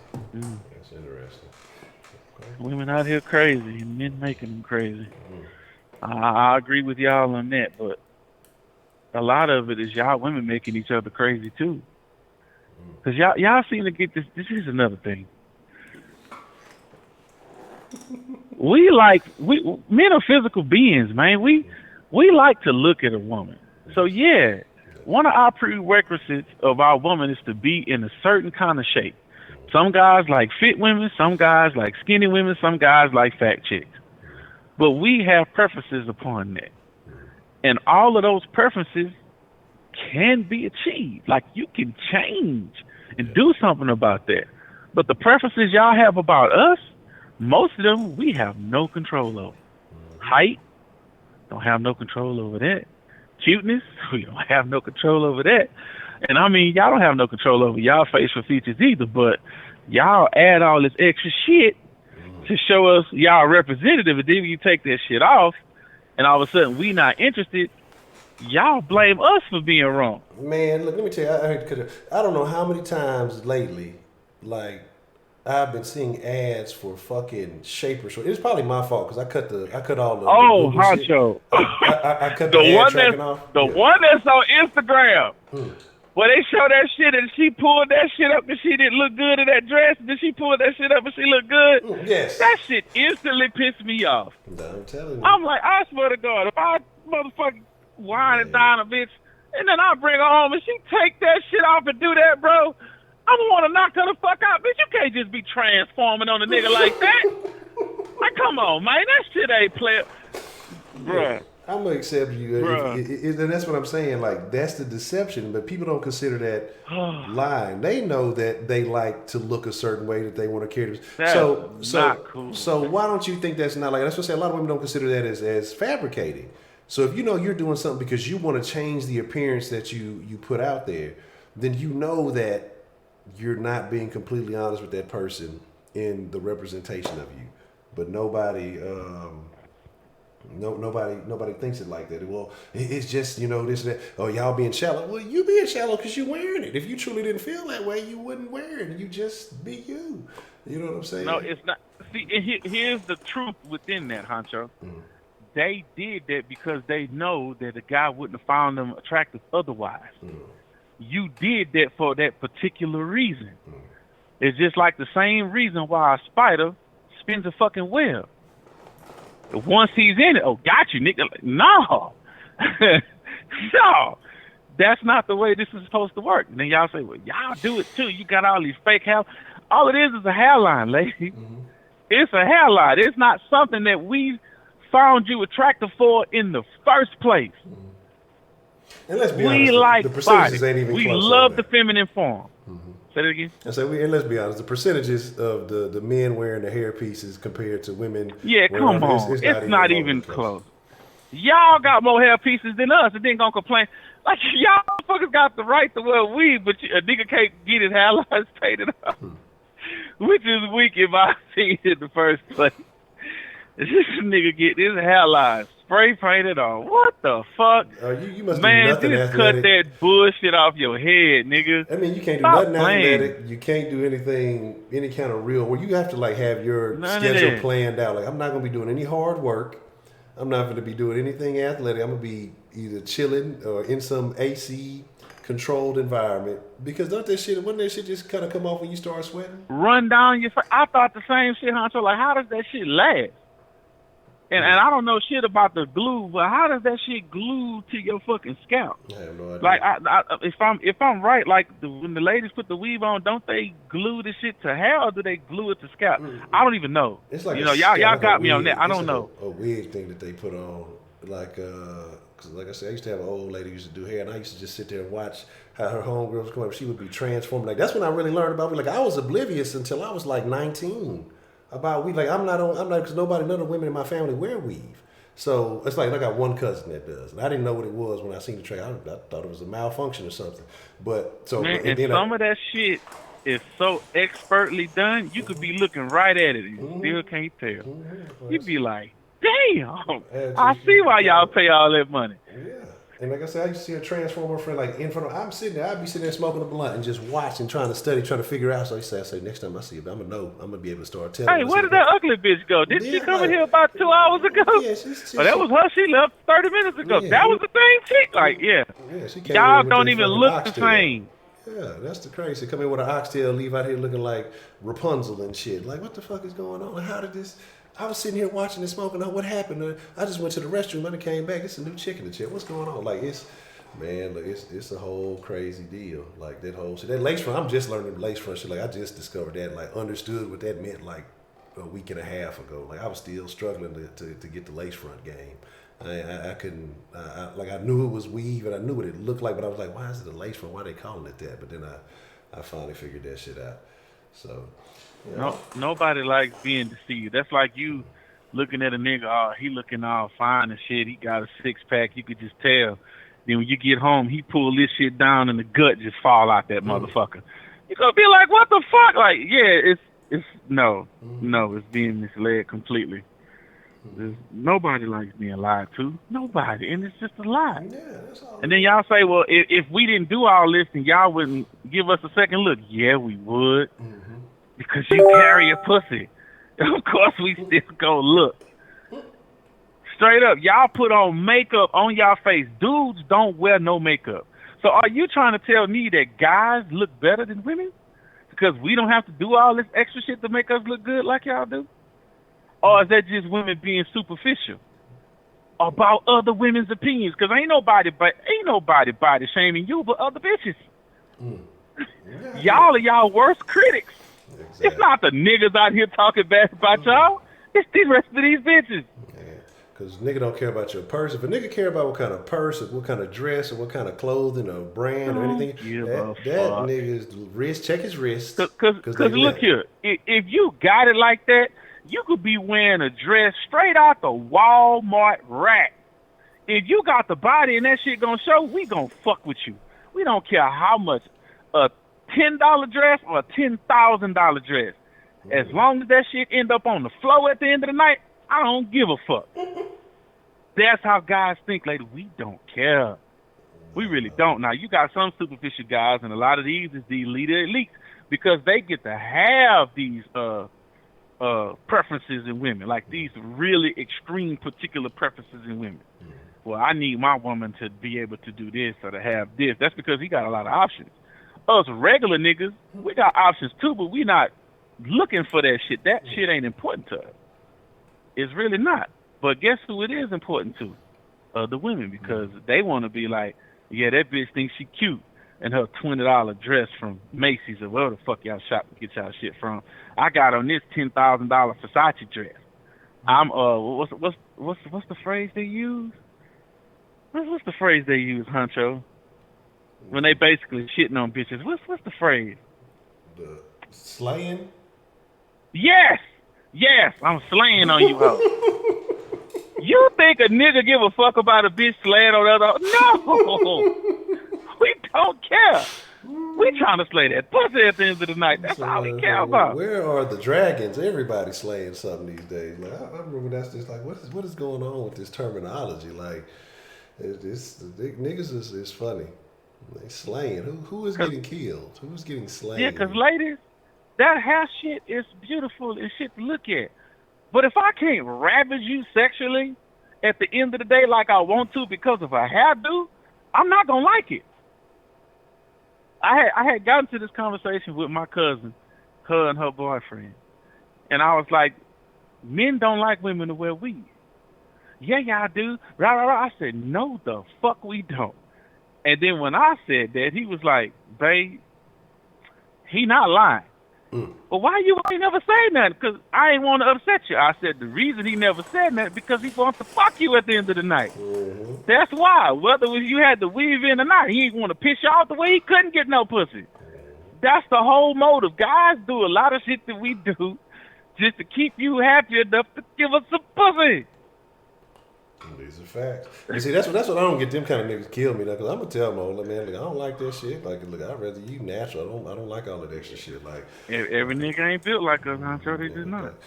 And a lot of women cannot take that criticism. They were not willing. They want you to lie to them. No matter how you really feel, they just want you to tell them something positive. I'm not gonna do it. And I am not that guy. I am not. Man, I'm just thinking about some situations, man. It's fucked up, but yeah, I'm definitely a little bit more cold-blooded when it comes to certain things than I definitely should be. If I don't like it, like if I don't like it, it's hard for me to put on an expression like I do. You gonna see it on my face, like. Yes, I'm the same way. So ain't no. And I guess that's why we built alike, cause my cousin, she had a weave in her head, and I looked at her, I was like, you know what? I don't like that shit, but I can't even tell. So it looks good. I mean, I'm not going to say it don't always not look good, lady, because sometimes it does look good. But there's a problem when it comes at the end of the night. Because I have certain things. Because, I mean, come on, man. We go out on a date. A nigga in his mind is thinking about, if I get the chance, I need to have a game plan and what positions and how I'm going to hit that ass at the end of the night. That's what's going through the guy's head. We're not listening to your fucking conversation. We're not listening to what happened between you and your girls at work. We could care less. All we want you to do is keep smiling till we get to the door. And if we can keep you smiling all the way that long, there's a chance. That's what guys think. And y'all know it, but the fact that you act like you don't know is what frustrates me. Because it's all a game, and y'all know the game. Y'all know it. So how do you, if you know the game, how do you fall victim to it? And then blame the dude for doing it when you knew what he was doing. It befuddles me. Like I say, some people like fairy tales and make-believe. I mean, you see how some of these Texans fans have been acting this year, but, people just but it is what it is. Now, Girl 6, you stop getting mad over there. If it don't apply, let it fly. But my thing is this: it's like, but I'm in the same boat as you because, look, I'm aggressive. Okay, that's just me. I'm aggressive. So I'm finna pull. I'm finna flip. I'm like you said earlier. I'm looking for a fight, and so. Yes. So it's gonna take me to round 10. I don't want to be round 1, man. That shit ain't cool. Unless it's on me, unless I slipped on the mat or something. You know what I'm saying? I mean, I'm a man. I'll admit it. Shit, it didn't happen a few times. You know what I'm talking about? I misstepped. I stepped a little too far. It happened. Fight was over. Well, at least that round was over. But shit, I made up for it. But yeah, that's my deal, man. Hold on 1 second. And so, I'm finna tug, pull, push, slap, smack, and we finna get into some things. But when it's like a part of you, if I'm engaging with you like that, as a woman, I want all of you. You know what I'm saying? Like, I don't want nothing off limits. So if I get to grab it on something, you're like, oh no, don't, that is a mood killer. Like, I'm gonna be honest with you, like it kind of like takes a little bit of the steam. I was like, okay, well, I can operate everywhere but here. You know what I'm saying? It's just, I mean, it's not like I'm not gonna stop, but it's like, it's a mood killer. So that's why I say I like natural. And I don't care about makeup and something like. But again, like I say, I may be different than most. You know what I'm saying? And so that's the. Hold on, let's see. But It's like it's the same thing as you trying to run a play, and she just takes the whole right guard and the right tackle off the team. So you can't run to this side. Like, fuck, what do I call now? Like, because you already had the process in your head. Yeah. Because, I mean, you don't plan it completely out, but you have some sort of idea when it gets to the moment of what you're going to do and how you're going to do it. Yeah. So once you get to this point where, yeah, okay, you know what I'm saying, I'm about to wrap this up, so let's just go and get the finale going. You know what I'm saying? Like, the niggas think about shit like that. You know, so shit. You know, she done got hers, now it's time for me to get mine. Let get it. But, you know, it's just funny. It's funny. Double But standard. where would we be if it wasn't for you ladies? Where would we be? Man, I forgot where. The first time I heard "Can't Live With Him, Can't Live Without Him," it was in a song, and I can't remember. That's facts. But it was like I didn't understand it then. Like I knew what it meant, but I just didn't quite understand it. You know what I'm saying? But it works both ways though, because it's the same for them. Yeah. Sometimes it's rough living with a man because, you know, we might not be as neat and clean as some of you ladies are. You know what I'm saying? And I understand that frustration. Motherfucker throw his socks on the floor instead of in the hamper. Don't replace the roll of toilet paper. Leave the toilet seat up. Piss all over the toilet seat. I get it, ladies. Won't wash his own dishes. What else? Track mud through the floor in the house. And what's funny is all of this shit I'm mentioning, I did as a child to my mama, so I got pissed off about it. But it's the same for you ladies when you get married to these men. So it's almost, in essence, is you having to take care of a child. And so I get it. I get why that's so frustrating. You too grown for that. And you're right, ladies. Y'all are right. I got one thing, though. I got one last thing, right? And because you said something. And I'm finna fire it up. I know the ladies, they didn't halfway tune us out. These niggas just over here talking about this, that, and the third. The toilet. Oh, God. The toilet. Okay? Let me talk about this toilet and leaving the toilet seat up versus leaving the toilet seat down. If you complain, if in the middle of the night, well, if I got to go use the toilet and you leave it up, or I could fall in. But at the same time, I got the answer to this, Honcho. But don't I have to go and lift the toilet seat? So don't either one of us don't have to work if it's one way or the other. So if I got to go, here's the difference. Okay, what you got? Here's the difference. The difference is when they go, they don't want to turn the light on. That's the deal. This is true. Now we have to turn the light on so we have to aim. We don't have a choice. The women don't want. They too lazy to turn the light switch on. They want to just be able to go in there, flop their ass down, piss, wipe, and flush, and then going back to bed in the dark. They don't want to turn the light on because if I'm guessing it ruins their chance to fall back to sleep. I don't know. Man. But that's the answer I kept getting. The same shit. I don't want to have to turn the light on. This is. But my thing is.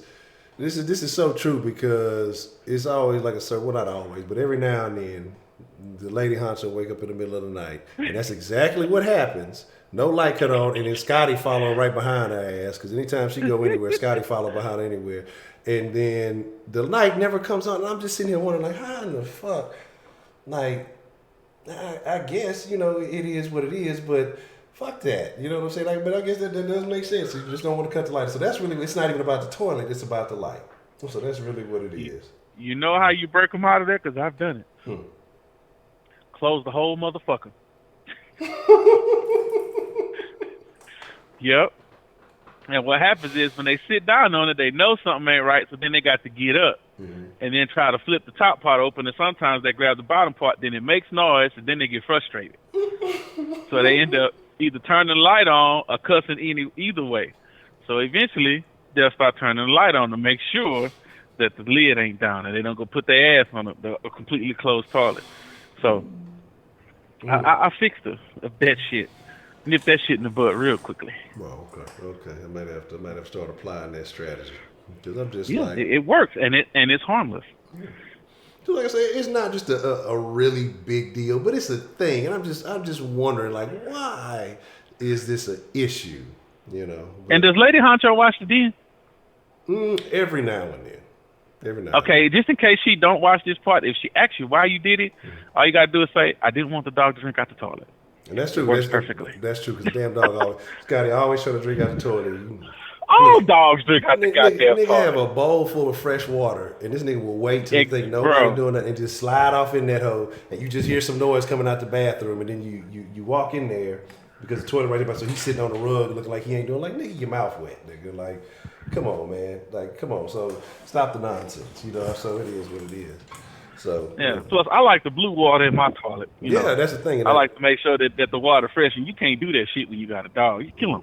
Yeah, that's what I'm saying. That's what she was talking about. She's like, Scotty drinking the water out the thing, and it was a blue because we went for a while before putting it back in there. And she's like, that blue stuff in there. I'm like, oh shit. Well, I don't want to take this nigga to the vet. I guess it's easier to close the fucking toilet. So yeah, there's that. So there's your answer. I'm sure that'll help you. Okay. All right. Well, folks, I think we're gonna wind it down. I said I'm gonna get a mixer folks a little bit of love. I'm gonna still get out a little bit of love on the mixer action. But I will let y'all know. I'll give y'all a heads up because I might try to do one if the time suits. We might try to get a little den in and see what goes from there. But anything else you want to say, Professor Trill, before we slide up out of here? Sure. I would love to hear your ladies' rebuttals and or opinions on the things that were discussed between me and Honcho about, saying certain things and the way that the difference between reality and imagination. So your input is highly welcomed. That's it. Well, I appreciate it. Professor Trill, shout out to Professor Trill holding down the conversation, man. Oh yeah, I've been saving this up for a week. Yeah. Already. It is what it is. Hopefully we don't have to wait another week next time. Facts. All right, Honcho. Already. All right, ladies. I still love y'all, goddamn. They might be a little bad. They'll be all right. But I think we're gonna make that one there, man. It's the faux mark. I know a couple other folks might have wanted to get in, and I apologize. I know, I know it's a little tough with the. I know it's a little tough with the long term waiting, and I know y'all have a lot to talk about, and I'll be having a lot I want to speak on too. But like I was saying earlier, is that it'll probably be a couple of weeks. I know, we should be good next Friday. But the Friday after that, I don't think we will have one, so I'll try to have something earlier in the week. But I'll keep y'all updated on everything that's going on. Shout out to everybody who showed love this evening. I appreciate y'all. All the Patreon supporters, I was telling y'all that I'm working on what I'm going to turn the other den URL into a forum. So that way, because I've been noticing a lot of the stuff in the Facebook group has been getting deleted by Facebook admins, and I've seen a lot of people talking about that. I told y'all the Kanye, Make America Great Again hat was considered hate speech or a violation.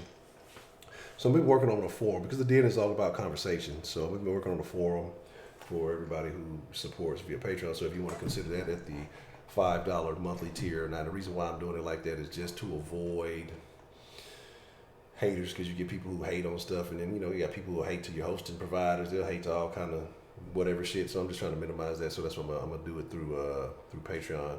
I'm gonna start trying to get the podcast going and stuff again too. So, but man, I just all of y'all, man, I just want to say thank y'all because I do appreciate y'all, and I know that it ain't been as active on the nightly basis as we were, and I do miss it.